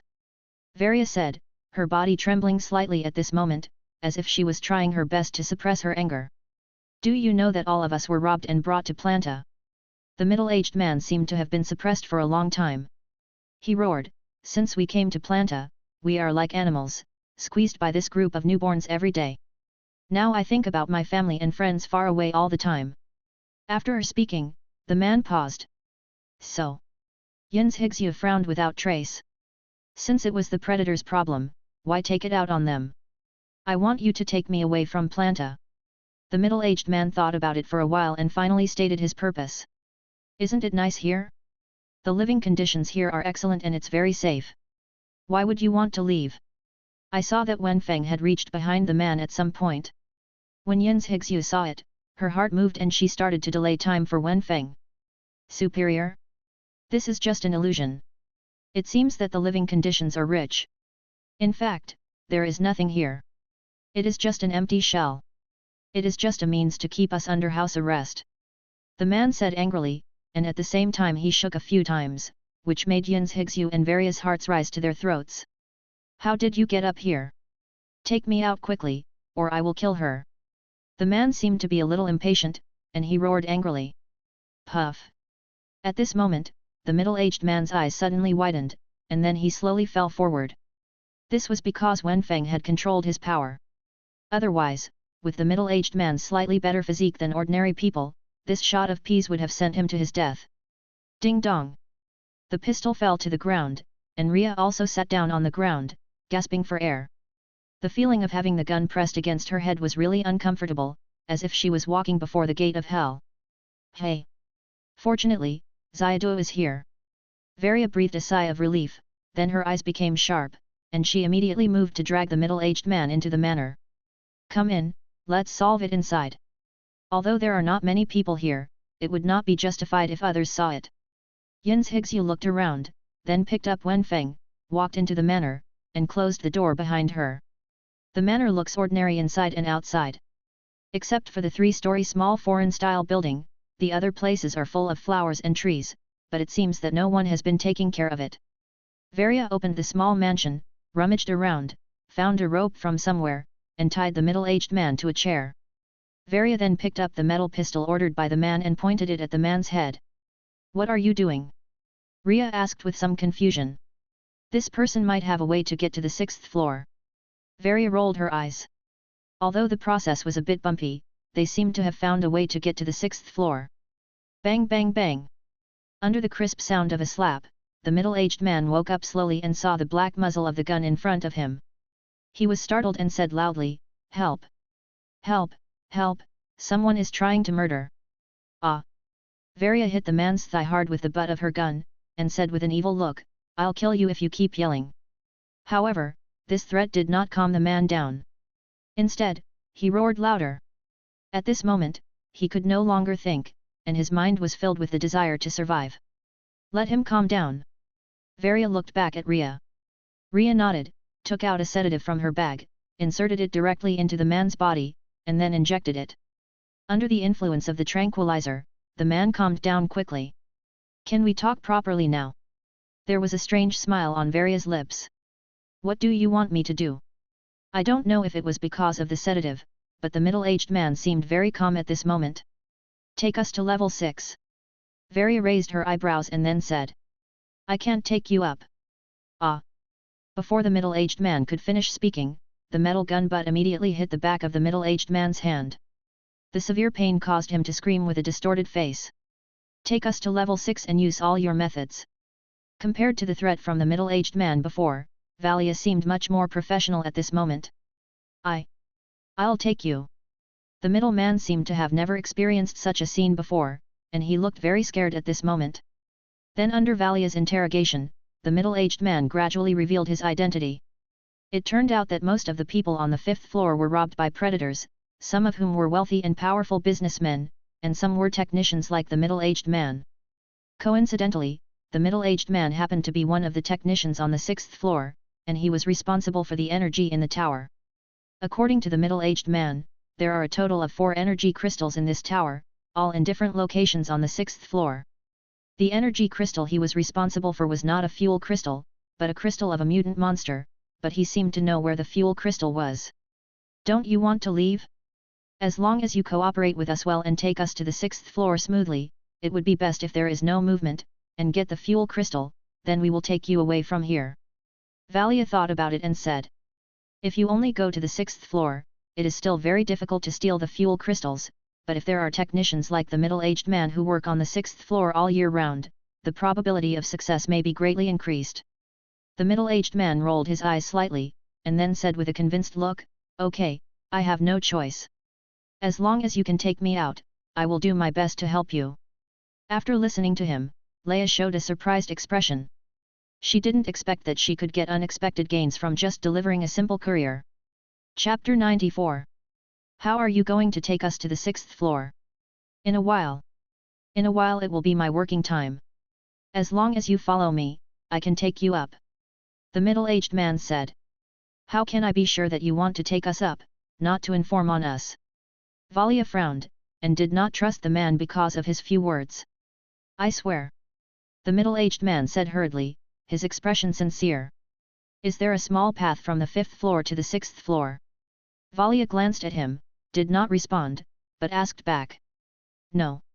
As far as I know, there is no. Do you know anyone on the 5th floor?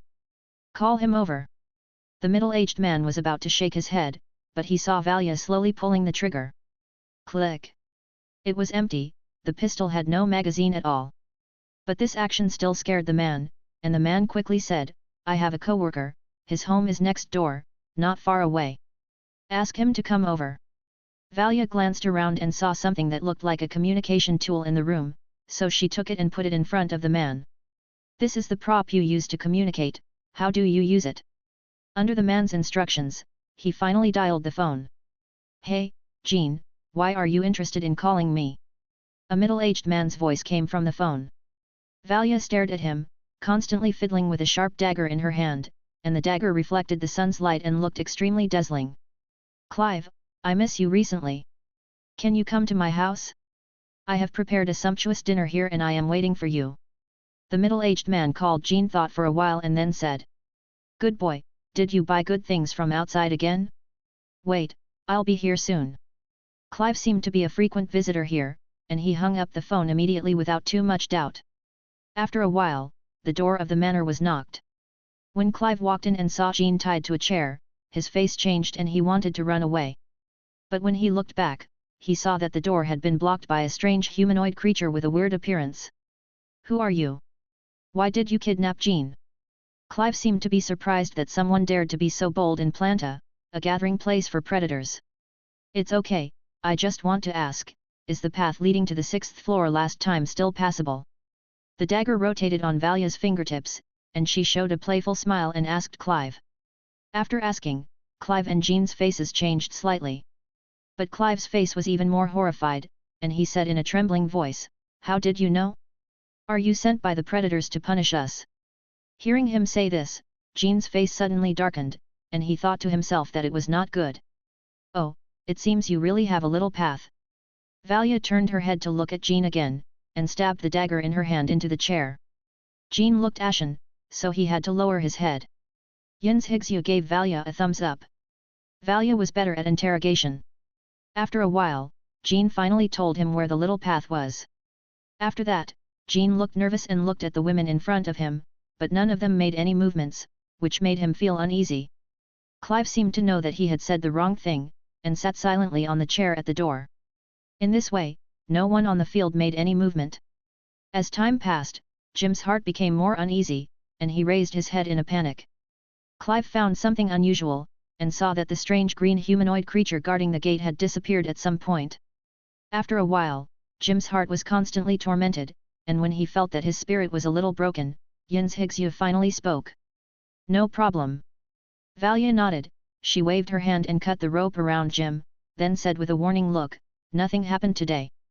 Jim's body trembled suddenly, and then nodded like a chicken pecking at rice. "Let's go." Yin's Higsu looked back at Jim for the last time, then turned and left. After a long time, Clive quietly opened the door and looked out. After confirming that the figures of Yin's Higsu and others had disappeared, he hurried back. "What's wrong with Jim? How did those people know our secret passage?" Clive asked hurriedly. This secret passage was discovered by him and Jim by chance. Through this passage, Jim and he often transported some things back from the 6th floor and then sold them here quietly. This is also the fundamental reason why they have the money to build a manor in the marginal area. Now this secret passage is known to others, which makes Clive worried, especially when he just came here and Jim was tied up. Those people are hunters. They want to steal fuel crystals from the 6th floor. Jim took a while to calm down. He raised his head and showed a hateful look. "It's all your fault. If you hadn't told me that we have a secret passage, I would have fooled you," Jim said angrily. "What should we do? Do we really think nothing happened?" Clive asked. In fact, he wanted to skip this matter in his heart. After all, he was not the one who was kidnapped. "No, I will never let them off easily. It's impossible for them to steal the fuel crystals. As long as we report them, they might be able to leave here." Jim's eyes turned. Clive shook his head quickly after hearing this. "I won't do this. It has nothing to do with me." "Humph, if the secret passage is exposed, you can't escape." Jim saw that his old friend was so heartless, and immediately showed his sharp fangs. "Let's go and report them now." Jim sat on the chair and became more and more angry. Then he slapped the table and stood up and said. After that, Jim pulled Clive out the door and prepared to go to the guard on the 6th floor. However, as soon as he went out, Jim was dumbfounded. "I saw a green pea shooter standing quietly in the middle of the manor." Jim was sure that there had never been such a strange mutant plant in his manor. "Ah!" The pea shooter puffed up his cheeks and rushed straight towards Jim with a fist-sized green pea. With Jim's speed, he couldn't dodge the bullet at all. Pea was hit right in the chest, and he felt that several ribs in his chest were broken. Jim had to sit back on the ground with a sharp pain. Clive quickly pulled Jim into the house. "It's over, we are trapped here." Clive looked at the screaming Jim, and a trace of sadness suddenly arose in his heart. Chapter 95. There are many high-rise buildings on the 5th floor of Planta that are connected to the upper floors. The height of these high-rise buildings runs through the entire 5th floor, so of course, there are many upward passages through these high-rise buildings. However, most of the passages have been closed or guarded by looters, and only a few passages have been preserved due to their hidden locations. The secret passage that Clive and Jim called was a passage that was preserved on the top floor of a building. Although Yin's Higsu and others were wearing black robes, in this 5th-level Num society, these people seemed to be accustomed to such strange people appearing from time to time. Because of this, when Yin's Higsu and others arrived at the secret passage, they encountered no obstruction. Some scientists or businessmen passing by had numb expressions and dull eyes. These people are really being squeezed. I'm afraid they're losing their minds. To get to the top of the building, you need to go through a long corridor. Under this corridor, there is a young man looking at the sunshine outside with an expressionless face. Ria accidentally rubbed against him, but what happened to the young man? There was no expression on his face, like a puppet. This planta appears to be stranger than we imagined. Yin's Higsu raised her eyes, looked at the transparent glass on the 5th floor of planta, and said sadly. Soon they reached the roof of the building without any obstruction, and saw a tofu zombie waving to them not far away. There is no sunlight on the top of the building and it looks very dark. There is a lot of moss and various algae growing around it. There is an upward passage in front that is closed by an iron trap door. It looks like a sewer growing at the top. Squeak! With a sound that was so sharp that it made your teeth hurt, the trap door opened upwards, and the tofu zombie got out first. After waiting for Wenfeng to send a signal that it was safe, Yin's Higsu and others continued to follow.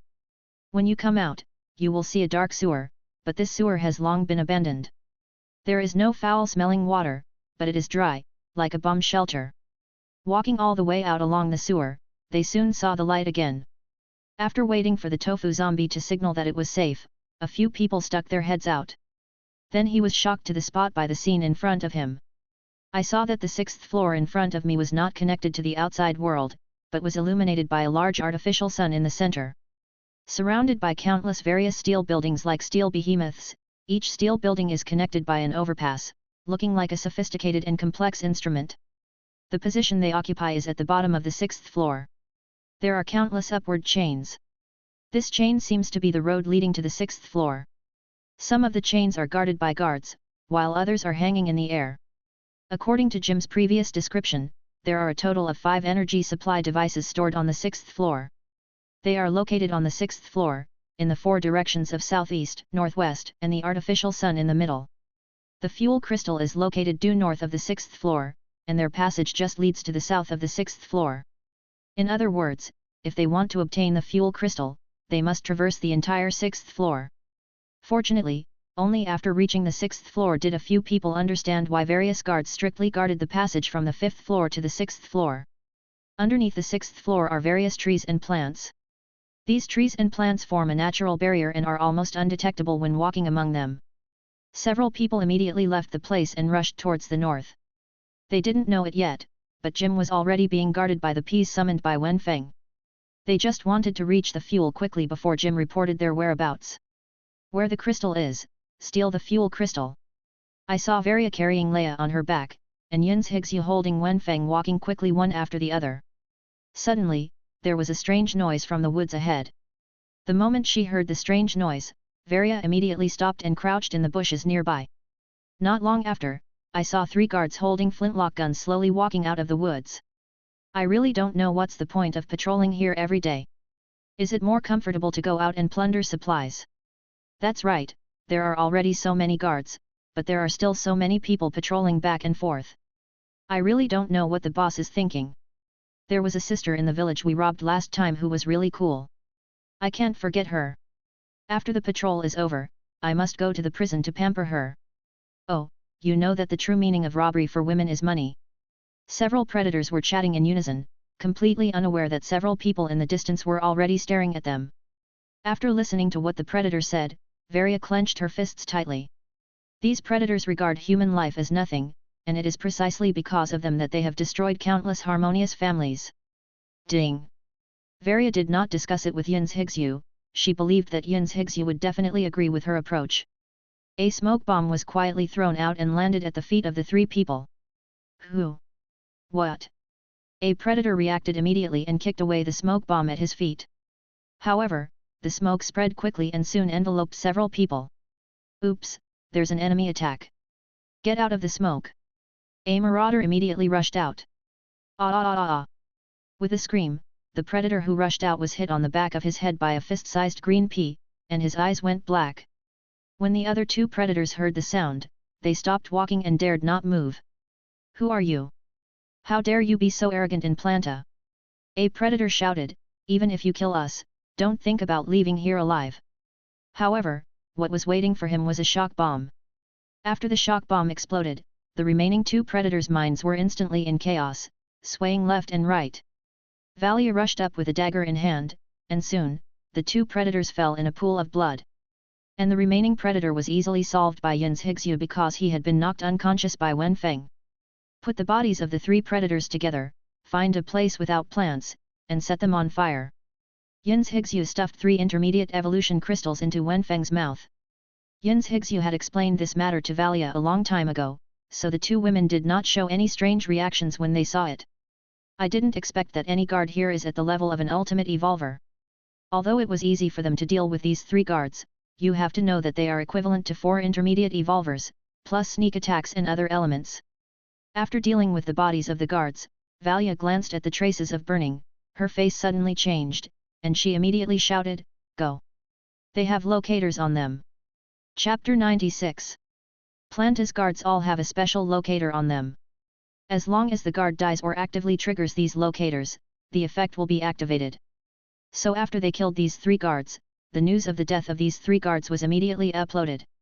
The women immediately started running wildly, heading north. They must arrive at the location of the fuel crystal before Planta starts taking action, otherwise they may not be able to steal the fuel crystal at all when Planta enters a state of alert. Now Varia could only pray in her heart. After Planta received the news, she immediately came to investigate instead of launching a state of alert. Yin's Higsu held the pea shooter in her arms and ran forward, frowning slightly. She saw that the pea shooter in her arms had an upright face and scanned the surroundings with vigilant eyes. That's right, this pea shooter was summoned by Wen Feng, not Wen Feng's true body. Yin's Higsu knew this right away, but she didn't say anything because she knew that since Wen Feng did this, he must have his reasons. At this time, Wen Feng was located on a tree crown near the large iron chain climbing up. He observed the large iron chain not far ahead and saw an upward elevator on the large iron chain. There were several guards guarding the elevator. These guards are wearing the same clothes as the previous guards. I'm afraid they are all in the same team. One of the guards suddenly received a phone call, and then he reported to the phone. After hanging up the phone, the guard's face immediately turned gloomy. Wen Feng narrowed his eyes, probably because the superiors had already begun to question them. The guard said a few words loudly, and then the other marauders around picked up their flintlock guns and walked towards the place where the 3 people died. Seeing this, Wen Feng felt happy.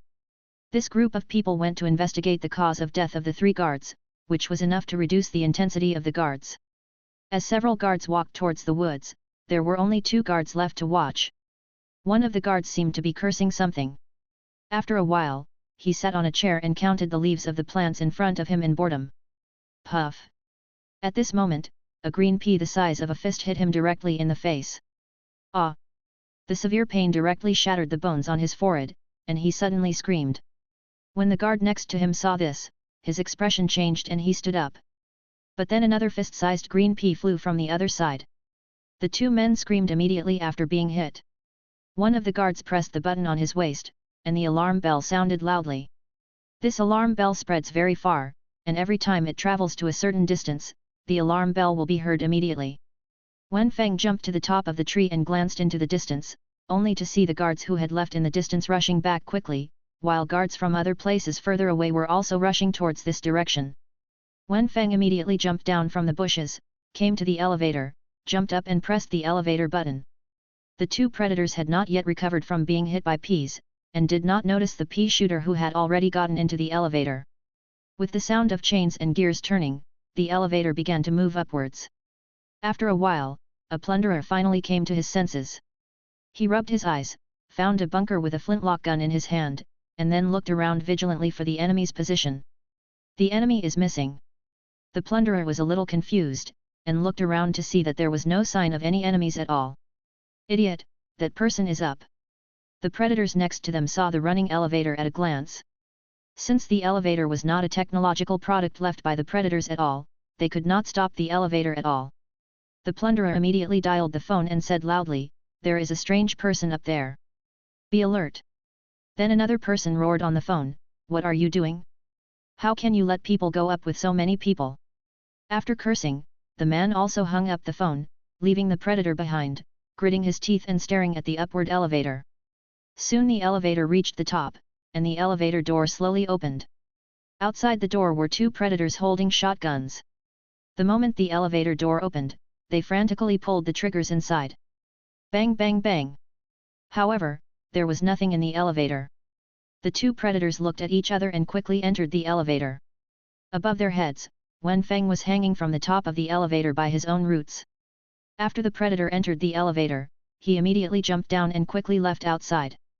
A predator's ears moved and he heard a sound. He immediately turned back and said, "Behind." However, only a touch of green was seen disappearing at the end of the passage. What kind of creature is that? The predator was stunned, and immediately grabbed the communicator on his waist and said, "An unknown creature has broken into the base. Now the unknown creature is leading to the core room. Set up defenses quickly." As this communication sound continued, the entire base began to move. Wenfeng moved quickly along the passage, with several roots swinging rapidly like hot wheels. There was no soil on it, and his motorized gymnastics form would not last long. At this moment, he could only move forward along the strong fragrance. That's right, he took the risk to walk to the base alone because he smelled a strong fragrance, and this fragrance was the same as the fragrance of a crystal he smelled before. There were scientists coming and going in their minds with nervous expressions. After seeing Wenfeng, they screamed first, and then squatted aside in fear. They had no courage to stop a mutant plant that was running. Soon the fragrance became stronger and stronger, and Wenfeng came to a tightly closed electric door. Next to the electric door seemed to be an ID card inspection device. If there was no correct ID card, it would be impossible to break through this electric door. This door might be what the group of people called the core room. Wenfeng took a few steps back, and with a burst of green light, he turned into a double shooter. Then two blue-green electric peas filled with electric current were launched and directly hit the ID card machine. As the machine's current continued to run wild, a strange sound was made. Then the sturdy electric door slowly opened to both sides. Wenfeng was delighted when he saw this. He didn't expect that he could find a way to break the door with just a casual try. However, when the electric door opened, he was dumbfounded. There was a row of guards holding sharp shields standing inside, and behind the guards was a group of predators holding flintlock rifles. They seemed to have been waiting here for a long time.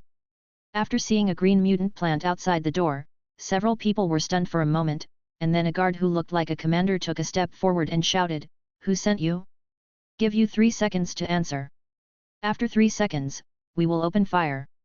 Chapter 97. 3 seconds? 3 seconds is neither long nor short. In the Battle of the Evolvers, 3 seconds can do a lot of things, but 3 seconds is just the length of a thought. When you think for a while, 3 seconds may have passed. Before the group of predators in front of him spoke, Wenfeng had already raised his head and threw a helmet high up. After the predator finished speaking, the helmet had already fallen on Wenfeng's head. "You! What are you going to do? Stop it quickly, or I'll shoot you." The captain of the predators seemed to be dealing with mutant plants for the first time. He was a little hesitant when he spoke. He didn't understand whether the other party could understand what he said. It felt like playing the lute to a cow. Seeing the green strange mutant plant in front of him wearing a helmet, the captain of the predator had no fluctuations in his heart. After all, he was now in a powerful formation formed by predators, and there was a sharp shield in front of him. I'm afraid even the chariot would find it difficult to break through this formation. Wenfeng took a deep breath and then pointed his mouth at the formation in front of him. 3. 2. The captain of the predator stretched out 3 fingers and counted down slowly with a bad look in his eyes. Ta ta ta ta ta ta. However, before the predator captain finished speaking, countless fist-sized peas flew so fast that only a green stream of light could be seen. At this time, Wenfeng was like a fixed turret, with powerful firepower directly pulled to full, and countless pea bullets hit the shield held by the predator. The powerful impact directly made the predator holding the shield feel numb in the tiger's mouth. "Quickly shoot and counterattack!" The captain of the predator shouted loudly. However, the speed of the peas shot by Wenfeng in the machine gun state was not slower than the bullets. This short moment made the predators lose their footing. At this moment, countless green pea bullets gushed out and continuously attacked the predators' formation. Some predators raised their guns in panic and pointed them at Wenfeng and pulled the trigger. However, at this moment, Wenfeng was suddenly picked up by a pair of green hands that looked smooth and tender, and he immediately avoided a wave of attacks from the predators. The predator looked up and saw a strange green humanoid creature with a head larger than its body appearing at the door. It was the tofu zombie. This was the tofu zombie that Wenfeng had expected and summoned before entering the core room. He could not move when in machine gun mode and could only rely on external objects for help. From the beginning, Wen Feng had never thought of sneaking in secretly. He just wanted to fight in openly. After a wave of firepower failed to kill Wen Feng, the predators no longer had the opportunity to fight back. Ah! Ah! My hand! Ah! Run! With waves of ghost howling and screaming, the formation of the predators was instantly broken. Predators are predators after all. Their mentality and strength are not as good as those of regular warriors and hunters. At this moment, under the attack of the P machine gun, countless predators were scared. With the last P shot, the captain was the only predator left in the core room. You. What on earth are you? The predator captain asked with a trembling voice. Wen Feng was not interested in answering his words. He jumped forward high, past the predator captain, and came to the core room behind him. There was a strange device in the middle of the core room. The appearance of this device was prismatic, with countless purple metals intertwined in it, and in the middle of the prismatic device was a groove, in which a purple diamond crystal was stuck. The moment he saw this crystal, Wen Feng's breathing became a little faster. This is a high-level evolution crystal. And looking at the color of this evolution crystal, it seems that it has just been put up not long ago. And the strange fragrance he smelled came from this evolution crystal. What are you going to do? The captain of the predator turned around and watched Wen Feng jump onto the device. He asked in surprise. That is the most important energy device. If you destroy that device, you will die without a burial place. You will be hunted down forever by predators all over the world. The captain of the predator saw that Wen Feng did not care and went directly into the device. He could only threaten loudly. However, Wen Feng did not care what he said. At this moment, his mind was full of the purple evolution crystal. Ah! Wen Feng jumped to the middle of the device, bit the advanced evolution crystal in the diamond groove, and then swallowed it directly. Fortunately, the advanced evolution crystal was not stuck tightly, and it could be taken off from it with just a slight flick.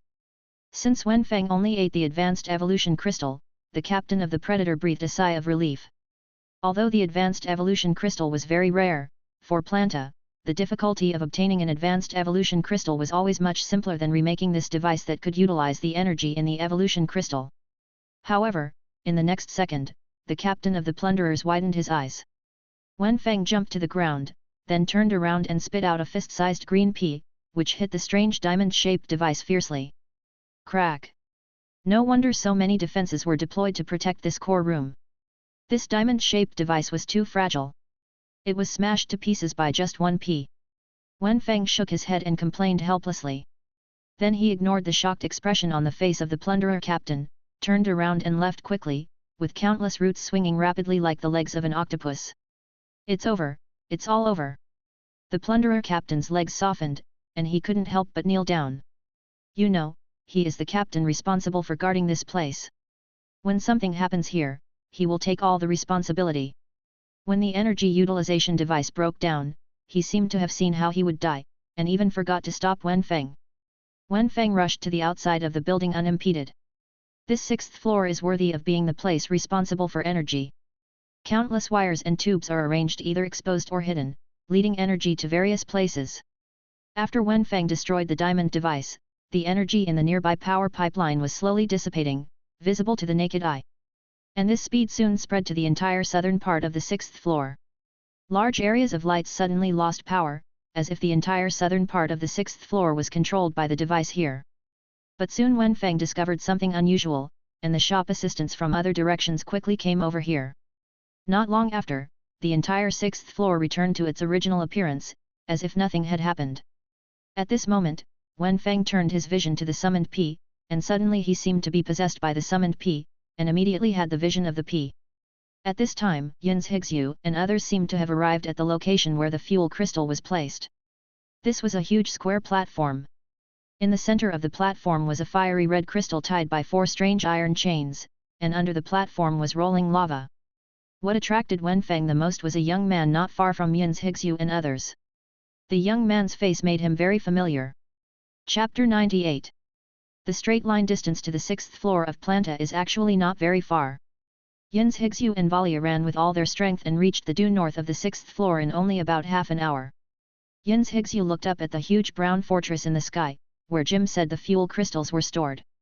There are only 4 downward iron chains leading to the sky fortress, and each iron chain is equipped with an upward elevator. If you want to sneak in secretly, unless you have an aircraft, you can only go through the elevator below. Varia took out a telescope from her bag and observed it for a while, then she had an idea. There are 5 guards under each elevator. Wait a moment while I create chaos, and then you take the opportunity to hold down 2 people, and then we will slowly deal with the others. Varia said that this was the best way to break the situation based on her judgment. But what if the enemy has reinforcements? Yin's Higsu frowned and asked worriedly. Isn't there Xiadu? Let him attack them with thunder peas. Varia looked at the pea shooter in Yin's Higsu's arms and said with great peace of mind. Everyone has seen Atsuki Do's ability, so Varia felt relieved to leave unplanned matters to him. Yin's Higsu was stunned and glanced at the pea shooter in the flower pot in her arms. She was about to say something, but saw Varia rushing out. She could only choke on her words. I saw Varia jumping out. At the same time as she jumped out, 2 small smoke bombs had also been thrown out, and they were thrown at the positions of the 5 predators, one on the left and one on the right. As long as the smoke was filled, they could cover all raiders. This fighting method of throwing various props is not only the fighting method she is good at, it is also her evolutionary ability. If ordinary people want to throw this kind of prop, they need to go through several steps of taking it out, pulling out the bolt, and throwing it. However, Varia has discovered that her hand speed is amazing since she was a child, and she can complete these actions in a few tenths of a second, and she can throw these props where she wants them to be thrown. This is Varia's evolutionary ability, which also makes him completely adaptable to this fighting method. An enemy is coming. The marauders were stunned for a moment, then they reacted and shouted loudly. I saw them raising the fragmentary guns in their hands, like headless flies, firing in all directions. Soon the smoke covered the 5 marauders. Yin's Higsu frowned without leaving a trace. How could these 5 predators act like idiots? They didn't even look at the source of the smoke bombs, nor did they leave the range of the smoke bombs. Isn't this side less important than the south? The threat of these 5 predators is not as good as the previous 3 predators. Varia didn't have the intention to think so much. When the smoke was already covering her, she had already gotten into the smoke with her dagger, harvesting the lives of the predators like a human form of death in the fog. After taking out the guarding predators one by one, she retreated and said with some confusion, these people seem to be only low-level evolved people. Is the defense here weaker than that over there? No matter, let's get in the elevator quickly. The looters from other places seem to be coming here to support us. Ria looked back and saw black shadows surging in the distance. It seemed that many people were rushing towards this direction. Yin's Higsu always felt a little uneasy, but there was no better way at the moment, so she immediately followed Varia and Ria onto the elevator. Soon the elevator started, heading towards the brown fortress above. Not long after, the elevator opened and a brown passage appeared in front of the girls. The interior of this fortress is also made of brown bricks. The construction technology of this aerial fortress seems a bit old, and it is basically made of bricks. Can such technology really support this fortress flying in the air? It has to be said that the technological level before the cataclysm was really advanced, but it is a pity that such technology may have disappeared in the long river of history with the cataclysm. Yin's Higsu shook her head and threw away these thoughts in her mind. There was only this passage in front of her. Several people were leaning against the wall and walking slowly forward along this passage. After a long time, several people discovered something was wrong. Why is there no one? Varia looked at the passage that was about to end in front of her, and then looked behind her. She didn't meet anyone in the entire passage. Has a problem? Yin's Higsu immediately said vigilantly. What should we do? We are already here. Yes, they are already here. No matter whether there is danger or not, they can only move forward. After walking some distance further, we finally came to the end of the passage. This was a magnificent double door that could be opened by pushing it to both sides. There was not even a lock on the door. Varia swallowed, stepped forward, and pushed the door open with both hands. All he saw was a square platform in front of him. Below the platform was hot lava, and in the middle of the platform was a strange device. There is a fiery red round crystal placed in the center of the device. There are thick energy tubes around the crystal. The energy tube seems to be absorbing the energy from the crystal and transmitting it to the surrounding areas. That's the fuel crystal. Varia's eyes lit up when she saw the fiery red crystal. When they were in Armida City, Mr. Mize had shown them photos of the fuel crystal. Why is there no one here? After seeing this, Yin's Hixu's uneasiness intensified. Soon her uneasiness became a reality. The door behind her suddenly closed, and then the platform suddenly rose. They were instantly lifted up a lot, which also brought them closer to the location of the fuel crystal. Before Leia could exclaim, a young man suddenly fell from the air. Everyone, how are you? Brora opened his mouth. At this moment, he was wearing the equipment he wore when fighting Levita before. Behind him was a huge fuel backpack, and flamethrowers were tied to his hands. You are? Valia was stunned, searching for information about the person in front of her in her mind, and then a terrible idea suddenly emerged in her mind. The second king of the Plunderer. Brora. Oh, someone actually knows me. Brora laughed and slowly fell to the ground. He stared at the pot of pea shooters in Yin's Hixu's arms. You ruined my good deeds before, and now you dare to come to my territory. Do you think you don't take me seriously at all? What are you talking about? We don't even know you. Valia was stunned. She had never had a conflict with Brora. Humph, you all came here to steal my energy crystals. Even if we didn't know each other before, we have a grudge now. Brora's mouth curled up slightly, and he didn't want to explain at all. He raised his hands directly, and countless fuels emerged from the fuel tanks behind him, pouring into the flamethrowers in his hands. Go to hell and repent. Chapter 99. Can you avoid it? Yin's Hixu said hurriedly, while looking around to see where there was a place to hide, but soon she found in despair that there was almost no obstacle on this high platform, which meant that they could only deal with Brora's attack head-on. Brola's body was ignited with flames, his hands were clenched into fists, and then countless flames poured out. The two fiery red flames seemed to have turned into giant dragons, covering Yin's Hixu in all directions without blind spots. Surrounding location. It's over. Feeling the blazing flames coming towards her, even though she was far away, the high temperature had already made her feel uncomfortable, Yin's Hixu said with some despair in her heart.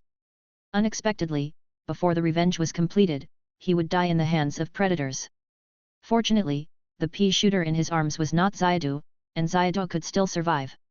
However, at the next moment, Varia suddenly threw a ball. The ball expanded rapidly in midair and turned into a bowl-shaped protective shield. The protective shield held them firmly. Then the flames suddenly hit the protective shield, and cracks appeared in the protective shield with a click, but fortunately, the two fierce dragon red flames were completely stopped. Fortunately, I prepared a D-type protective shield in advance, which is a special shield against flames. Although she blocked the attack, the worry in Varia's eyes did not fade away at all. This D-type protective shield is a shield specially developed by the Evolutionary Alliance to resist natural disaster flames. It has a large coverage area and a long duration. It is a good helper in dealing with flames. It has stronger defense capabilities against flames and does not resemble the C-type protection. The cover is generally corroded by the high temperature of the flame. But such a terrain protective shield actually had a crack under the attack of these two fire dragons. If the other party could launch such an attack again, I am afraid that one more blow would completely shatter the protective shield. Oh, you actually prepared a D-shaped protective cover. There was no fluctuation in Brola's eyes. He raised his hands again, countless fuel gathered in his hands, and two flames appeared on his fists again. If this continues, it will only be a matter of time before he is burned to death. Varia gritted her teeth and reached out to fumble around her waist. Then she saw her right hand throwing out after images, and several fragmentation grenades flew out quickly. However, countless flames suddenly appeared around Brora, and the flames directly wrapped the fragmentation grenade as if they were living creatures. Boom! With a few muffled sounds, the fragmentation grenade was detonated directly by the flames. What followed were two groups of dragon-like flames. Even when the flames were released for the second time, there was no change in the intensity of these two groups of flame dragons. This shows that this is not Brora's strongest kill at all. The move can probably only be regarded as Brora's normal attack. Click! The two flame dragons hit the D-type protective cover hard. The sound of the glass breaking became more obvious this time. After the D-type protective cover withstood the blow, it was already full of cracks. I am afraid there is no way to repair it. Block the next attack. Small. At this moment, Yin's Hixu's eyes lit up, but then immediately dimmed again. Only the pea shooter in his arms could be seen. Suddenly his eyes became lively, a burst of light flashed, and Wenfeng appeared on the flower pot. This is the talent effect that Wenfeng evolved through the 3 intermediate evolution crystals he swallowed before, allowing it to exchange places with the summoned plants. Cooperative combat, intermediate talent of P-Hero enhance the ability to cooperate with summoned plants. You can obtain 2 tactical actions, swapping positions and sharing vision. Swapping positions requires the consumption of physical functions, and the cooling time is 30 seconds. How did you come? There was a rare hint of blame in Yin's Higsyu's tone. This was a doomed situation. Didn't Xiaodu come here to die? Varia and Leah also heard Yin's Higsyu's words. Although they were confused, it was obviously not the time to care about this at this moment. I saw Brora in midair in the distance, suddenly switching his attack method. He clasped his hands together and gathered them on top of his head. Countless flames gathered on his head, forming a huge ball, which was like a ball. Like the sun, it produces terrifying temperatures. Wenfeng tentatively spit out a pea the size of a fist, and the pea shot out quickly. Then he was directly swallowed up by the flames floating around Brora, and no residue could be seen. He is worthy of being the top bounty player with a bounty of 200,000. Not only his offensive ability is amazing, but his defensive ability is also top-notch. Varia sighed. Although she was very unwilling, she had no way to break the situation at the moment. She could only watch helplessly as Brora continued to gather flames. In Yin's Higsyu's arms, Wenfeng's brain was thinking rapidly. Facing the natural enemy of plants, flames, peas had no effect, and he had just swallowed an advanced evolutionary crystal, which could be used as an energy bean. But facing Brora, even if he uses the energy bean ultimate move, it may be difficult to break through his defense. Brora only needs to shrink up to resist the attack of the pea. Then Wenfeng suddenly remembered something. Although the ending might be deviated, there was no other way at the moment. He immediately used the advanced evolutionary crystal. Yin's Higsyu looked at the sun above Brora's head at this moment, and her heart was full of guilt. It was such a pity that she had to die like this without revenge. She also dragged down Varia, Leah, and her most important Xiaodu. What happened? At this moment, the weight of the flower pot in her arms suddenly increased. Even as an ascender, she could not bear this rapidly increasing weight. Wenfeng in her arms suddenly swelled up rapidly. The swelled appearance seemed to be the huge green pod that summoned the tofu zombie before, but the speed of this expansion was much faster than the previous summoning of the tofu zombie. In just a few breaths, it had reached the height of 2 people. Yin's Higsyu had to put the flower pot on the ground. The flower pot made a sound of being overwhelmed and shattered directly. Wenfeng's size had reached a full 2-story height. At the same time, he exuded a strong green light. Brora frowned in the distance, thinking that it was not good. He immediately threw the fireball in his hand and no longer waited for the fireball to gather into a complete form. Is there still a D-type protective shield? Yin's Higsyu widened her eyes and asked Valia. Valia shook her head helplessly. The fireball flew towards Wenfeng at a very fast speed, and then hit the huge green pod that was already 2 stories high. When Yin's Higsyu saw this scene, her heart skipped a beat, as if the whole world had stopped. After the sun-like fireball hit Wenfeng, it suddenly exploded violently, and the high temperature poured out like a flood. Chapter 100. Xiaodu. Yin's Higsyu shouted loudly and ran towards the huge bean pod like crazy, but the strong heat kept coming. Valia grabbed Yin's Higsyu to prevent her from rushing forward. With a smile on his face, Brora quietly waited for the fireball to burn the huge strange bean pod. However, his expression immediately became stunned the next second. The fireball that seemed to be able to destroy everything suddenly disappeared as if it was absorbed. Wenfeng also swelled to the extreme at this moment. The green light on his body was gradually disappearing. The 2-story-high giant bean pod slowly opened. With bursts of green smoke, a huge monster appeared in everyone's eyes. It was a 2-story-high emerald green giant. The giant's body was very solid, thick on the top and thin on the bottom. The moment Yin's Higsyu saw the giant's head, her eyes lit up. The stupid look of the head was almost exactly the same as the tofu zombie. The giant took a step forward, his body completely exposed to everyone's eyes. He was holding a huge rose-red beatstick and wearing a green pea-leaf tiger skirt. This huge giant instantly brought the sense of oppression to the maximum, and Brora frowned deeply after seeing it. Then Wenfeng immediately shrank and returned to his original appearance. This is the energy bean ultimate move of the corpse pod, summoning a super giant tofu zombie. As for why the fireball attack on the body was ineffective before, Wenfeng said that Brora had never played Plants vs. zombies too, and didn't know that the plants were invincible when releasing the energy bean ultimate move. Valia and Leia raised their heads and looked at the huge tofu zombie, their hearts full of shock. They have always known that Xiadu has strong abilities, but they didn't expect Xiadu to have such strong abilities.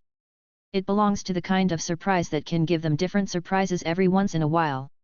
Humph, it's just a giant made of plants. He will be burned to ashes in my flames in a minute. Brula carefully observed the super giant tofu zombie for a while and found that his whole body was almost made of plants, even his body was green and transparent. What kind of waves can such a plant make in front of its natural enemy, the flame? Brula thought so, and the fuel behind him gathered between his hands and quickly sprayed out fan-shaped flames, spraying towards the super giant tofu zombie. The super giant tofu zombie was not idle, he walked towards Brula step by step. The flames burned on the giant tofu zombie, and he continued to walk forward against the flames as if he was not afraid of the pain. But soon Wenfeng frowned, because under this flame, it was obvious that part of the giant tofu zombie was burned. The giant tofu zombie was not only hurt by the flames, but also very afraid of flames. This is the nature of the plant system. Haha, you tried your best to summon such a giant sandbag to burn me. Brula also discovered this situation, and he laughed arrogantly. The giant tofu zombie suddenly took a few steps forward and came directly in front of Brora, raised the beatstick in his hand above his head, and smashed it down heavily. Brora reacted immediately, and his body exploded back instantly, and countless flame elves around him formed a shield to block in front of him. However, the giant tofu zombie's instant explosion speed was too fast. Even if he reacted immediately and retreated, he did not avoid this attack. The tail of the beatstick still hit the flame shield. Boom! A loud bang. Brora's eyes widened instantly, and he felt that death had passed by him. The flame shield belonging to the element was actually pressed into a piece of paper under this stick. The paper was real paper. Brora could not feel the existence of these flame elements at all, as if it was directly beaten into 2 dimensions. Wenfeng saw this and his eyes lit up immediately. This giant tofu zombie is indeed an energy bean ultimate move. It perfectly reproduces the attack methods in the game. As long as the opponent is not exempt from death, he will be killed instantly if hit by this stick. Yin's Higsu also noticed this, and she immediately reminded, as long as the giant hits Brora, Brora will die. Valia was stunned, and immediately reacted. He rolled forward and threw a few shock bombs from his waist. No matter how strong the enemy is, as long as the opponent is a human creature, he will be hurt by the shock bomb. Brora will not stand there stupidly waiting for the shock bomb to explode. He immediately stepped back and avoided the attack of the shock bomb. Looking at the giant tofu zombie, his eyes were full of fear. No, he can fly, too fast. Valia frowned tightly. This is the most essential difference between high-level evolvers and intermediate evolvers. Countless high-level evolvers can achieve short-distance flight or acceleration by relying on their own abilities. This is also one of the reasons why high-level evolvers can beat intermediate evolvers. Wenfeng was suddenly stunned. He almost forgot that he had another form, that of a pea-shaped carnivorous plant. He almost forgot about it because he couldn't use it after swallowing Levita. His body immediately swelled and turned into a carnivorous plant. In the mouth of the carnivorous plant was a small pea-shaped head. It was the first time that Valia and Leia saw this shape, but the continuous visual attack made them somewhat immune. Brula kept retreating backwards. The speed of the super giant tofu zombie was still too slow. As long as he was given enough time, he could kill the other party with flames. After that, the group of people would become lambs to be slaughtered. But suddenly his figure stopped. He seemed to be locked by a terrifying existence in the void. Suddenly, the strong sense of fear made it difficult for him to move. Valia watched this scene from a distance and knew that her chance had come. Ah! She immediately used all her strength to run forward for a distance and threw the shock bomb in her hand fiercely. The fear came and went quickly. Brula let out a loud roar and broke free from the lock of the man-eating plant pea. But after he broke free from the lock, a small shock bomb flew to his side. Boom!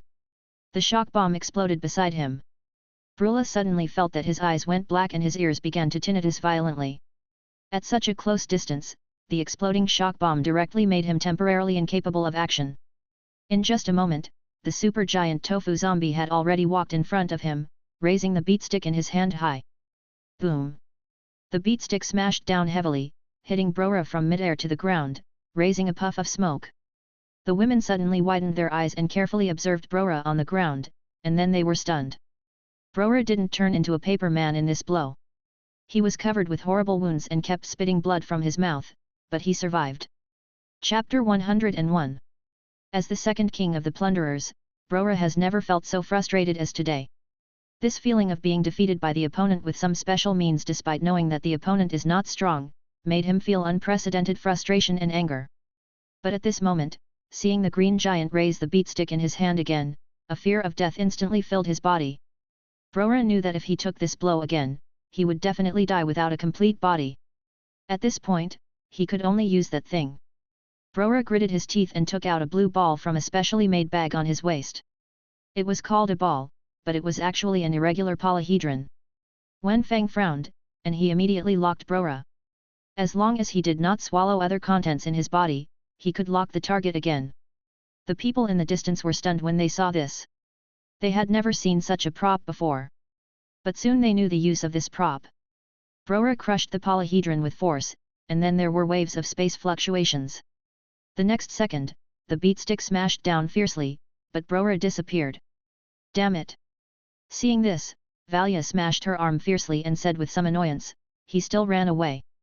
But the next moment, Yin's Higsyu's eyes lit up, and she said, Xiadu seems to have locked him. After hearing this, Valia hurriedly looked at Wenfeng's position, and saw Wenfeng suddenly drilled into the ground. But, that is obviously a space fluctuation. Brora may be somewhere outside the tower now. Valia frowned. Wenfeng felt as if he had fallen into a time and space tunnel, and there was chaos in front of him. After experiencing several seconds of darkness, a burst of brilliance suddenly broke out above his head. In a forest outside Planta, a certain area suddenly began to vibrate, as if the space was being torn apart. Then Brora's figure appeared there, and after coming out, Brora let out a painful roar. His left leg had disappeared. This was the drawback of space teleportation. This space teleportation was his last trump card. Although he lost his left leg, as long as he saved his life, he would have a chance to make a comeback. Brora's eyes were full of hatred at this moment. He had fallen into the hands of the mutant plant twice. After returning to the headquarters, he must use the Heavenly King order to mobilize all the predators to chase the mutant plant to the ends of the earth. Brora thought so. The pain of losing his left leg temporarily blocked the fear from the bottom of his heart, but then he was stunned. What was the faint fear in his heart? Brora suddenly remembered the feeling of being locked in the void in the tower before, which seemed to be somewhat similar to this. This fear instantly made Brora swear. He tried his best to struggle to get up, but his injured body and the lost right leg made it difficult for him to move. Crack! Instantly, a crack appeared under his feet, and then a huge green carnivorous plant rose from under his feet and swallowed Brora in one gulp. Brora felt a black screen before his eyes, and then he lost consciousness forever. Successfully swallowed the Advanced Evolution Crystal. Obtained 1 Advanced Evolution Point. With Brora's strength, if he was swallowed by Wenfeng, he would probably have to digest it for dozens of days before he could be killed. But Brora was seriously injured now, and he seemed to be in a state of spatial superposition at the moment, so he was swallowed by Wenfeng in an instant. After swallowing Brora, there was another sense of chaos. When he opened his eyes again, Wenfeng had returned to the tower. Seeing Wenfeng coming back, Yin's Higsu opened her eyes wide and looked at Wenfeng. Before she could speak, Wenfeng nodded. Seeing this, Yin's Higsu finally breathed a sigh of relief, and she said, Brora is dead. The second king of the plunderers fell in the grove outside Planta, without even leaving a corpse. At the moment when Brora was swallowed, the whole Planta suddenly trembled. Sharp warnings came from all directions. With a sound of clicks, all the doors leading to the upper and lower floors of Planta were locked by steel alloys. The residents in Planta stared at this scene with wide eyes, and they were very confused. They had never seen such a thing in Planta for so many years. Some predators on the 6th floor frowned, looking at the flying fortress in the sky, and had some bad guesses in their hearts. The supergiant tofu zombie directly broke all the chains around the fuel crystal with one hand, and then grabbed the fuel crystal. Let's go. After Brora died, it seems that Planta has entered a state of alert. Yin's Higsu frowned, feeling the movement around. Wenfeng was a little reluctant, he also wanted to see what the energy crystals on the east and west were, maybe they were evolution crystals again. But he understood that this was not the time to think about these things, and he had to get out of the tower quickly. After taking the fuel crystals, everyone walked towards the elevator. But at this moment, the elevator was locked directly, and the passage was constantly flashing red light. The super-giant tofu zombie leaned forward and swung the beatstick in his hand towards the wall fiercely. Boom! With a loud bang, a big hole was directly broken in the brown wall of the flying fortress. Then the giant tofu zombie held all the people in his arms with his left hand and jumped down. After jumping to the jungle on the ground, several people quickly went downstairs. But soon they found that the place to go downstairs had been locked. Not only that, all the roads leading to other floors were closed by special steel giant doors. Oh no, we are locked in the tower. Wenfeng looked up at the structure of the wall of the 6th floor of Planta. The wall of the 6th floor of Planta did not seem to be reinforced, but was made of cement bricks. Then just break the wall and jump down. The super-giant tofu zombie slowly came to the wall, raised the beatstick in his right hand above his head, and then smashed it down heavily. Boom! Boom! Boom! One after another, with a loud bang, a big hole was directly broken in the wall of the 6th floor. Yin's Higsu looked up from the big hole and saw that it was dozens of meters away from the ground. The height of Planta was too high. If she jumped down directly, even if a high-level evolver came, she would be dead. Come on, they are running away. Just then there was a commotion behind her. Yin's Higsu looked back and was shocked. She saw a large group of looters, holding flintlock rifles and rushing towards them. At a glance, there were hundreds of them. With so many people, even if one person fired a shot, they could be shot into sieves. Unable to wait any longer, the super-giant tofu zombie took several people into his arms, then took a few steps forward, jumped down from the 6th floor of Planta. Humph, they dared to jump down from the 6th floor. Don't worry about them, they will definitely fall to death. Seeing this, several looters showed disdainful smiles on their faces. Chapter 102. With the strong wind howling in her ears, Yin's Higsu hugged Wenfeng tightly in her arms and couldn't help but scream loudly.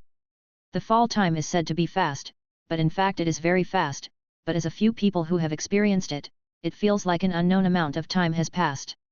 Pagee!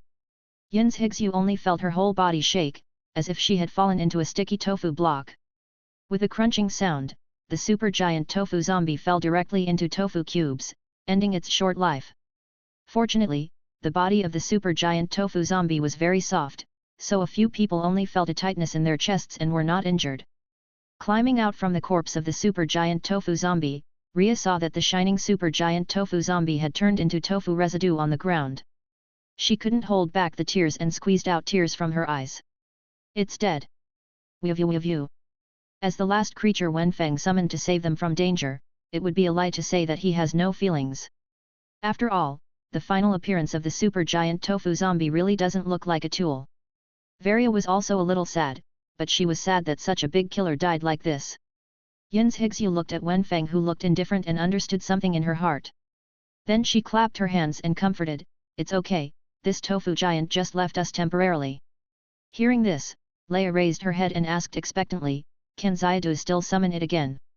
Wenfeng saw this and nodded. "Let's go quickly.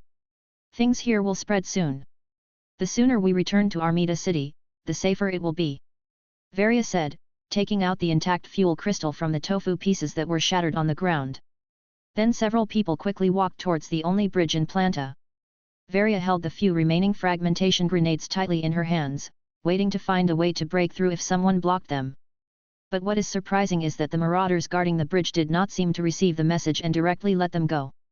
Sitting in the pickup truck again, Varia felt a little confused. Although less than a day had passed, they had experienced the wandering between life and death. At this moment, they sat back in the pickup truck again, as if everything was back to where it started. By the way, those people from the Hunter Guild haven't left yet. Yin's Higsu suddenly remembered something and said loudly to Varia. "I don't have to worry about so much anymore. Let's go back to Armida City first. Then it shouldn't be too much to ask Mr. Mise." Varia said loudly, and there seemed to be faint movement coming from Planta behind her at this moment. Obviously now was not the time to go back, and after the death of the super tofu giant zombie, they had no way to break into the tower again. Pickup trucks and off-road vehicles flew across the wilderness and left here at extremely fast speeds. After tonight there will be news that will shock the entire continent. The second king of the predators, Brora, is dead. Although Brora is not the strongest among the 5 predator kings, his strength is by no means comparable to that of ordinary advanced evolvers. The Evolutionary Alliance tried their best to get rid of Brora, but they never succeeded. Instead, they lost countless powerful people. And such a strong man died inexplicably. On the predator side, there was silence as if nothing had happened, and it seemed that they were going to suffer the consequences of being dumb. On top of the off-road vehicle, Wenfeng lay in Yin's Higsyu's arms, smacking his lips a little boringly. As such a powerful person, Brora is only worth 1 high-level evolutionary crystal after his death. However, this is also the first time that he has completely owned an advanced evolutionary crystal.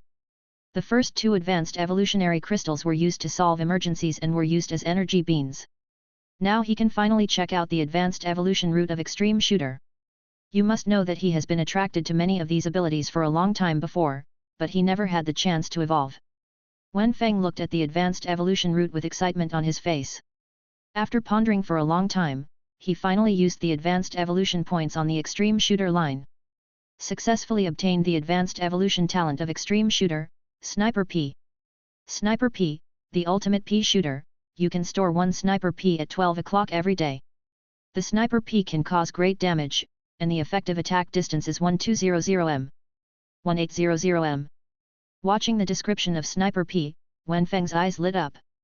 While Sniper P may not be as flashy or functional as some other abilities, but this is the ultimate in P shooting, with extremely long attack distance and explosive single-shot damage. Sniper rifle, this is the dream of many men. At this moment, Wenfeng was a little excited and wanted to pack something. It happened to be night, and a new batch of Ps would be refreshed after 12 o'clock. He was now looking forward to the appearance of some mutated beast without eyes. Yin's Higsu leaned on the chair tiredly, looking at the excited Wenfeng in her arms, and understood in her heart that after Wenfeng swallowed the advanced evolutionary crystal, he could gain new abilities. She happily touched Wenfeng's smooth head. I've never seen you so excited before. Your ability to evolve is very strong this time, right? Wenfeng nodded. He was so happy that he didn't care about Yin's Higsu's dirty hands at the moment. Can you show it to me? Yin's Higsu asked with some anticipation. Wenfeng used his low-light vision to carefully observe the surroundings. The wilderness at night was clearly the most dangerous time, but he could not find the shadow of a mutant beast. Got it. After a while, a huge scorpion suddenly jumped out in front of him. The scorpion was covered with the protective color of the desert. When it was illuminated by the headlights of the pickup truck, the distance was very close. Facing the sudden appearance of the sand scorpion, Valia immediately reacted. She quickly controlled the 160mm spark gun to aim at the body of the huge scorpion. Just as she was about to press the launch button, she suddenly felt a fierce hurricane passing by her. On the off-road vehicle next to her, the strong recoil directly made Wenfeng lean heavily on Yin's Higsu. Fortunately, the seat of the off-road vehicle was of high quality and soft, so he was not injured. In the next second, Valia widened her eyes, and the shock in her heart could not dissipate for a long time. There was only a click. The sand scorpion, which was as big as a chariot, instantly turned into pieces on the ground, and countless pieces of flesh exploded like a bursting watermelon.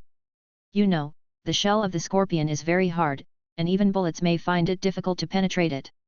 Although she didn't know what happened, Valia still looked back at the off-road vehicle on the side. At this moment, Wenfeng was standing in front of Yin's Higsu with a proud look on his face, and the leaves behind his head kept swinging. Valia came back to her senses, and felt a little fortunate that she had tried her best to join Yin's Higsu's team. Chapter 103. The sun gradually rose from the horizon. In this late stage of the catastrophe, the sun can still maintain its warm sunshine, which is really rare. A few rays of the rising sun shone on the ancient walls of Amida City. Although the walls of Amida City are ancient, no one dares to underestimate the power of this wall. You know, this wall can block the existence of tens of thousands of beasts. Early in the morning, a long line of inspections formed outside Amida City. These were merchants who wanted to enter Amida City, or hunters from all over the world. Wow, isn't that the 160mm spark cannon awarded by the champion of the hunting competition? I finally saw the real thing. It is said that the champion is a heroic female warrior. Look, that's her in the driver's seat.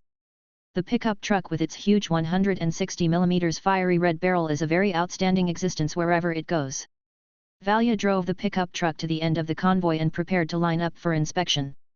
But at this time, a guard came up at a trot and said to Valia outside the window, "Dear Miss Valia, you and your companions can enter the city directly from the special channel on the side. Please follow me. This is the preferential treatment enjoyed by the champion of the hunting competition. After all, those who can win the championship in the hunting competition can basically be called the strongest hunter of the year. For the city of Amida, the headquarters of the Hunter Union, the status of hunters here is obviously much higher than that of other professions." Valia was stunned and was about to shake her head to refuse. After all, there were so many people queuing in front of her. Would it be a bit for her to take the special channel? But then she immediately reacted. The establishment of the special channel itself is to facilitate people with special identities to enter the city. Moreover, even if she did not take the special channel, others would not slow down the queue time because she did not go. Thinking of this, she waved to the off-road vehicle behind her and drove to the right.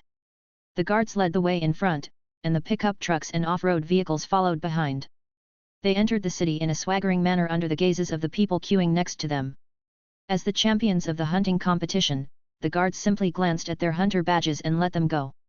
This is the city of Amida, a hunter city, a place that countless hunters yearn for. After driving into the city, several people immediately ran up and said to Valia, "Mr. Miss invites you. I think Mr. Miss has received the news that the second king of Planta has died. He probably has some guesses in his heart, so he has been sending people here to keep an eye on Valia and others." The meeting place this time was not arranged at the headquarters of the Hunter Union, but directly arranged in Mr. Miss's manor, which is enough to show how much Mr. Miss attaches importance to the fuel crystallization. Mr. Miss's manor is very large, even if the chariot is driven in, it will not have any impact. After getting off the car, a servant came up to greet them and took Yins Higsu and others to the reception room on the first floor. Mr. Miss had been waiting inside for a long time. When he saw the huge fiery red crystal stone in Valia's arms, he stood up excitedly. But then a hint of inexplicable taste flashed in his eyes, but he immediately hid this emotion in his heart and smiled at Valia. "You are worthy of being the champion hunter of the hunting competition. You brought back the fuel crystal so quickly." The fuel crystal is a mysterious crystal dug from a mine in the northeast of Amida City. It seems to be the result of research before the catastrophe. It can convert lava into energy, but it was robbed by those hateful predators during our transportation back to Amida City. You can bring back the fuel crystal, which is a great help to Amida City. You know that one fuel crystal can provide energy for a full one-third of the city. After waiting for Yins Higsu and others to take their seats, Mr. Miss introduced them to the source and use of the fuel crystal. "This is a celebration banquet prepared for you. Don't be polite. Just eat," Mr. Miss said with a smile. The maids brought hot dishes to the table one after another. These dishes came from all over the continent. There were not only special dishes from Amida City, but also oriental special dishes from Hexagonal Fortress. They took care of the taste needs of residents in various places. The girls were indeed a little hungry, so they didn't say anything and started to eat heartily. After a while, after eating and drinking, they sat there quietly waiting for Mr. Miss to speak. Mr. Miss pondered for a while, put a card on the table, pushed it to Valia and said, "Because you have made great contributions to retrieving the fuel crystal, Amida City and the Hunter Guild have prepared a large manor for you, and there is also a reward of 10,000 gold coins in it."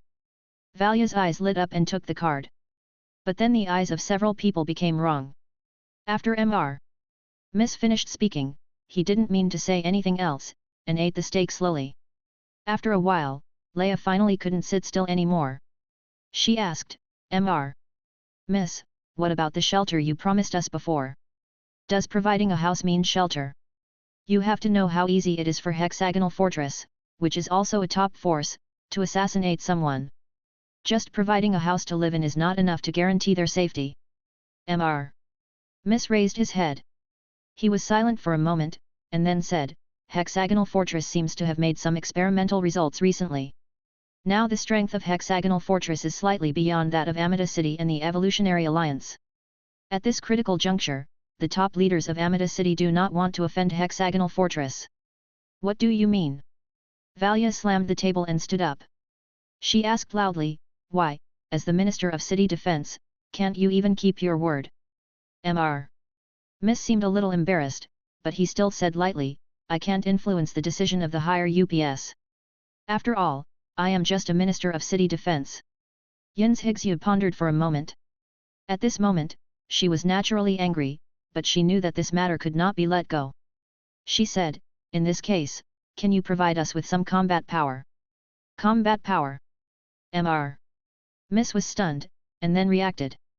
He frowned and thought for a while, then raised his eyes and said, "No problem, I can provide you with 3 intermediate-level evolver-level guards, just as my compensation for you." Obviously, saying this means that this is Mr. Mrs. personal compensation. Amida City only provided them with a manor and some gold coins.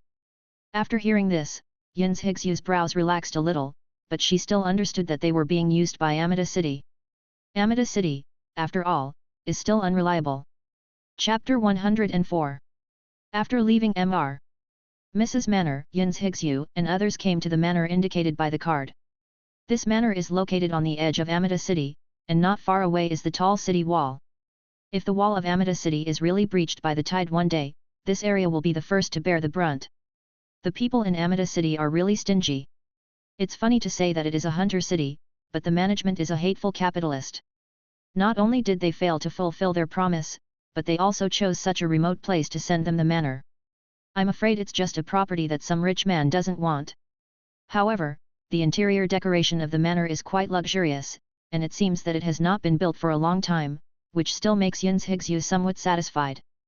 But Yin's Higsu always knows in her heart that if it is just a residence, there is no way to resist the revenge from the hexagonal fortress, and it will not help her revenge plan at all. She just wants a manor. With her current savings, it is more than enough to buy a manor that is 10 times more luxurious than this one. You know, not to mention the previous 80,000 gold coins, there are still more than 70,000 left. The bounty for killing the mutant rhino has not been claimed yet, and there is even a 200,000 bounty for Belila. However, they have no evidence to kill Belila, so I am afraid that the 200,000 bounty will be wasted. Damn Mr. Miss, you don't keep your word. Can you become a city defense minister like this? Leah walked into the manor, frowned, and said indignantly. This is not entirely Mr. Mrs. problem, but the problem of the top leaders of Amida City. The top leaders of this city don't want to offend Lihugia Fortress for us. In their eyes, there is only interest. Valia saw it clearly. Although she knew the reason, she was still very angry in her heart. Alas, people in this big city-state are twists and turns. Small camps are more suitable for us. Leah sighed. As she and Valia were born in the camp, they had never seen such a scene. In contrast, Yin's Higsu, who was born in a big city like Hexagonal Fortress, felt much calmer. After hearing what Leah said, Yin's Higsu's heart moved. If they formed a camp to develop their power and then take revenge on the Hexagonal Fortress, would it be feasible? But then she gave up this idea. In the wild, there were not enough people in the early stage, and it was impossible to establish an effective gathering place. Even if it was established, it would soon be discovered by the Hexagonal Fortress. At this moment, the Hexagonal Fortress regarded them as a thorn in the eye. If there was an opportunity, they would definitely take them down at all costs. What's more, they had just killed the second king of the predators, and the predators would not let them go easily. At this moment, it seemed that Amida City was the best choice. After entering the manor, several people were soon attracted by the scenery in the manor. The manor was still a classic European manor with endless lawns and fountains. After entering the manor, Wen Feng was rarely excited. There were many fountains in the manor, and the humidity was very high, which made him feel very comfortable. After being in Planta for so long, he had not felt the joy of water, so he pulled out his legs and ran into the pool. Plop! With a clear sound, Wen Feng dived directly into the pool and absorbed the water happily. Yin's Higsu and others who were not far away saw this scene, and their sad mood was instantly diluted. Anyway, let's take a break first. We haven't had a good rest for so long. Yin's Higsu sighed, looked up at the 4-story villa in the manor, and ran towards it. The villa covers a large area, with a total of 2 floors. The first floor is the hall and kitchen and other basic areas, and the second floor has 6 bedrooms. The 3 women chose a bedroom each and couldn't wait to walk into the bedroom. The decoration in the bedroom is very gorgeous, with a double bed in the middle, and the overall decoration is luxurious gold. To be honest, such decoration makes Valia and Leia always feel a little uncomfortable. After everything was settled, it was getting dark, and Valia cooked a simple dinner. Several people sat at the dining table, talking and laughing, and ate this rare dinner. After dinner, several people returned to their rooms to rest. In Yin's Hixu's room, Yin's Hixu embraced Wenfeng, who had already looked brand new, and kept fiddling with the small leaves behind his head with her right hand. I don't know if it was because of the use of advanced evolution points, plus the supplement of sufficient water, Wenfeng looked even greener at this moment. After a routine frolic, Yin's Hixu put Wenfeng on the windowsill, turned off the lights and lay down. At night, Yin's Hixu tossed and turned and couldn't sleep. Obviously, her heart was not as calm as it seemed on the surface, especially Mr. Mrs. Words today, which made her hope of revenge even slimmer. Wenfeng looked at the street in the distance. The nightlife in Amida City was very rich, and the streets were still dimly lit at this moment. He sighed softly, looked back at Yin's Hixu, and jumped down from the windowsill. Yin's Hixu closed her eyes and thought about something, when she suddenly felt the bed sink, and then a cool leaf covered her eyes. The cool leaf moved, slowly pushing the breeze, gently patting Yin's Hixu's face. Yin's Hixu felt warm in her heart, and the corners of her mouth curled up unconsciously. After a while, feeling Yin's Hixu begin to snore softly, Wenfeng jumped down, returned to the windowsill again, and rooted himself into the soil. Early on the next morning, the doorbell of the manor rang. Varia rubbed her eyes and opened the door of the manor. She saw 3 girls standing outside the door. The moment she saw the 3 girls outside, Varia suddenly fell asleep. "You are?" Varia frowned, looked at the 3 girls up and down, and asked doubtfully. Yin's Hixu and Leia, who heard the commotion, also came out at this moment, observing the 3 girls curiously. "We are the guards sent by Mr. Mise. From now on, we will follow you for life." The leading girl lowered her waist deeply, bowed to Varia, and then she spoke softly. "Guard?" Varia asked first, then she caught something, and her voice suddenly became louder, "Follow me for life." The 3 girls looked to be about 18 or 19 years old, about the same age as Yin's Hixu. The 3 girls all carried flintlock guns. Except for the leader, who was slightly taller, the other 2 girls the flintlock rifle was almost dragged to the ground. "Yes, our job is to be mercenaries for life." The leading girl nodded slightly. "My current code name is Lang Yi, and they are Lang Bai and Lang Umbrella respectively. If you are not satisfied, you can give us a new name." Lang Yi lowered his head and said respectfully to Varia. Varia turned around and looked at each other with Yin's Hixu and Leia. This was not sending 3 guards, but 3 servants, right? Chapter 105.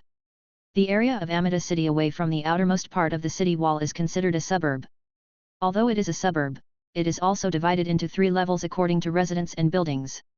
The lower level is some slums, their buildings are low, dilapidated and scattered under the city wall. The middle level is some ordinary residential areas.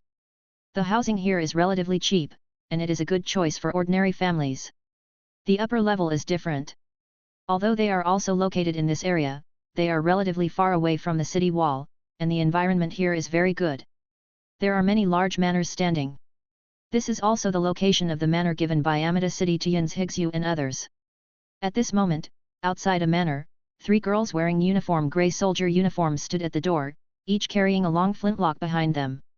The 3 girls were wearing masks at this time, and their faces could not be seen clearly, but their figures were all bumpy, and they were obviously at the most beautiful age. Valia frowned, looking at the 3 girls in front of her. She had a lot of things to say, but all she could say was, "Come in first." Walking into the manor, the 3 girls seemed well trained. They looked straight ahead, their steps were steady, and they were always more than 10 steps behind the 3 girls in front. Leia, who was standing in front, looked back a few times, and then whispered to Yin's Hixu and Valia, "They look very professional, maybe they can really protect us." Valia glanced at the 3 girls behind her and said nothing. After walking into the hall, Yin's Hixu and Valia turned around and looked up and down at the 3 girls called Lang Yi Lang Er Lang San. "You said you are lifelong mercenaries, which means you were bought here." Yin's Hixu pinched her chin and thought about it, and finally decided to speak to break the silence. "No, we are lifelong mercenaries trained by Mr. Miss, and she gave us directly to you. Lang Yi said without looking away. Mr. Miss still has this kind of business. Yin's Hixue felt a little headache. She thought that the other party would send 3 well-trained soldiers at the worst, but they sent 3 girls. It seems that these 3 people are younger than her. I am afraid that I will have to take care of them when the time comes. Can I withdraw you? Valia looked at the 3 people coldly, frowning and saying directly. As soon as the voice fell, the 3 girls in front of her widened their eyes instantly. With a plop, Lang Yi knelt on the ground quickly, with her head pressed against the ground. She said in a trembling voice, "We lifelong mercenaries have an iron rule. Our lives will always belong to the master. When Mr. Miss gave us to you, you are our lifelong masters. If you don't want us..." Lang Yi drew out the dagger from his waist, put the dagger directly against his neck and said, "Then we have to end our lives." "Hey, calm down." The change in an instant made Yin's Hixue stunned. After reacting, she quickly calmed Lang Yi's emotions. "Don't worry, it's just that you don't quite meet our expectations." Yin's Hixue sighed, she helped Lang Yi up, then looked into Lang Yi's eyes and asked, "Since you are mercenaries trained by Mr. Miss, can you tell us about your strength?" Speaking of strength, the light in Lang Yi's eyes dimmed a lot, which made Yin's Hixue feel cold. "Our physical level is probably at the level of intermediate evolvers, with excellent marksmanship, and we can do some basic work, such as cleaning, serving daily life and cooking." Lang Yi talked about her abilities like a treasure, but her voice became smaller and smaller. Valia, who was standing by, also frowned after hearing this. Intermediate evolvers have excellent marksmanship?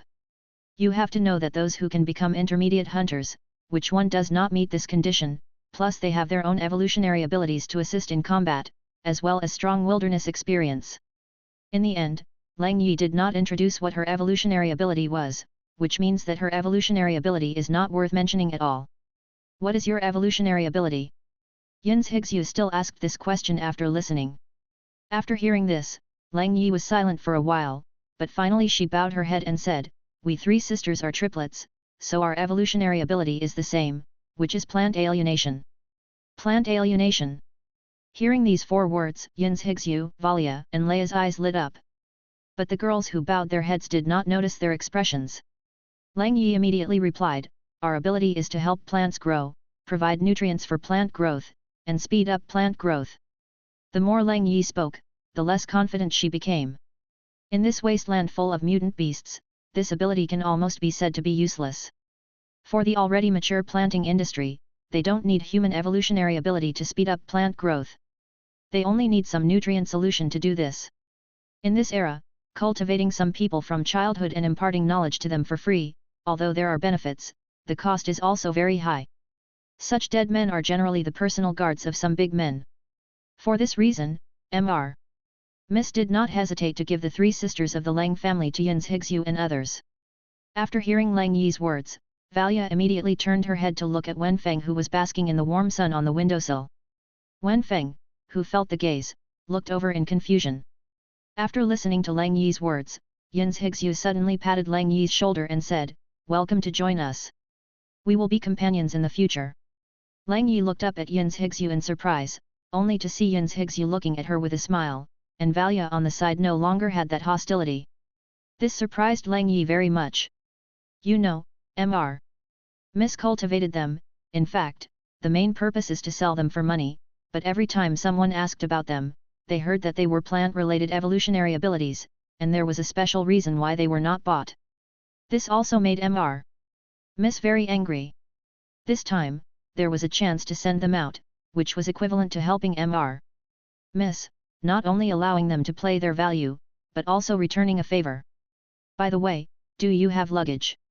Yin's Hixue suddenly remembered something and asked them. Lang Er took a step forward and spread out the backpack behind her, which contained several sets of clothes for changing. Yin's Hixue nodded, and then said, "There are 3 rooms upstairs, 1 for each of you." Lang Yi was stunned, and then said, "The 3 of us can live in 1 room. It's okay, we won't be here for long anyway, you can live in as many rooms as you want." Yin's Hixue said meaningfully, and then looking at the 3 girls in front of her wearing masks, she suddenly asked curiously, "Can you take off your masks? Let us see what you look like." As soon as the voice fell, the three girls were suddenly stunned. They looked at each other, and then Lang Yi made up his mind and nodded. The three girls pulled down their masks at the same time.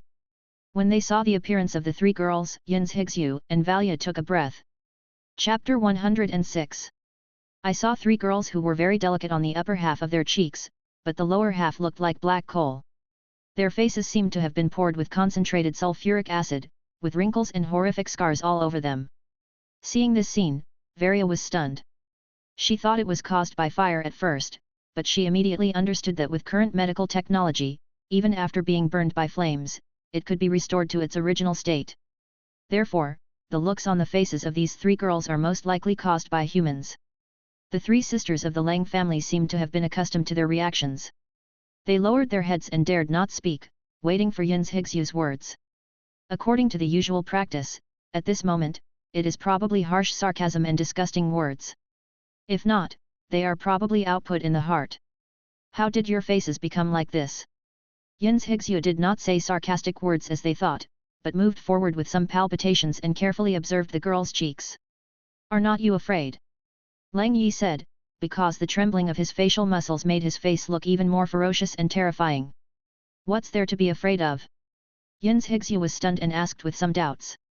Although Varia and Ria were a little shocked when they saw the faces of the three of them, they did not show any signs of surprise. Ria also came up to observe. Seeing this scene, Lang Yi couldn't help but burst into tears. Have they finally met a good master? We used to be from a small town across the wilderness. Following Lang Yi's explanation, Yin's Higsu also understood their life experiences.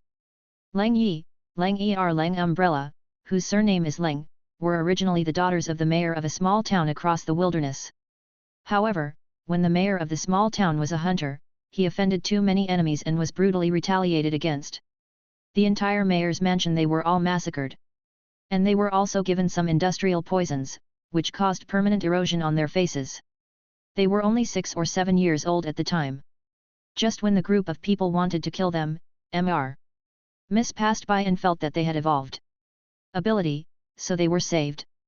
Due to the effects of industrial poison, Lang Er and Lang Xian's throats could no longer speak.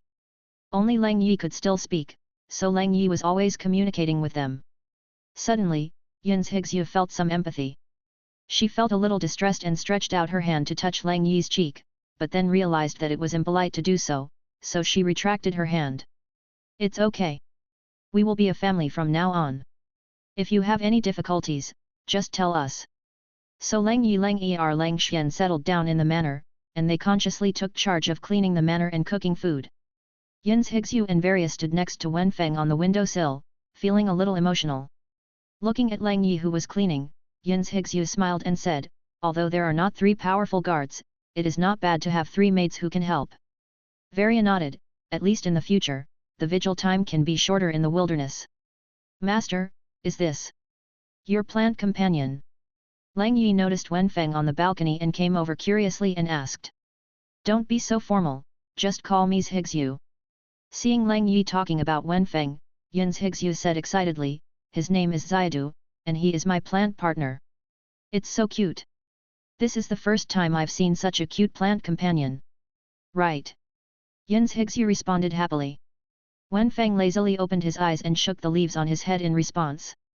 After returning from the wilderness, I haven't felt so comfortable for a long time. Too many things happened in the past few days. At this time, Yin's Higsu didn't want to worry about unnecessary things anymore, so the few of them took a deep rest in the manor. After staying in the manor for 3 full days, Mr. Mize came to visit once. Seeing how harmoniously they got along with the 3 sisters of the Lang family, Mr. Mize left with some relief. During this period of time, although they were resting, Yin's Higsu and Varia were not completely idle. They were constantly consuming gold coins and purchasing supplies. The supplies not only included food and fresh water, but also some firearms and ammunition, which they purchased every day. In order not to attract the attention of Armida City, they purchased smaller amounts each time. Surviving in Armida City is only a temporary solution after all. Since Armida City is not willing to help them fight against the hexagonal fortress, they have to rely on their own strength, so supplies and weapons are essential. That night, the already quiet manor became even quieter. In Armida City, there is no need to keep vigil every day, so at this time, the 6 girls are resting in the room on the 2nd floor. A figure in night clothes sneaked up to the wall of the manor. He climbed over the wall with a slight jump and came to the manor. In the corner of the manor, the man in black took out a thermal imaging goggles and carefully observed the scene in the manor. After confirming that there were no creatures in the manor's yard, the man in black took action immediately. He is the assassin sent by Hexagonal Fortress. It is easy to find out Yin's Higsyu's characteristics in Armida City. After all, as a companion of the hunting competition champion, Yin's Higsyu's identity in Armida City is very conspicuous. Then he searched through a drone and quickly found the location of the 160mm spark cannon tank. After several days of observation, he determined that the manor was where Yin's Higsyu was. The observations of the past few days also made him clear about the work and rest time of Yin's Higsyu and others. Now is the time to prepare for action. The man in black quickly approached the small villa. Although he was very fast, he did not make any sound.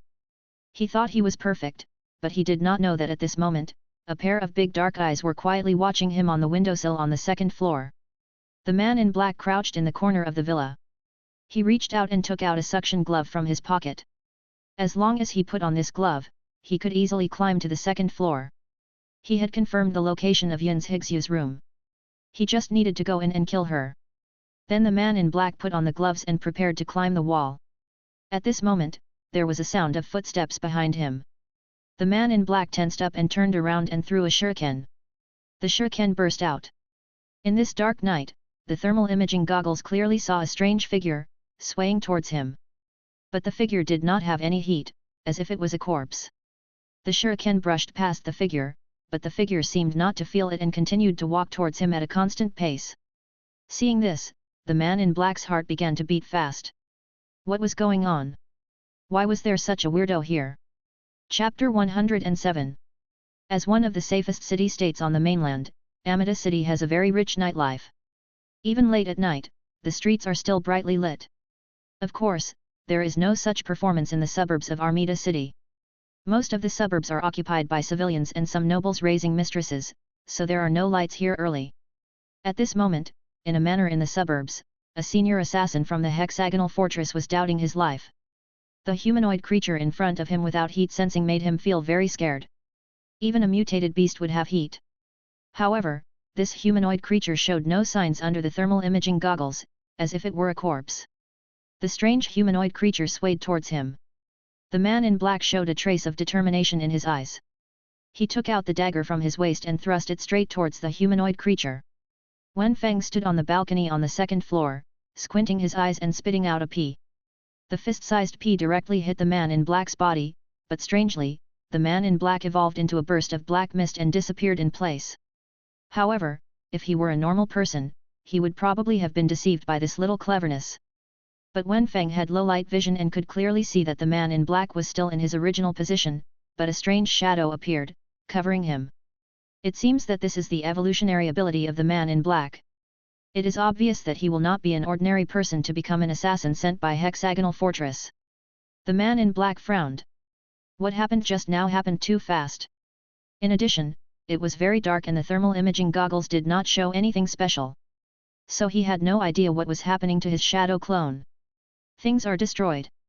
He could only attribute this to the strange humanoid creature. I really underestimated the eldest daughter of the Yin family. I didn't expect that he would have such a weird creature guarding the door. The man in black whispered, and then he threw the shuriken in his hand. The speed of this shuriken was much faster than the previous one, and it instantly tore the humanoid creature in half. Seeing this, the man in black frowned even more tightly. Could it be that the thing that destroyed his shadow clone just now was not this humanoid creature? Is this humanoid just a decoy?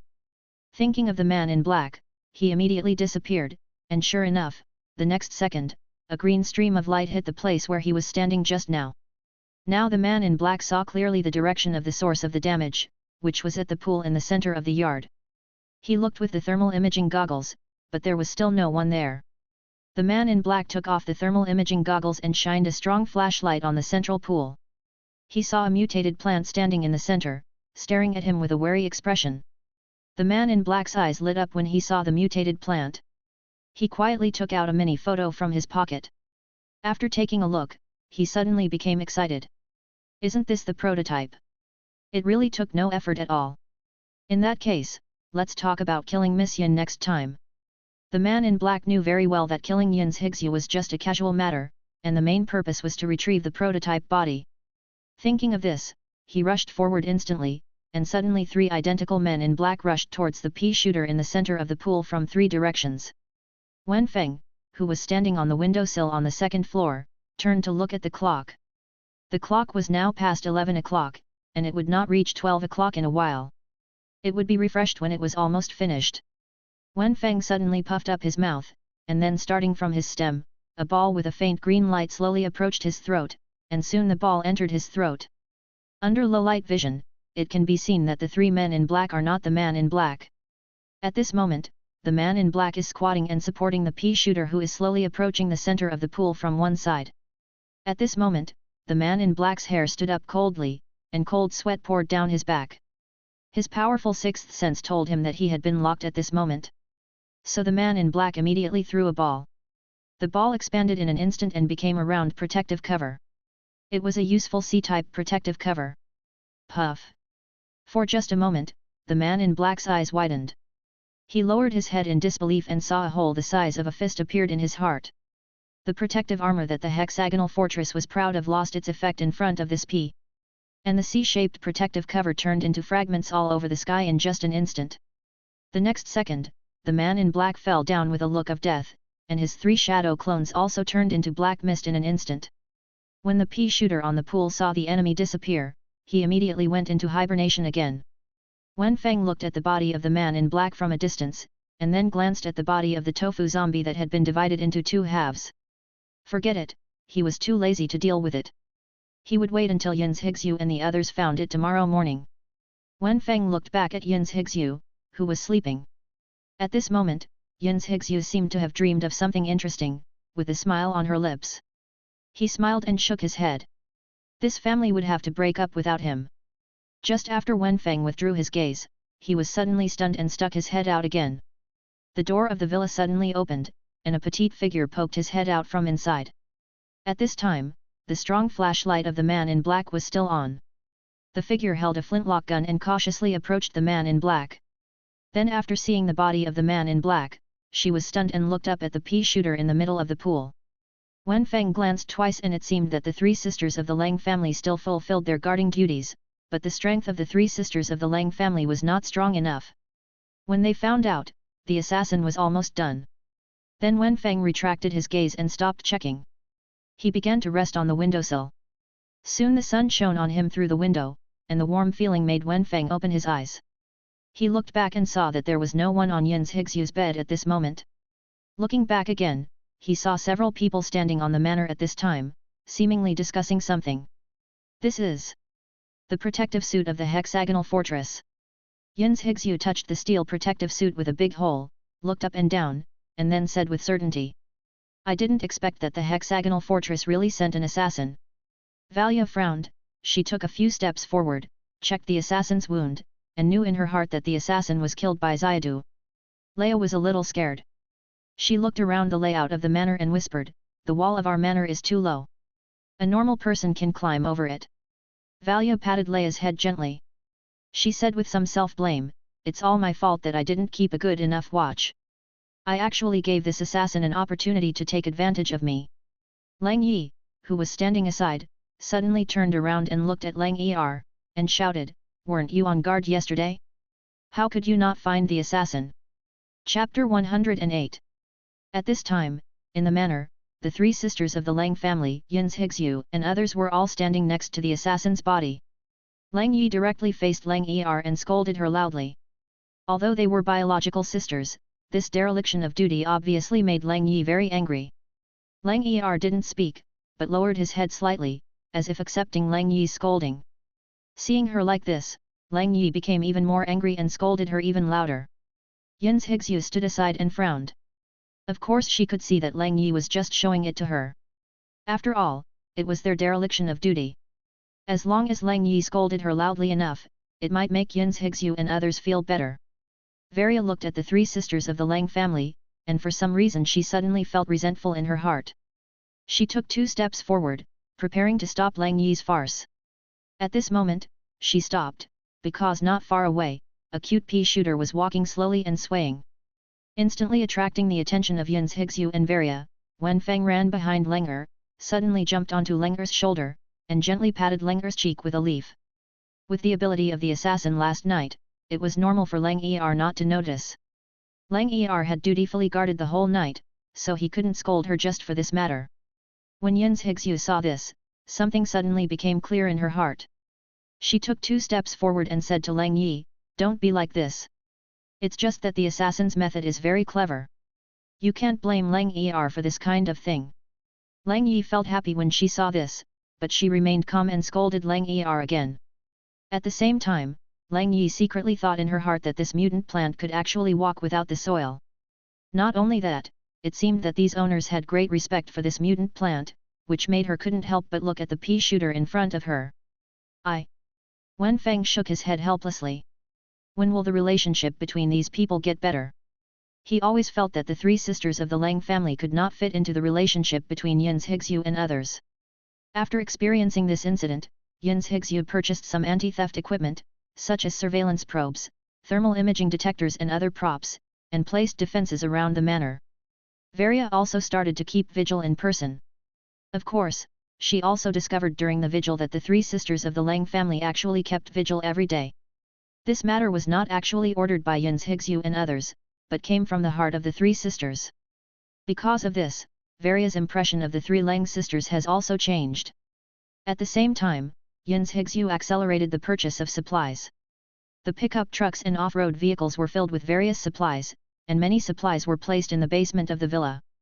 The 3 sisters of the Lang family saw it, but did not interfere. Yun's Higsu was slightly worried. Now the hexagonal fortress had taken action against them in Armida City. If they left Armida City and were in the wilderness, they would probably be attacked by even more terrifying attacks. After a few days of relative peace, Mr. Mize came to visit again. Hexagonal Fortress has sent someone to find you. Mr.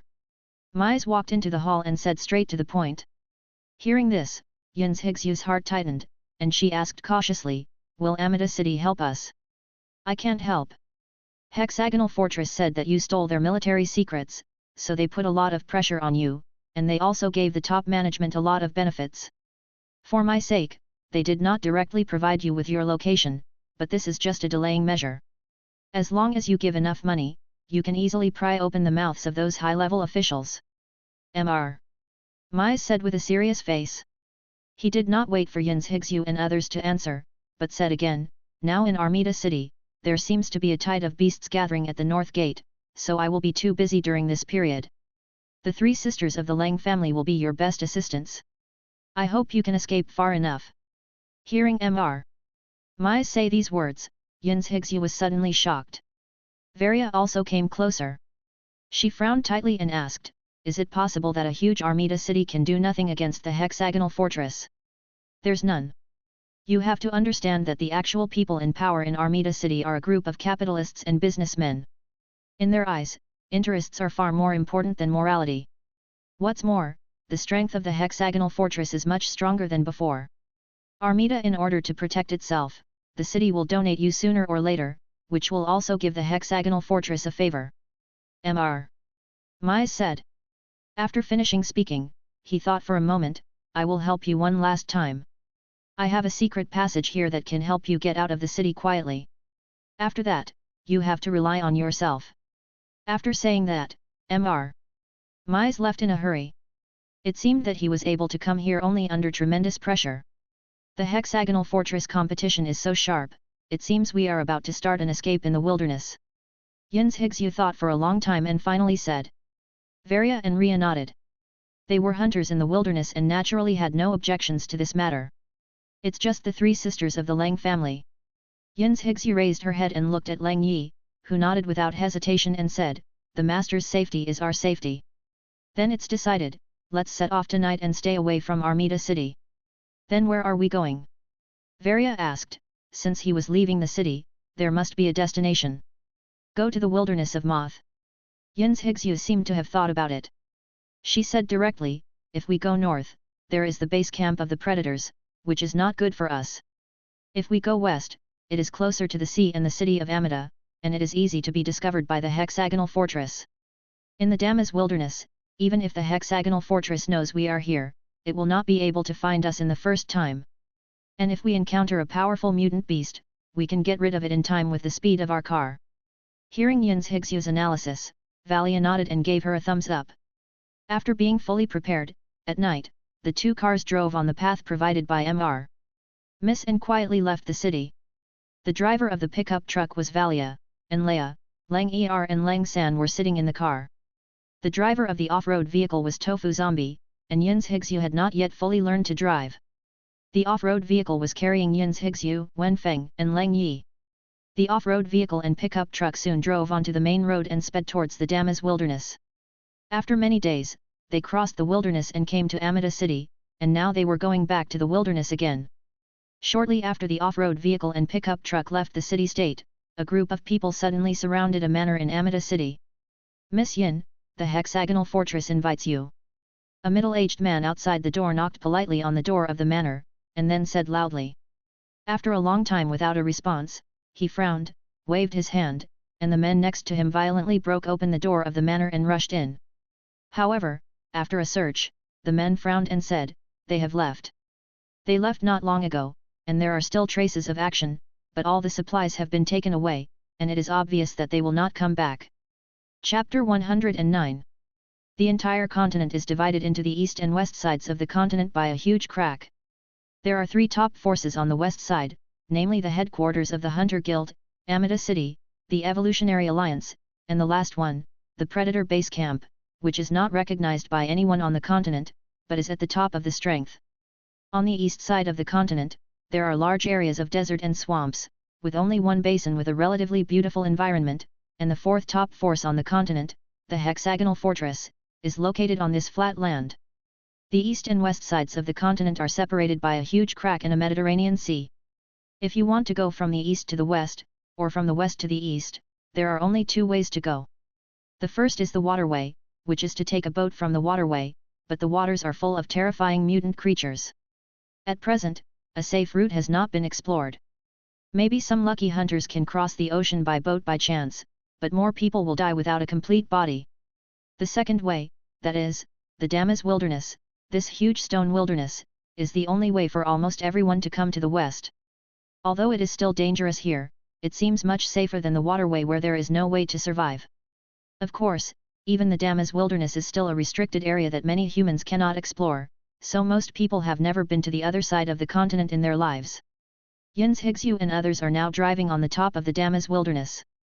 Their goal today is to find a suitable place to live and establish a gathering place where they can live temporarily. The Damas wilderness is worthy of being called the Death Wilderness. During this half-day drive, I don't know how many beasts rushed up and attacked them directly, but they all died under the firepower of several people. You must know that with the speed of their chariots, it is basically difficult for mutant beasts in other areas to catch up. Even if they can catch up, they will not take the initiative to attack them. After all, the mutant beasts also know themselves. In the Damas wilderness, not only are there many beasts that can catch up with them, but those beasts have strong combat power, but their strength is strong, plus Wenfeng's P cannon support, these mutant beasts can't do anything to them. After half a day of driving, they finally passed through the Damas temple. Passing through the Damas temple also marks the official entry into the core area of the Damas wilderness. This also shows that the speed of their chariots is much faster than before. According to the previous speed, this part of the journey would take 2 or 3 days. Soon Yun's Higsu found a piece of open space that looked pretty good. There was almost no shelter nearby, and it was very flat. There was also a passage for many hunters not far from the open space, so it would be convenient for passing merchants to trade. So after a discussion, several people prepared to build their own gathering place here. The pickup truck and the off-road vehicle stopped, and Yun's Higsu got out of the car and began to observe the terrain nearby. The surrounding area still looked like a stone plain, with hard loess on the ground. There were no rocks or other obstacles in this large area, and the vision was extremely broad. Obviously this is a good place to build a gathering place, but Wenfeng kept frowning. There was no way. In the Damas wilderness, the familiar dry feeling came again. He had already adapted to the humid environment of Amida City, and suddenly came to a dry area, which still made him very uncomfortable. After seeing Yin's Higsu choose this as the gathering point, his brows frowned even tighter. But he didn't say anything, after all, he couldn't speak. Yin's Higsu's thinking was too simple, she would understand in a few days. Wenfeng thought lightly that it would be good for Yin's Higsu and the others to suffer a little, but he would also have to stay and suffer. After the car stopped, several people began to carry supplies from the car. Unlike Yin's Higsu, who was setting up a camp in the wild for the first time, Valia and Leia already had experience in this area. They quickly cleared a relatively clean terrain and then started to set up tents on it. As a hunter's city, Amida City has many tents suitable for hunters to live in the wild. These tents are of excellent quality and sturdiness. They can basically withstand wind and rain. Except that the insulation effect may not be very good, it is completely no problem to replace ordinary houses. With the concerted efforts of Valia, Leia, and the three sisters of the Lang family, it took only more than an hour to build 3 large tents. These tents have a huge area, and can even accommodate 1 room and 1 living room. The 3 tents are for Yin's Higsu, Leia, and Valia, and the 3 sisters of the Lang family. Looking at the tents, Valia wiped the sweat from her forehead and felt relieved. When she and Leia lived in the wild, they always set up a small tent. There is still some difference between this gathering point and the camp. The 3 large tents they set up at this moment look like a camp. You must be tired, let's eat. Yin's Higsu had prepared dinner at this time. They brought a folding table, put the dinner on the table, and called everyone to come. Yin's Higsu didn't know how to cook, but the dinner was basically the finished products that had been purchased. These were also necessary for hunters, and they only needed to be heated up before they could be eaten. These products were basically pickled meats, and some vegetables that could be preserved for a long time, such as potatoes and soy products. Several people sat around the folding table eating dinner and began to imagine the future. What will our camp be called in the future? While eating, Leia suddenly thought of a question and asked Yin's Higsu. Since we are going to build a camp, we must have a name. Maybe this name will be known throughout the continent in the future? How about calling it P Camp?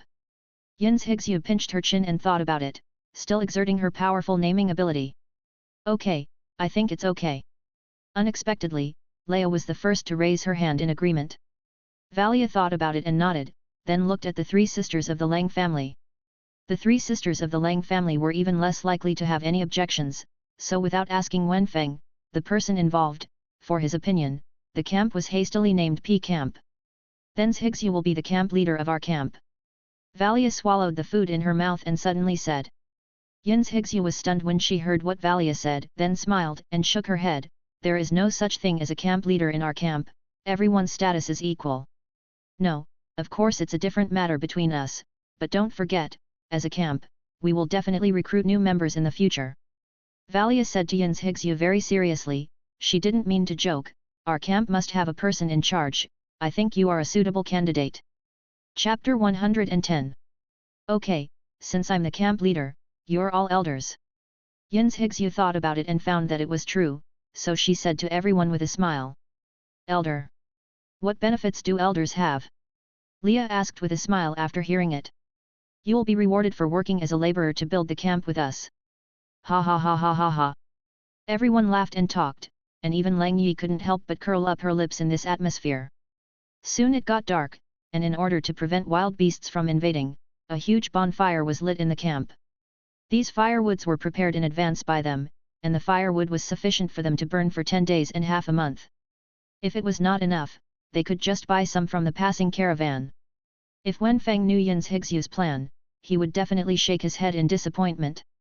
Yin's Higsu is still too naive. If you want to build this place into a gathering place that can develop for a long time, it is not feasible to rely on business alone. Even if they have a lot of money, enough to support this camp for a long time, but in the long run, the camp will sooner or later collapse due to insufficient money. The bonfire burned very vigorously. Today, the tofu zombies of Wenfeng and the cold umbrellas of the 3 sisters of the Lang family are still on guard. Because of the existence of the 3 sisters of the Lang family, Valia can have time to rest even in the wilderness. In the past, she needed to be on guard against mutant beasts from the wilderness at night. The sleep of several people was not very peaceful that night. Everyone was imagining their future in the bed in the tent. It must be said that Yin's Higsu and others are still very thoughtful about life. They bought a lot of furniture suitable for use in the wilderness, and they also bought folding beds. Soon the second day came.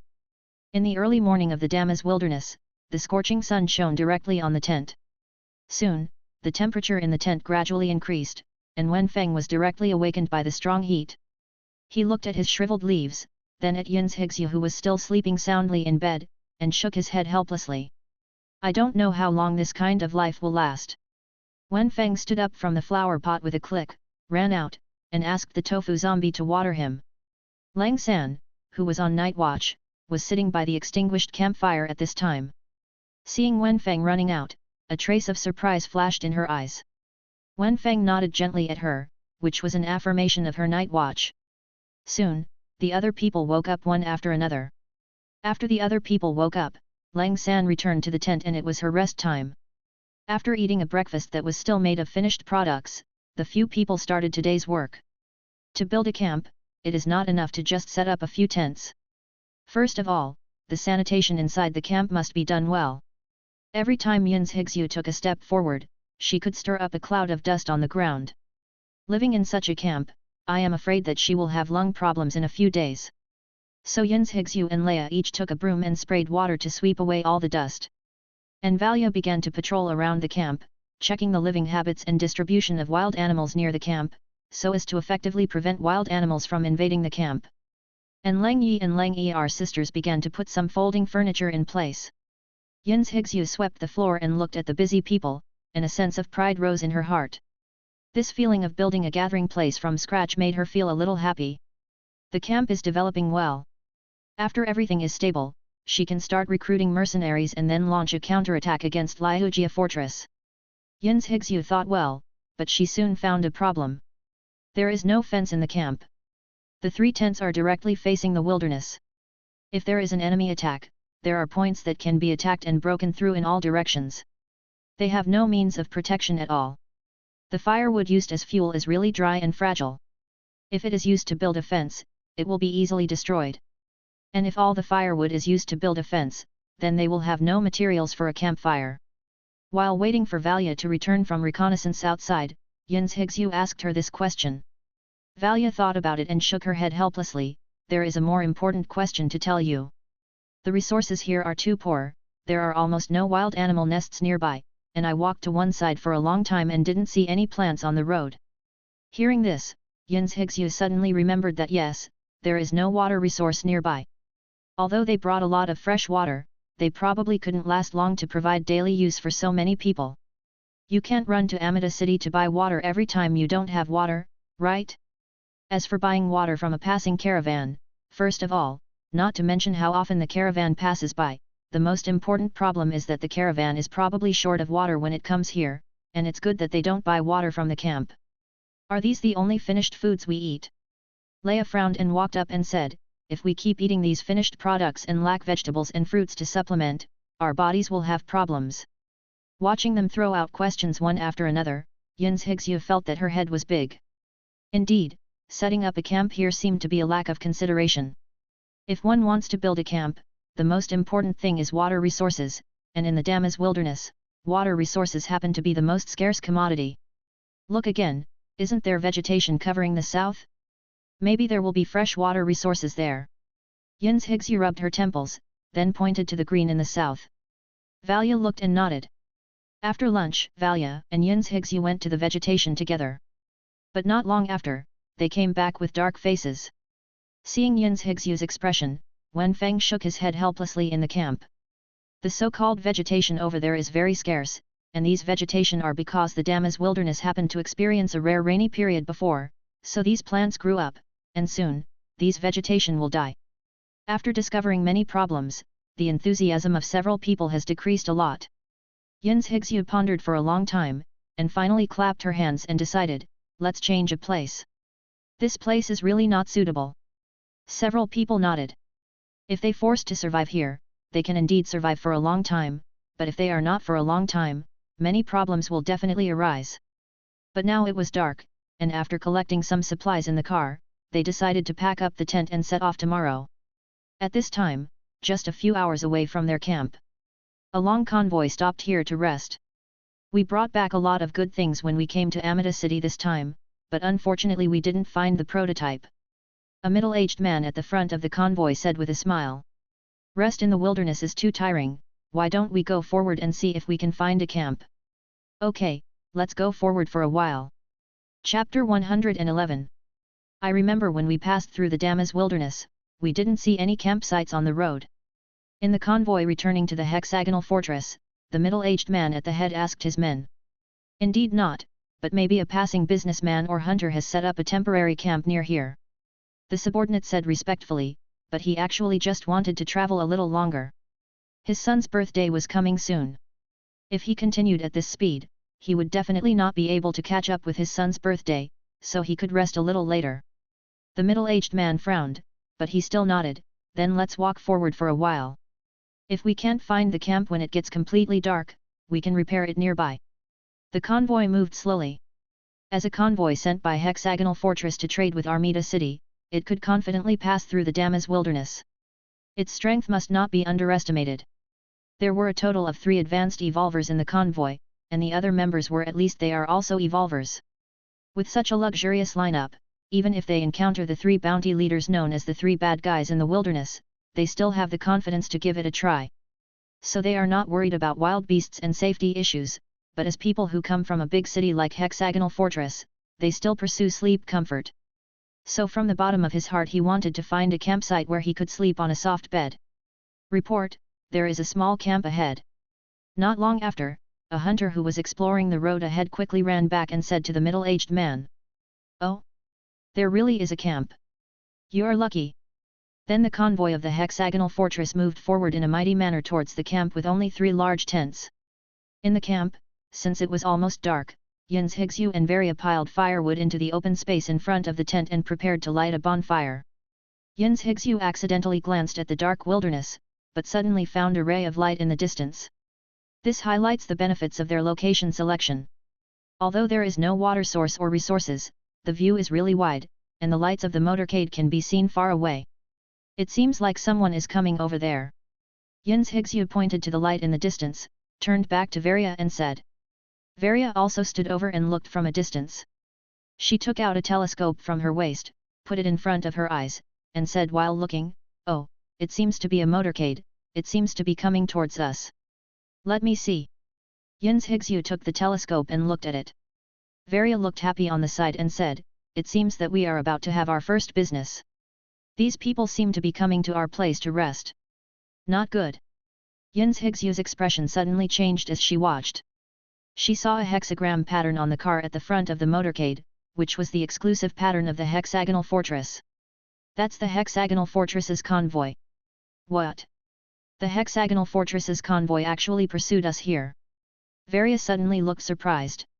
She immediately turned back to everyone who was preparing dinner in the tent and said loudly, "Pack your things quickly, the people from the Hexagonal Fortress are catching up." Suddenly, everyone was shocked and immediately began to pack their things in a panic. They wanted to give up on this plot of land anyway, and the arrival of the Hexagonal Fortress's convoy only accelerated the process for them. As for why they didn't resist, there were only 6 of them, and that was a whole convoy. Yins Higsu continued to observe for a while, and her expression became worse and worse. She immediately put away the telescope and turned back to follow the others to carry supplies. A rough estimate is that there are at least 30 or 40 people in the convoy, and there is also a high-level evolver flying in the sky. Yins Higsu had just carefully observed the composition of the convoy through the telescope. Originally, she wanted to rely on the combat power of Wenfeng and others to see if she could sneak attack on the convoy, but now it seemed that that was fanciful. After packing up, I looked up again. At this moment, the headlights of the convoy were very close, and it seemed that a person was coming in advance to negotiate with them. "Hello, we are a passing caravan, can we stay at your camp for one night?" At this time, the man had arrived near the camp. He did not approach rashly, but spoke loudly from a distance. Varia looked at Yins Higsu, with a hint of doubt in her eyes. Yins Higsu immediately understood that this group of Liujia Fortress convoys did not come here after them, but just happened to encounter them. Yins Higsu thought for a while and said loudly to the man, "Okay, you can go back and report to them." There was a hint of joy on the man's face and he nodded. Then he glanced at the supplies that Yins Higsu and others were carrying. He asked in a daze, "What are you doing? Are you traveling all night?" "Oh, yes, we suddenly have an emergency, so I'll leave these tents to you. Yin's Higsu nodded and said to him, pretending to be panicked and reluctant. When the man heard this, he thought it was a good thing, so he ran all the way back to report the news. I didn't expect that there would be so many cute girls in just a merchant camp in the wilderness. It's a pity that I can't have dinner with them tonight. Varia watched the man leave, approached Yin's Higsu and asked doubtfully, should we leave the tent to them? Yin's Higsu frowned and nodded, and said, we also have a spare tent. These tents are holding them back. It seems that they did not come here because they were chasing us. Soon the people packed up their things and drove away quickly in 2 cars. All that was left was 3 tents and some furniture inside that was difficult to move. At this time, the convoy had arrived not far from the camp. The middle-aged man listened to the report of his subordinates and frowned without any trace. A camp was set up but suddenly left at night? The convoy soon arrived at the camp. The middle-aged man glanced at the items in the camp, and then stared at the bonfire on the ground. Because after packing up and leaving the campfire, there were still a few firewood and the remaining ashes from yesterday. What are the physical characteristics of the people living in this camp? The middle-aged man suddenly turned back to his men and asked.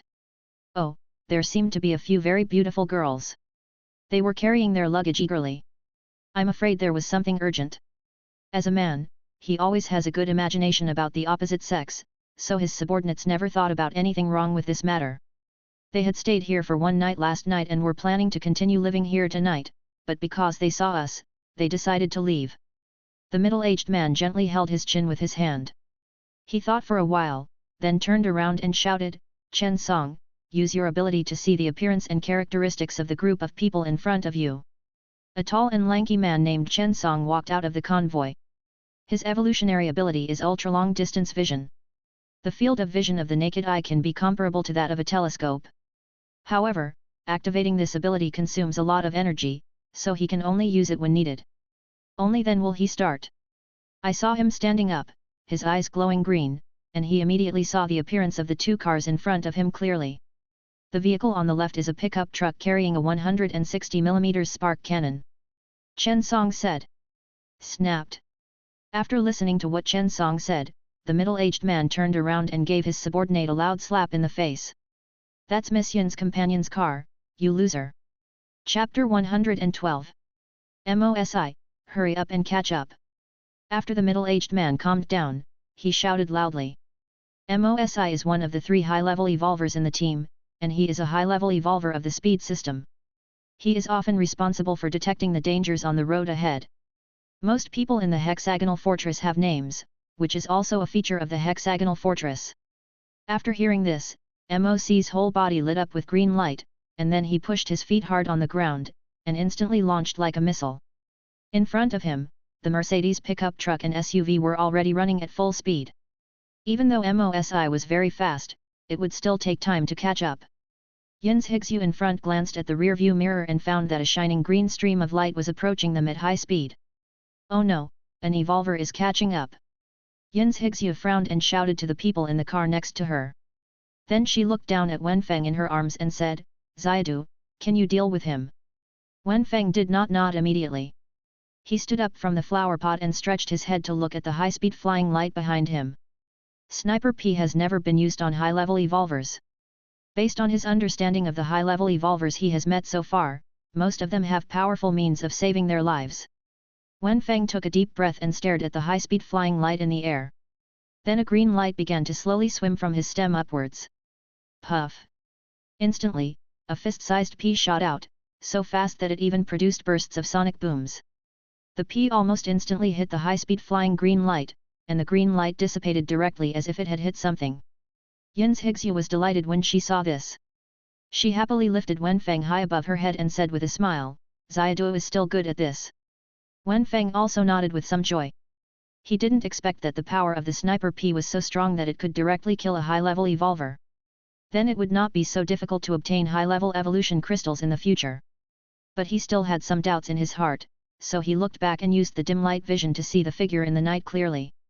Suddenly his pupil shrank. Not only was the man not dead, but he was running wildly on the land at this moment, even faster than their car. Every step he took would raise countless dust.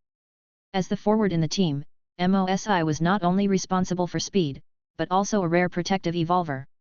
The green stream of light was not the stream of light emitted from his body, but a shield he condensed to protect his chest. When the shield was instantly broken, he panicked immediately, so Mosi pretended to be hit and fell to the ground and pretended to be dead. You know, that shield was the essence he had condensed for several months. Even the high-level evolvers of the same level as him could not break it, but it shattered in an instant. But after a long time, the second sniper P did not arrive. Mosi immediately understood that the enemy could not use such attacks continuously, but he still had a trace of vigilance in his heart, so he began to run wildly on the land in the night. Wenfeng immediately showed a surprised expression. This was his strongest attack. Unexpectedly, the enemy was not only not injured, but also began to run wildly on the ground. Yin's Hixue glanced at Wenfeng's expression and became nervous. She asked cautiously, "What's wrong? Didn't you kill him?" Wenfeng frowned and nodded, then broke free from Yin's Hixue's hand and came to the window again. At this time, Mosi was very close to the two cars, and Wenfeng was ready to interfere with Mosi behind. Puff! After a P, Mosi just turned around slightly to avoid the attack of the P. The opponent was not only very fast, but also seemed to have a strong sixth sense for the upcoming danger, and could dodge in advance every time. Lang Yi on the other side also leaned out of the window, raised the fragmentation gun in her hand, and stared at Mosi who was running wildly behind her. Bang! A strong flash of fire appeared, and Mosi had already dodged the attack of the gun in advance. And just after that, Mosi suddenly jumped high, and the powerful acceleration burst out instantly and landed directly in front of the two cars. Boom! With a loud bang, Mosi stepped heavily on the ground. Then the ground raised countless sand and stones, and then several huge rocks protruded. If it drove forward, it would definitely hit the huge rocks directly. The tofu zombie's thinking was relatively slow, and it was impossible to turn in such an emergency. At the critical moment, Wenfeng jumped up and stepped on the brakes with his roots. With a series of harsh sounds of tires rubbing against the ground, the off-road vehicle stopped dangerously not far in front of the giant rock. The pickup truck also slowly stopped, and Valia adjusted the angle of the 160mm spark cannon, preparing to use the spark cannon to attack the figure in front. Ms. Yin, hand over the prototype and I can spare your life. After finding that this group of people did not seem to pose a threat to him, Mosi said loudly with a grin. What is the prototype? Yin's Hixue was stunned, and her eyes immediately looked at Wenfeng who was braking in front. She understood something in her heart, and then said loudly, Impossible, even if I die, I will not hand over the prototype. Then you? Mosi said with a sneer. Before he finished speaking, he jumped up high. The place where he was standing suddenly lit up with a red stream of light, which was the spark bomb of the 160mm spark cannon. After the red stream of light hit the place where he stood, a big hole appeared in the hard rock that was burned by the spark bombs. Is this the power of the 160mm spark cannon? Not bad. Mosi was in a good mood. Not only could he bring back the prototype body, but he could also get a valuable spark cannon. Varia gritted her teeth and stared at Moth in front of her, but there was nothing she could do in her heart. Even fire from spark cannons could not hit him, and other attacks were even more impossible. Moth's right foot suddenly stepped hard, and then his whole body hit the side of the pickup truck like a cannonball. Ah! Ria let out a scream, and then the pickup truck was suddenly turned over, thrown high, and then fell heavily. Valia! Yin's Hixue exclaimed. She opened the car door and rushed out immediately. Wenfeng silently changed into the form of Piranha P. If he wanted to kill Mosi in this situation, he would have to rely on the surprise attack of Piranha P. Ahem! Varia protected Ria and dragged her out from under the car, but the three Lang sisters were not so lucky. They were pinned in the car, and their lives were uncertain. At this moment, Mosi looked back at Yin's Hixue who came out, with an inexplicable light in her eyes. Just as he was about to take a step forward, a feeling of palpitations rose from the bottom of his heart. Mosi suddenly jumped up high, and then a huge green piranha emerged from under his feet. The invincible piranha jumped into the air. Chapter 113.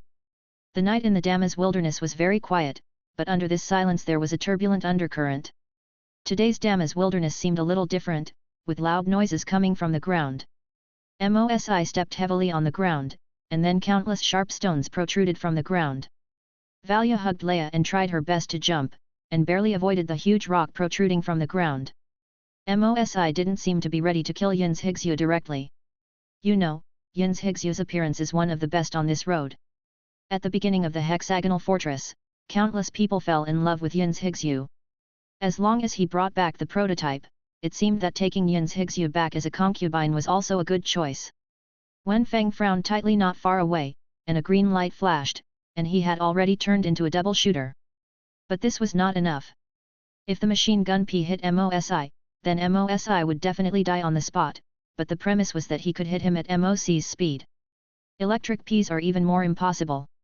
With the speed of electric Ps, Mosi might laugh his teeth off. So the only way to break the situation now seems to be to wait until 12 o'clock to refresh the sniper Ps, but it is only a short time after the sky has just fallen, and it is estimated that the time is about 7 or 8 o'clock. If you want to wait for the sniper Ps to refresh, it will take 4 hours. And Valia and Leia obviously can't last 4 hours, let alone 4 hours, it may be difficult to last 4 minutes. Mosi seemed to be a little tired of playing. He suddenly turned into a residual image and appeared on Valia's head in an instant. His left hand made a fist and smashed down heavily. This not-so-fancy punch, under the blessing of his speed and the power of a high-level evolver, was like a cannonball. Yin's Higsu's pupils widened not far away, and her heart skipped a beat, but she was powerless. Crack! At this critical moment, the rock under Valia's feet suddenly cracked, and then several vines stretched out from it. One vine quickly rolled Valia up and threw her aside. Ouch! Valia and Leia fell heavily to the ground. Leia groaned in pain, but she dodged Moss's fatal punch, so what was this little pain? Leia looked at Wenfeng. In her mind, only Xiaodu could make such a plant-based attack. But at this moment, Wenfeng was also confused. What is this? He didn't do anything? Oh? It's worthy of being a prototype. It has such a strong attack ability. Moss was also surprised. The speed of the vine was comparable to his. He didn't expect that the prototype had been hiding this ability until the end. However, in the next second, countless vines surged and attacked him at high speed.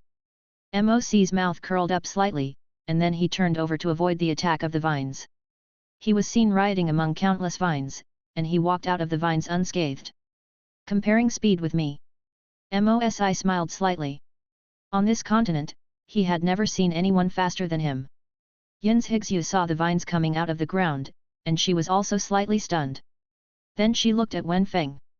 When she saw Wenfeng's expression, she immediately understood that these vines were not Wenfeng's ability. It seems that there is a third party involved in this battle. Who could it be? All the vines were dodged, and then they quickly drilled back into the ground as if they were withered. Mosi grinned and laughed loudly, "Is this your ultimate move? It's too slow."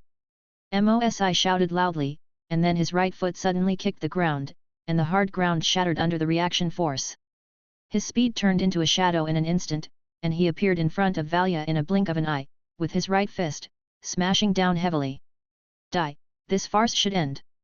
Moss gradually regained his confidence, and had forgotten how much pressure the sniper P brought to him before.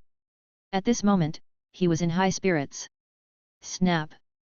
In the next moment, a green vine slapped over sharply, pulling Moss back heavily like a slap in the face. Under this blow, Moss's whole body was sore.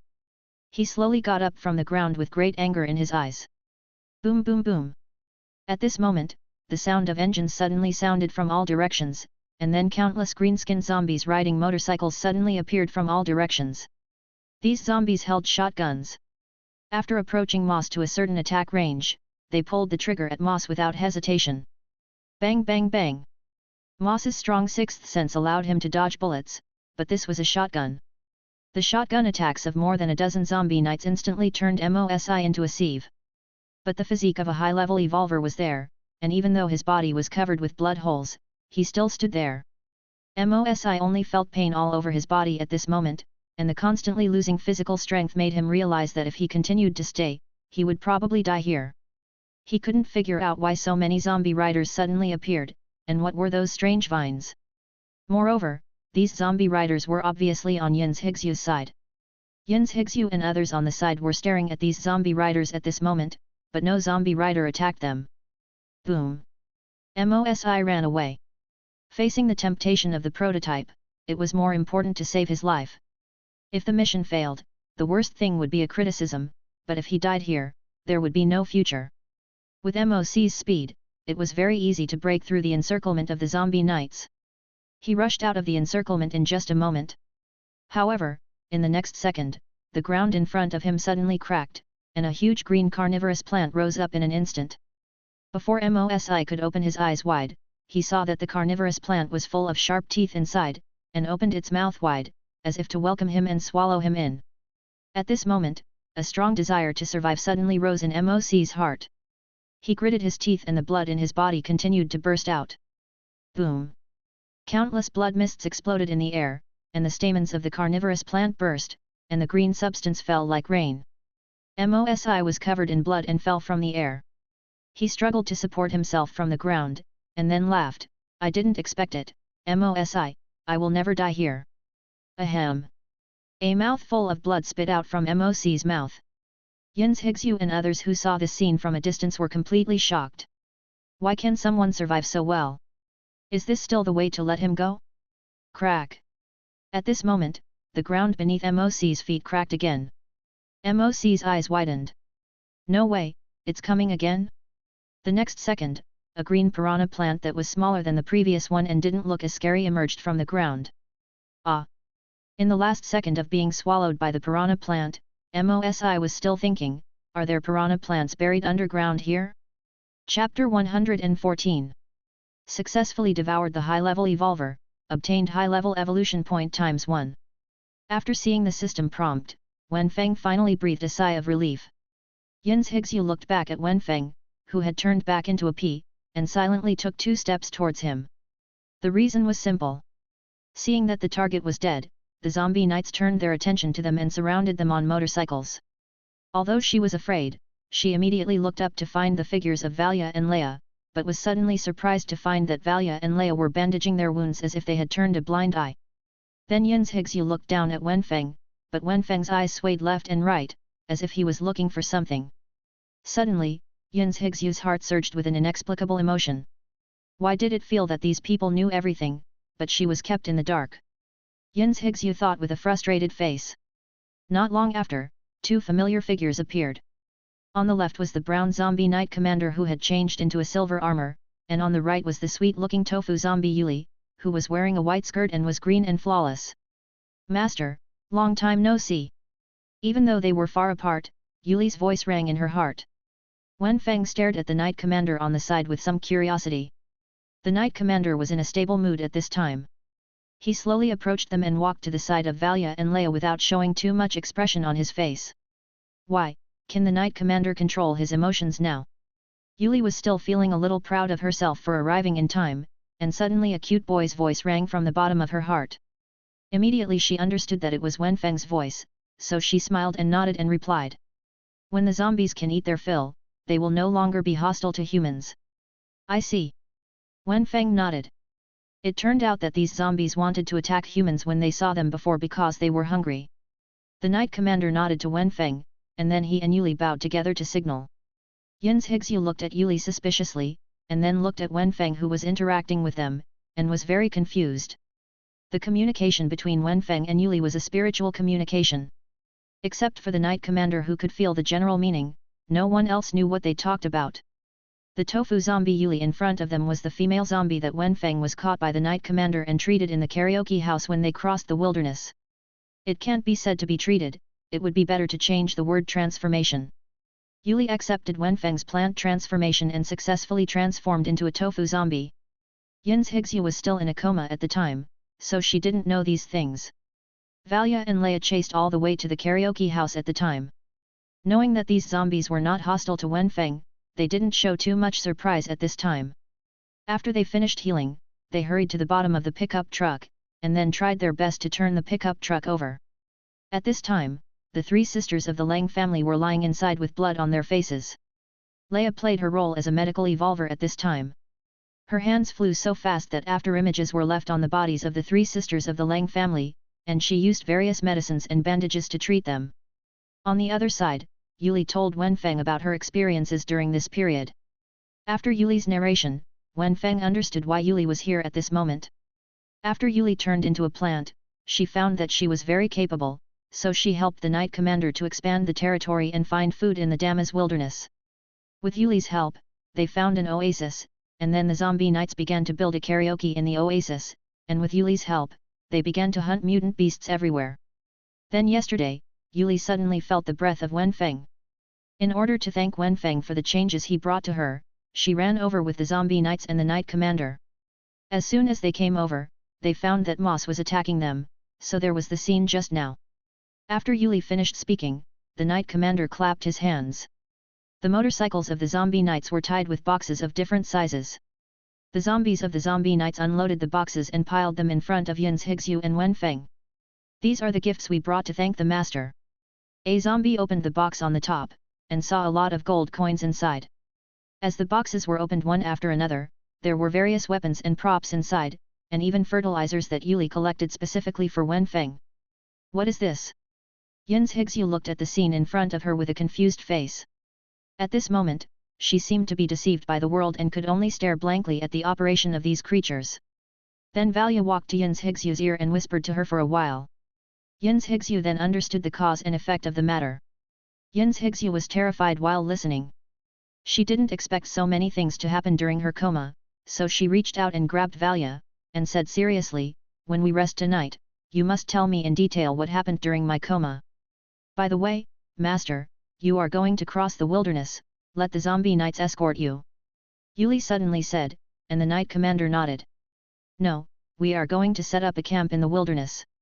Facing Yuli, who is also a tofu zombie race, Wenfeng did not hide anything from her.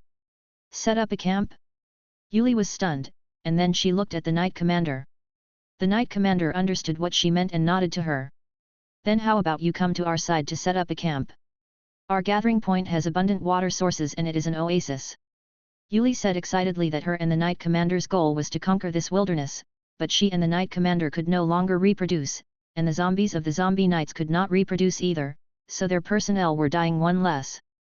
Under such conditions, she and the Knight Commander could only hide this goal in their hearts and first set up a gathering place in the oasis to solve the food and housing problems. After meeting Wenfeng, the fire in her heart was rekindled. Wenfeng could only nod reluctantly when he saw Yuli said so. After he heard that Yuli had set up a gathering place in the oasis, he actually had a plan. Instead of letting Yun's Higsu and others find a location, it is better to go directly to Yuli's location to start setting up a camp. After the three sisters of the Lang family were cured, Valia and Yun's Higsu explained to them the surrounding zombie knights. Then, at Wenfeng's signal, several people followed the zombie knights in front and began to head for the oasis occupied by the zombie knights. The boxes brought by the zombie knights were also put back on the car. Since everyone was in the same camp in the future, these things would be public supplies. Yuli, who was sitting in the back seat of the Knight Commander at the front, began to imagine the future, when the entire wilderness would become an oasis.